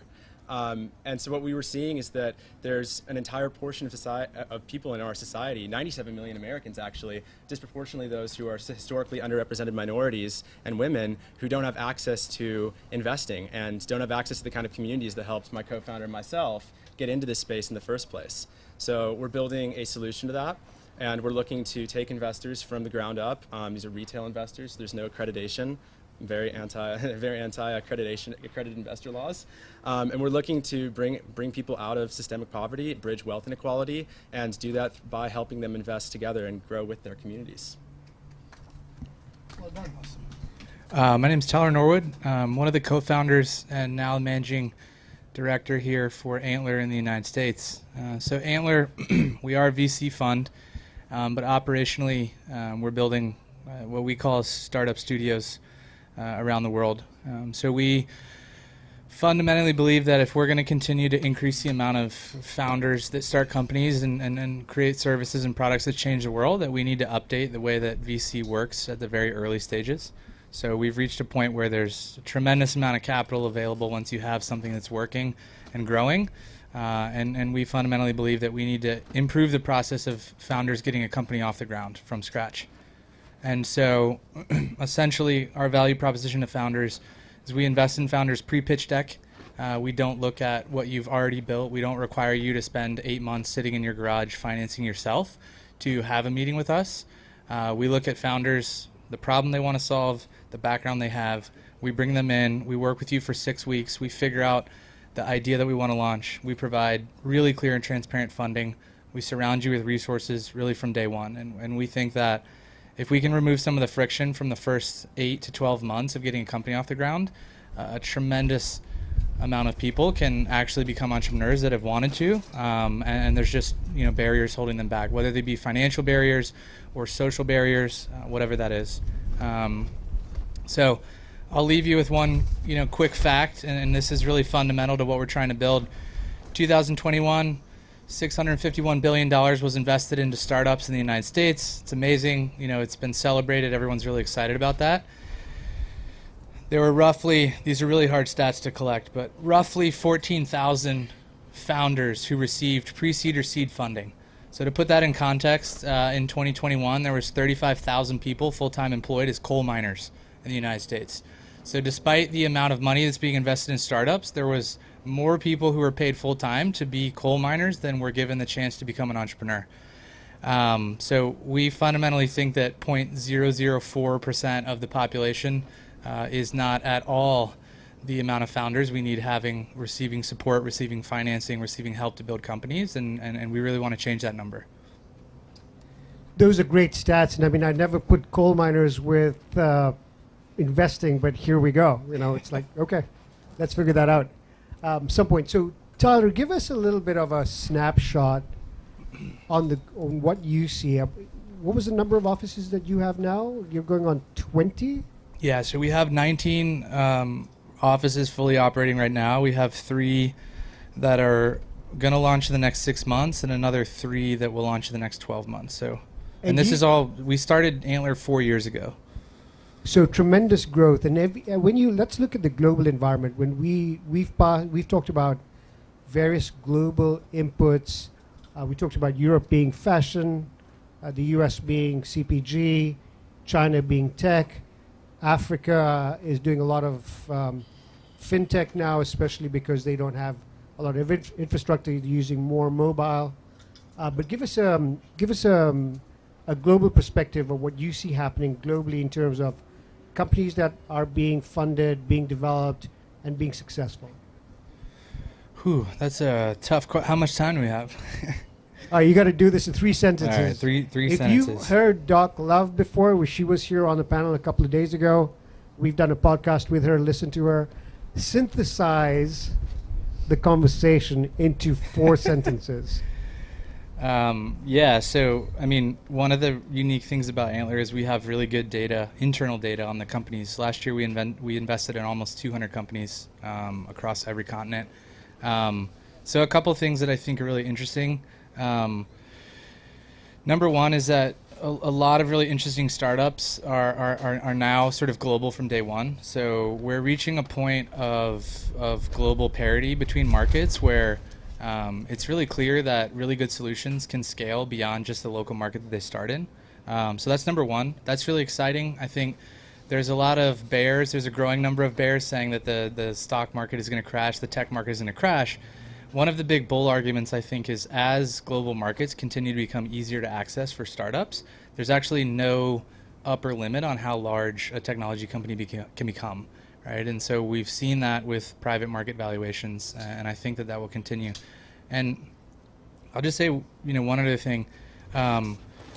One thing that we see is that good ideas are coming from all over the world. So I think, I'm American. I've lived overseas for 7 years. I think there's sometimes this fallacy that like really good ideas come from developed markets and they're copycatted and spread out into developing markets. And one of the things we're seeing right now is that actually really good novel ideas that could change things in a market like the United States are coming out of places like Indonesia. They're coming out of places like East Africa. And because those environments have such different constraints and think about things in such a different paradigm, they're creating solutions that are really interesting and applicable to the United States, for example, or Europe, for example. And so it's really exciting, I think, in the next 10 years that we're going to see good ideas from the United States are still going to be copied in developing markets, but we're going to see an equal return. We're going to see really interesting, fascinating, paradigm-shifting ideas come out of Africa, come out of Indonesia, come out of Vietnam, and be applied in the United States and solve problems in really unique ways. So that's what I'll say about like 2 really interesting things that we're seeing right now from a global innovation perspective. So one of the most important pieces of advice I received from a venture partner, a GP actually at a larger venture firm, and I said, how do you make investment decisions?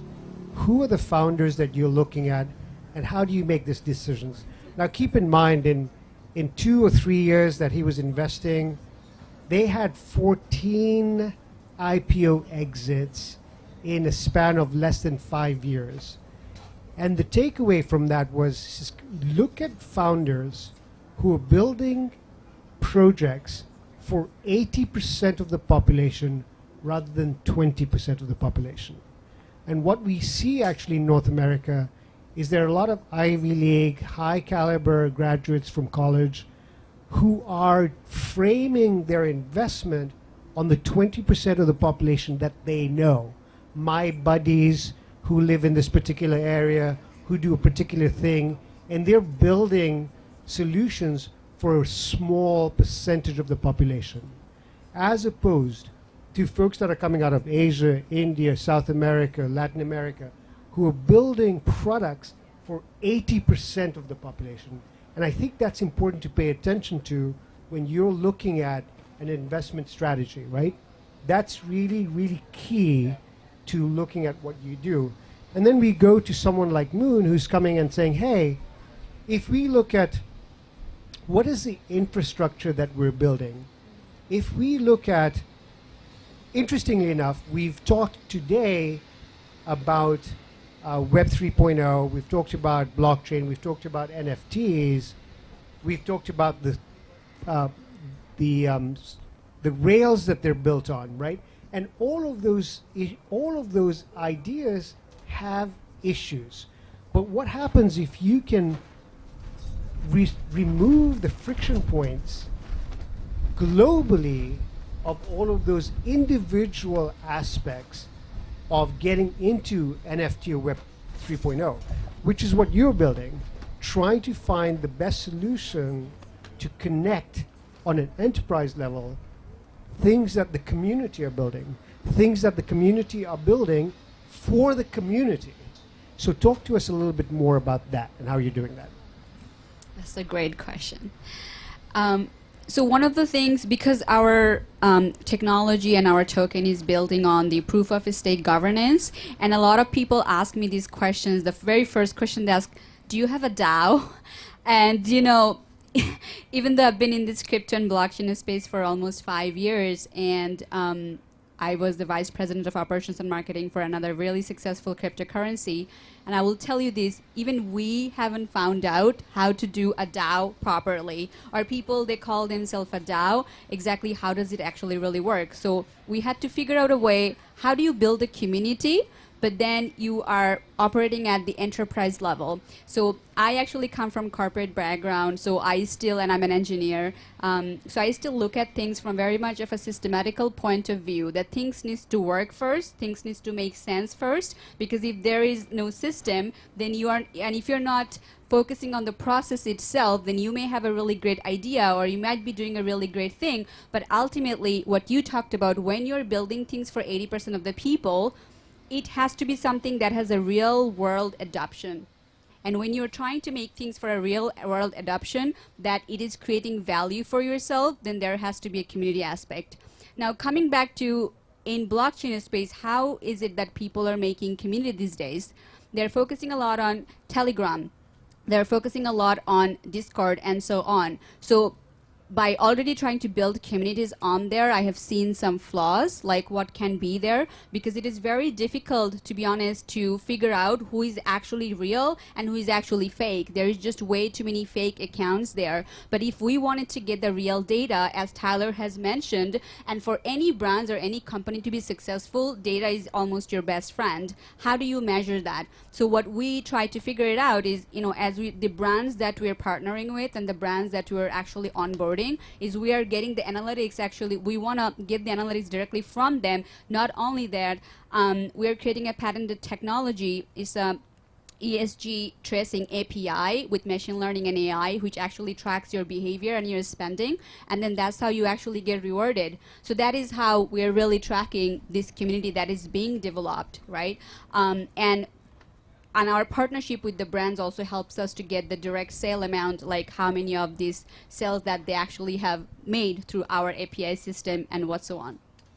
I want you to repeat that number you mentioned earlier. So if we take Dolce, we take out all these companies that everybody recognizes that have huge transaction values, but if we look at what the community is developing in terms of brands and products, what was that you mentioned? You mentioned a million companies. A million companies whose sales amount yearly is over $1,000. 1 million, like 1 million e-commerce company out there in today's world, and like that's 1,000 and above. So keeping that in mind, if you look at companies like Etsy, who started talking to an opportunity of a back-end marketplace or efficiencies in a marketplace, they grew into an IPO several billion-dollar company valuation.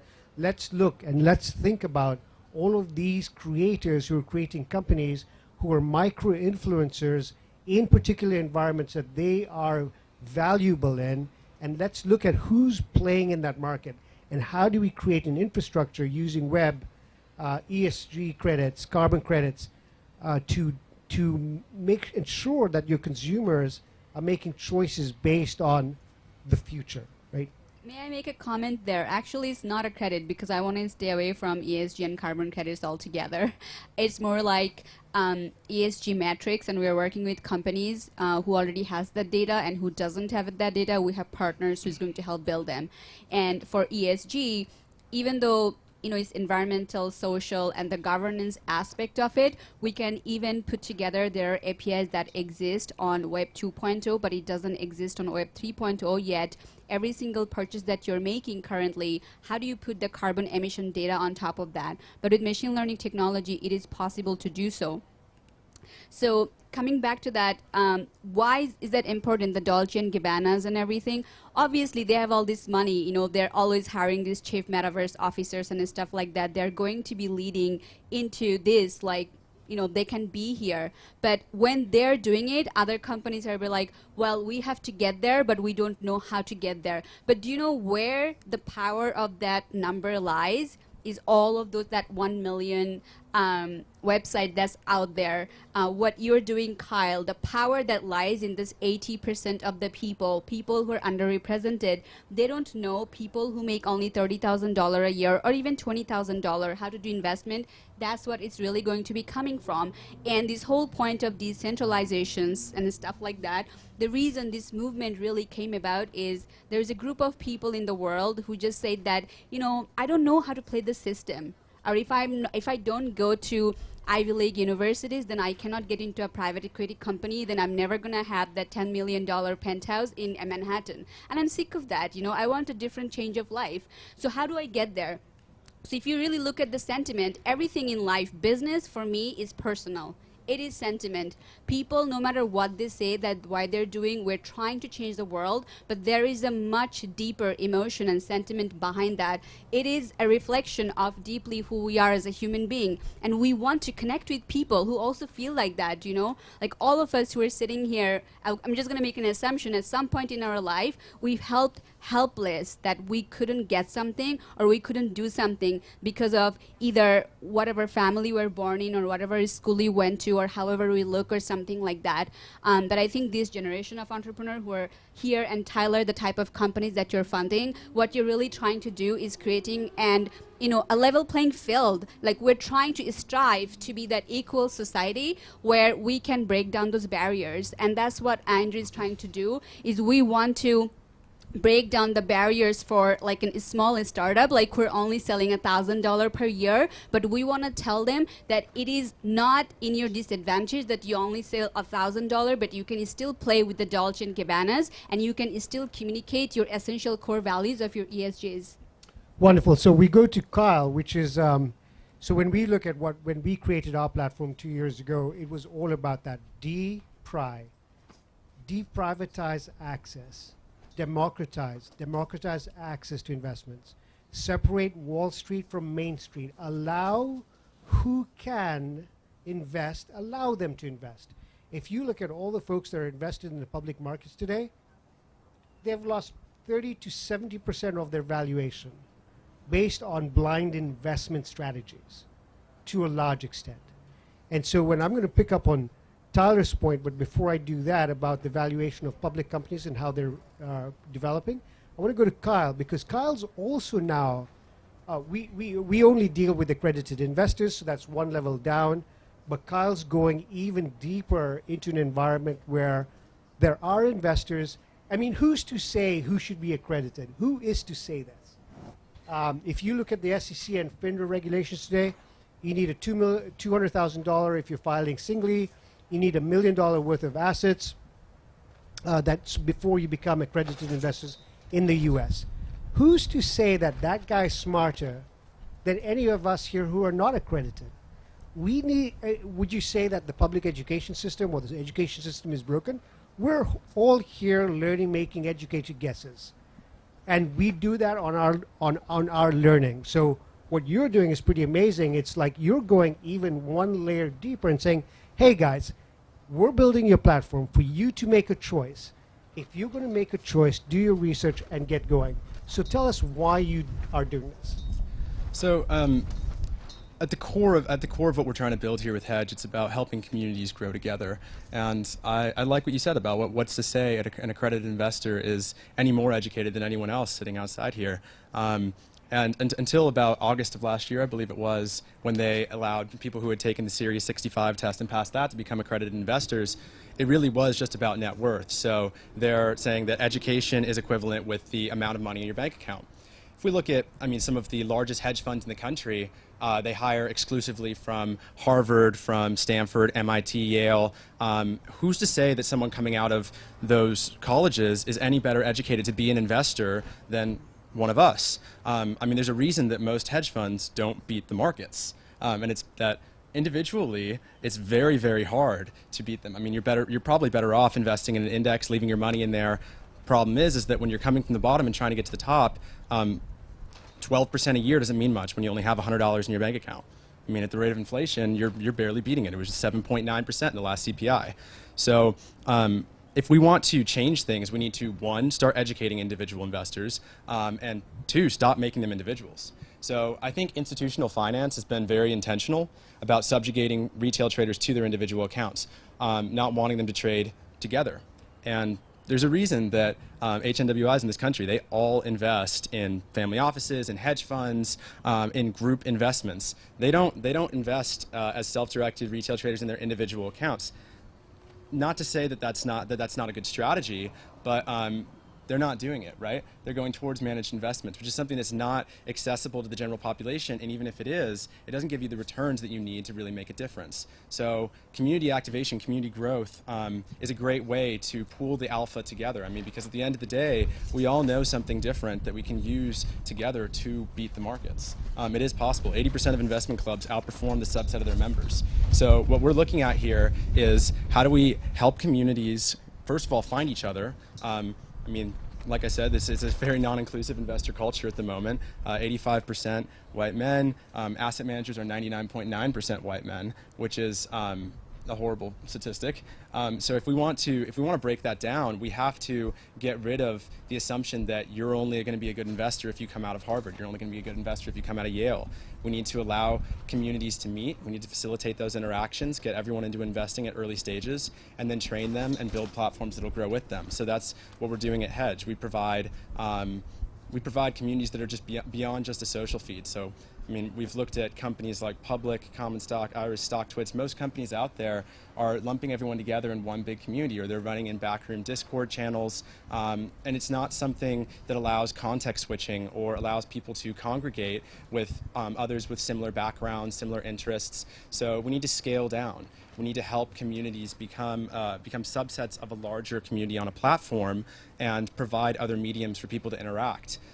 So that's what we're doing at Hedge. We're providing the social features, the learning features, and then facilitating the ability for these people to start investing together without having to be accredited investors, without having to incorporate an LLC or go through any of that process. It's just kind of click and submit, and we're not focused on making them ape into things, but rather building them up as investors, teaching them and helping them make smart investments.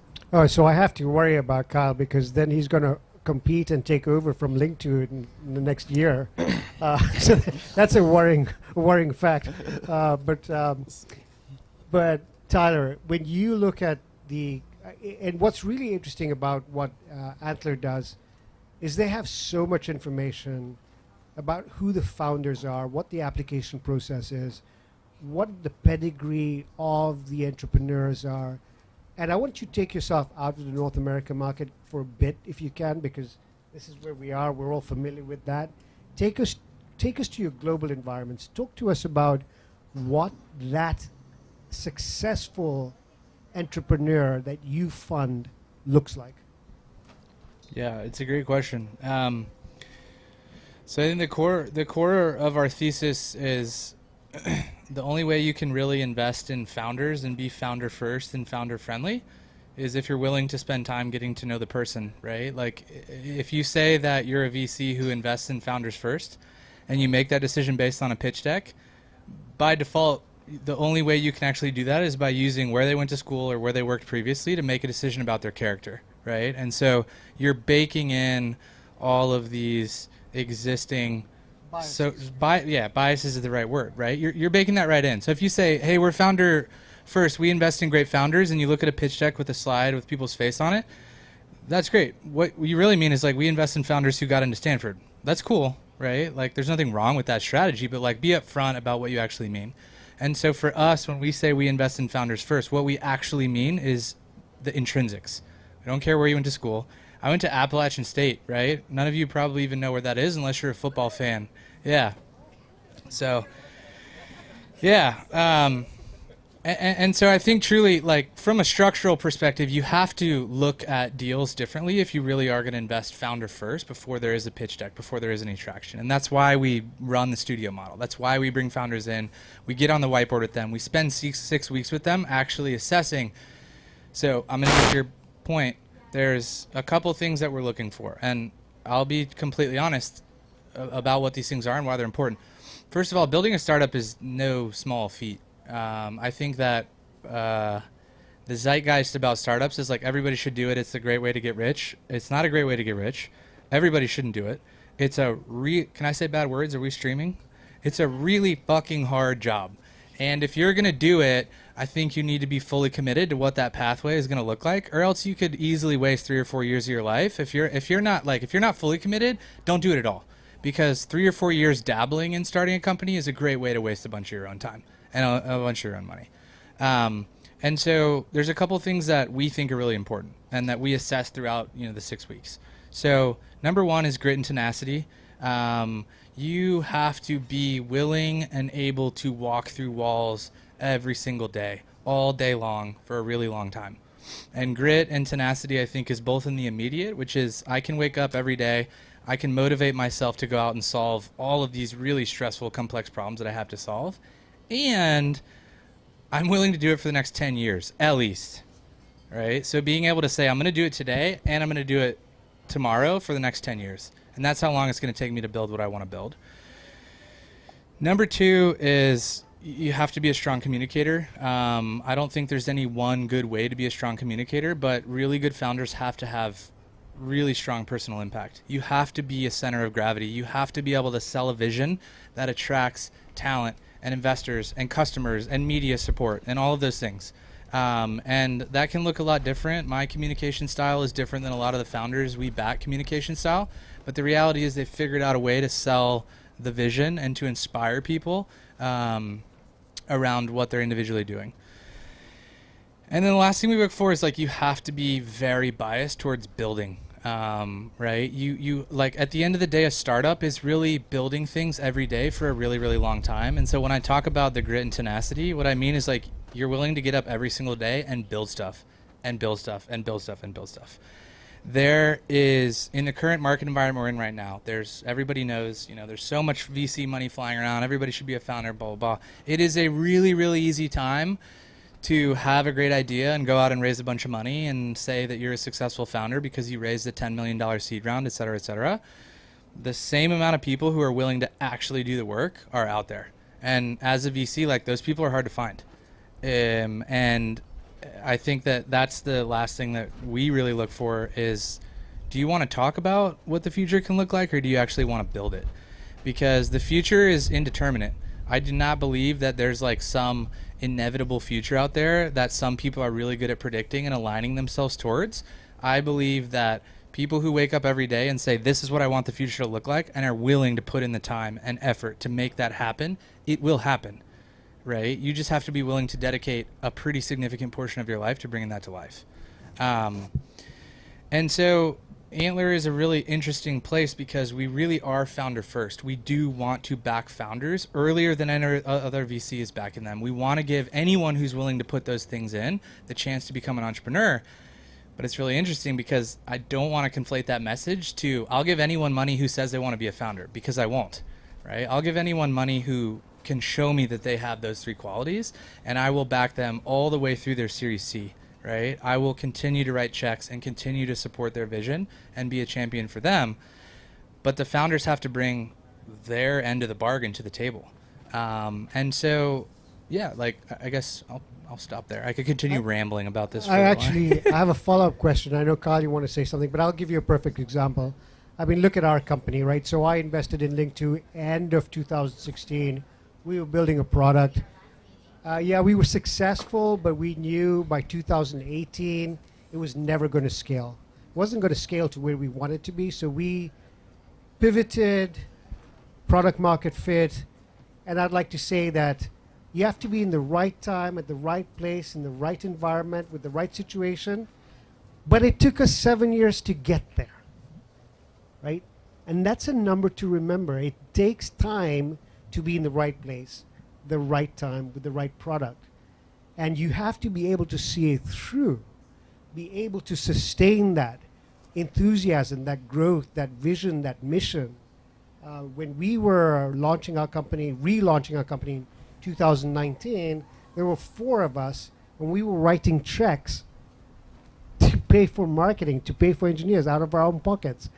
2 years later, we're tracking over $25 million worth of revenue right away to the bottom line. We've done $100 million plus of investments in companies in 2 years. But it took us 7 years to get there. So stick to it. You have to be strong. You have to be dedicated. You have to have a vision, and you have to have a team that's ready to back you all the way through. Yeah, and my partner Jeff is sitting right there. We were talking before he came over here, and one of the things we tell founders that we work with all the time is there's 2 perspectives you have to hold in your head at all times, which is, what are you building 10 years out? What's your 10-year vision? What are you doing right now? What are you doing today? Any perspective in the middle of those 2 things is sort of a waste for founders. So thinking in the 1-year perspective, or the 3-year, or the 5-year, it's, we want to send humans to Mars. Great, that's your 10-year vision. Inspire, get on stage, tell people that's where we're heading or whatever, and then tell me what we're doing right now, which is like fixing this engine so that our next launch works. And so to your point about the grit and persistence and being able to think on that scale, where am I trying to get the world in 10 years, and what am I doing right now today? And being able to hold those 2 sometimes competing perspectives in your head as a founder and kind of switch, who am I talking to? Am I talking to an investor? Should I be selling my 10-year vision, or am I talking to my team and trying to figure out, like, guys, what are we doing in the next 8 hours to fix this problem? Absolutely correct. I know you're itching to say something. Go ahead. Yes. I mean, those are both great responses. And if I may add to it, I think one of the important things, because the founder lifestyle is so romanticized, and I think that people often don't focus on what it really takes. I mean, we all know it's ridiculous. So, I mean, to give some context, we heard probably somewhere between 100 and 150 no's before we heard a yes. Because what we're doing, I mean, just because of regulatory requirements, you can't put a product in market without raising money. So it was at times choosing between paying our employees and eating. And I mean, we dropped out of school, we put everything on the line for it. And I think that that's not something that's often looked at until a company is already successful. So, I mean, you have to be willing to put in 20, 22-hour days sometimes, and to keep doing that for a long time, and to hear all of the no's. And for us, it was, I mean, my co-founder and I were really young, Gen Z. I'm 21 years old right now, and thank you. And I mean, we heard a lot of no's because it was really hard for people to trust that we were serious about what we were doing and that we had the skills. And we had, I mean, it was absolute determination and blood, sweat, and tears, and no joke. I mean, you have to put everything on the line and believe in what you're doing, and really think that the world just needs your vision. So for us, there was just no way in hell that I was gonna let someone else's mom have the same experience that I did, or that I was going to talk to my kid in 20 years and have a son tell me that none of his female friends are investing. It just doesn't make any sense. So when you see the world as it is, my perspective is that I've never believed in changing things from the inside. I'm a much bigger fan of taking a sledgehammer to the existing model and doing it yourself. So I think that you can only change things so much from inside the system, and at some point you just got to break it all down and rebuild it. So that it's not always pretty, but it is worth it, and it's we've come a long way, but it does take grit, determination, and a lot more. Well, and I think you brought up a good point. Like, under grit and determination is that temperament, right? So if you're going to build anything meaningful, you are going to deal with regulators. You are going to run into existing rules that have to change. You are going to have really tough conversations about the things that are happening secondary or tertiary to the service that you're building, et cetera. And so under that grit and tenacity too, I think you have to care so much about what you're building that you're willing to like fight through those things and say like, hey, if you're successful, you're going to have a really tough conversation with the SEC one day, right? Like, inevitably, you're going to have to talk to those people and to have that temperament to say, like, this is why I'm doing it. I want to have those conversations. I want to tell them how we can update the infrastructure to make it better. And no, I got to say a couple of things. It's like the SEC and FINRA, please.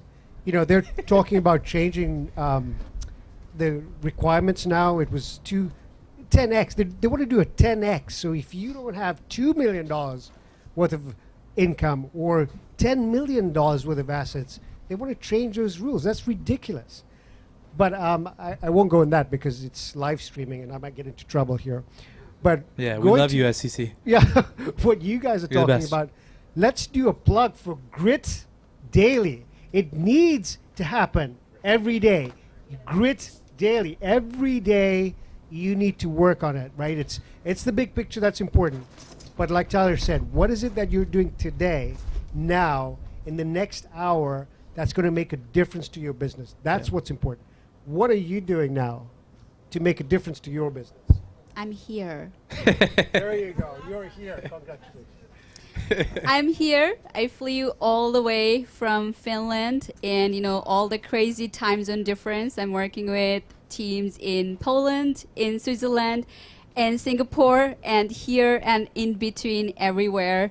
I'm dealing with finding developers and figuring it out when they tell me that they know how to build something, and after 2 weeks you figure out they don't really know how to build something, that they just wasted 2 weeks of your time. I'm dealing with like the challenges that you just talked about, like every doors that you walk through. Like I think one of my friend was standing there. He told me earlier. I know a gentleman who just talked about an idea and they just raised literally no product, $21 million from their seed. But when I talk to investors, they're like, oh, I need this, I need this, I need this, I need that. But you still have to smile and you still have to have a purpose. And because I have my purpose, I wake up every morning and I know exactly why I'm doing this, and I have that passion, and I will keep going. And I'm talking to all of you because I think creation, business, these are purpose and these are energy. And holding this energy among doing these millions of things every day, it is a tough job, which is what you say, it is grit. And I think I have a proven track record of having that, so I'm just enjoying that ride. So, thank you very much for that. Grit work every day. I want to ask you maybe one or two final questions, Tyler. When you're looking at, I remember when I was in Kenya and your office in Nairobi, and we were looking at some of the companies that were being funded and developed there. That was pre-pandemic.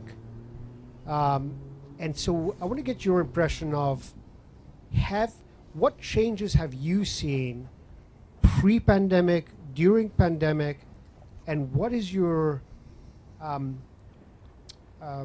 thought about what's happening in the next 2 years? Keep it to 2 years. I don't want 5 years. What are the seismic changes that you will see happen over the next 2 years? So pre-pandemic, what were you funding? During pandemic, how did you see people coping? And in the next 2 years, what do you see being built that are going to be successful? Yeah. Also, you've talked about our Africa office. Quick shout out. Not only do we have a fund in Nairobi, it's run by 3 female GPs. Our entire GP team in Nairobi are females. And they're awesome. They're the best, and they're doing great stuff. Oh man, this is a really tough question. So I'm not gonna avoid your question. So, okay, my answer to your question is pre-pandemic, during the pandemic, post-pandemic, the world is going to change a lot less than people think. So I don't actually believe that there was this monumental shift in the direction of the world from the pandemic. And the reason why, So there are a lot of trends, right? Future of work is a big trend now, and the metaverse is a big trend now, and et cetera. There's all these trends. The reality is COVID, there's a war in the middle of Europe. There are a lot of adverse things that go on in the world. And it's really easy to get sucked into this worldview that those are going to fundamentally shift the direction everyone's trying to get. But my worldview is everybody is really ultimately looking for the same things, and those same things don't really change. They didn't change during COVID. They're not changing now. They didn't change before COVID. The way that people get them and the way that people think about them do shift a little bit. But ultimately, I think everybody is looking for the same things. And one thing that I tell our founders is don't chase trends, right? Don't build a metaverse company because metaverse is super hot right now. Don't build a Web3 company because you hear about all this money that's being raised in Web3. Build things that satisfy the basic, Moon, you talked about, like the basic underlying needs that people have. And I think about coming up with ideas in two ways. Number one is something was built or something happened that created a new problem for people that we had never had before. Social media is a great example. Before social media, we didn't really know what giving every single person in our whole society a platform to say whatever they want looked like.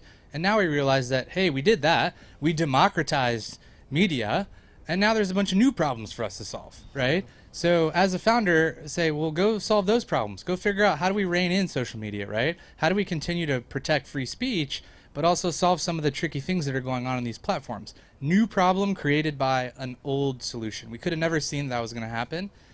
And the second thing is take new technology and apply it to solve our old problems in better ways.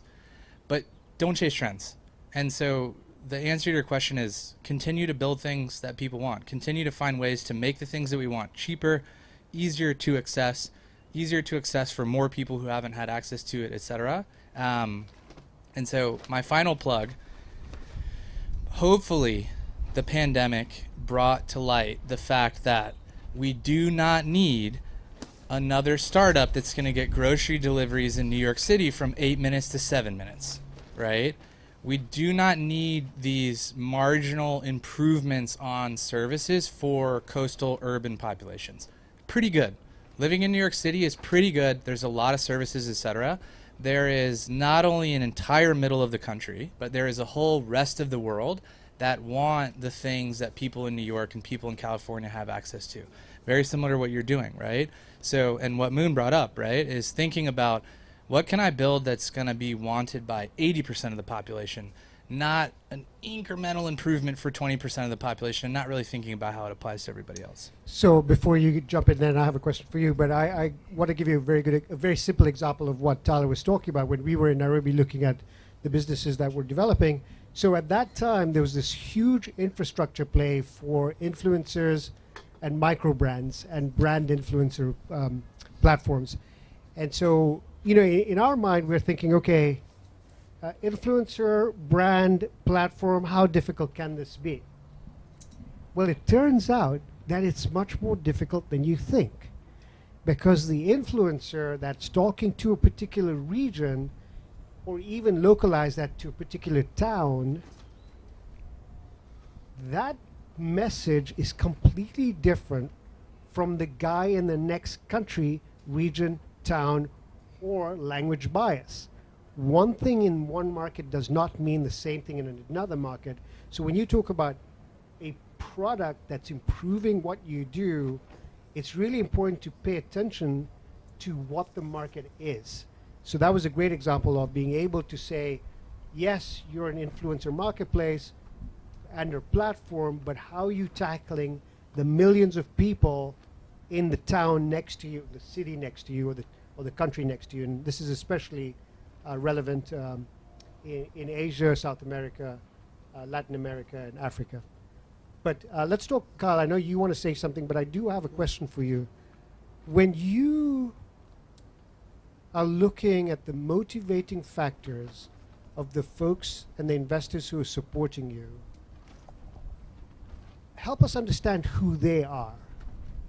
The people who've invested in our company? Yeah. So we, like I said, we got about 100, maybe 150 no's before we got a yes.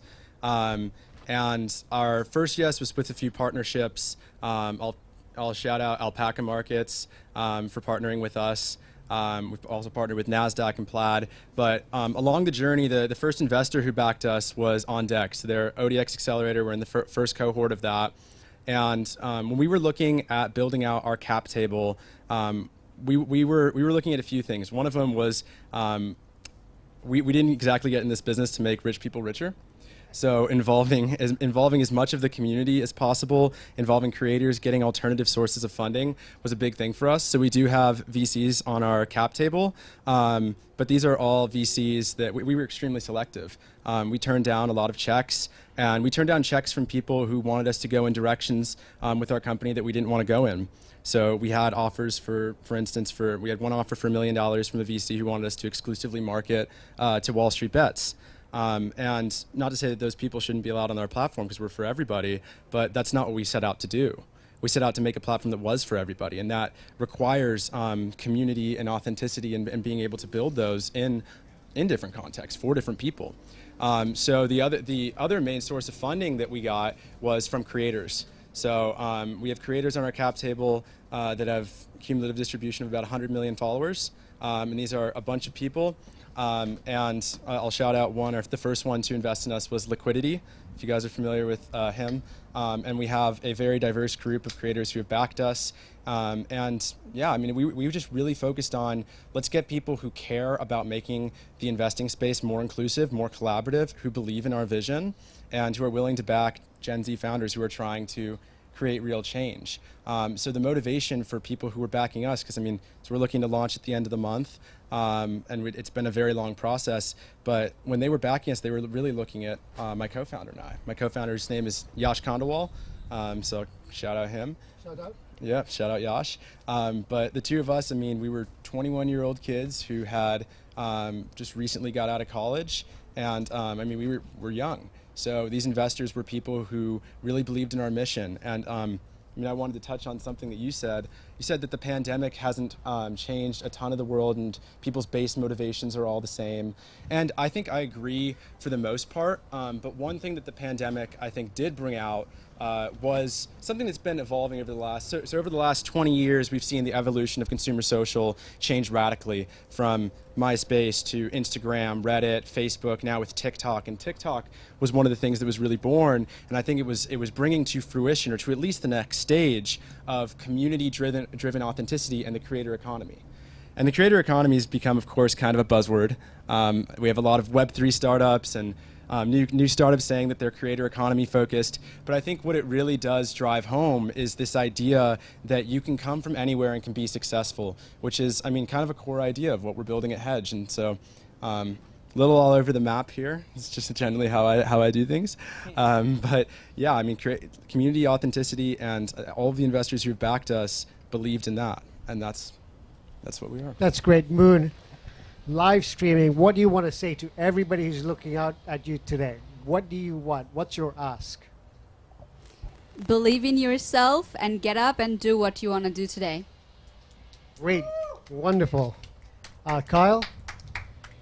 I think the only thing I would want to say to you is anyone can be an investor, anyone can be successful. Grow with your community and don't be afraid to get after it. So, I mean, I'm 21 years old. We've been incredibly blessed, but I mean, you can do it. And for me, it was all about just taking a leap. So I guess what I'm trying to say is jump. Do I get to say what I want to say? Yes, of course. You get to say what you want to say within no bounds. Very similar, but I think it's time. Like, my main message right now and my main theme in my life and with our team's life is, like, it's time to go back to work, right? It was really, it was a cool experiment for all of us to sit at home in our pajamas and work on the internet. But there's a lot of really big, really complex problems that need to be solved in the real world. And it's time for all of us to start waking up in the morning early and sort of setting out with the intention of, like, I'm going to put in the hard work. I'm going to change the world. I'm going to do the work that it takes. And there's some ways to get rich fast, but there's no way to change the world fast. And so my sort of theme of like it's time to get back to work is like it's time to start thinking in 10 to 15 year timescales, right? And you know, that's why I love being on stages like this. Is like you guys are clearly thinking about this. Like, I'm gonna do this for the next 10 years, and we need less people who are like, I'm gonna get rich in the next 1 year and retire. And like, that's cool, but it's very selfish, right? Society doesn't benefit from you getting rich in the next year. Society does benefit from you waking up every single day for the next 10 years and building. Well, there we have it, guys. Big round of applause. Tyler, Kyle, Moon. Show them your love and support. Thank you for Grit Daily House and everyone that's been here. Thank you all. Have fun. It's the end of the day, almost. All right, bye.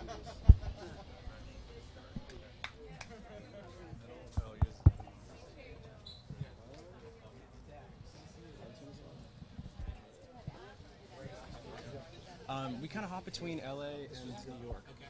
So.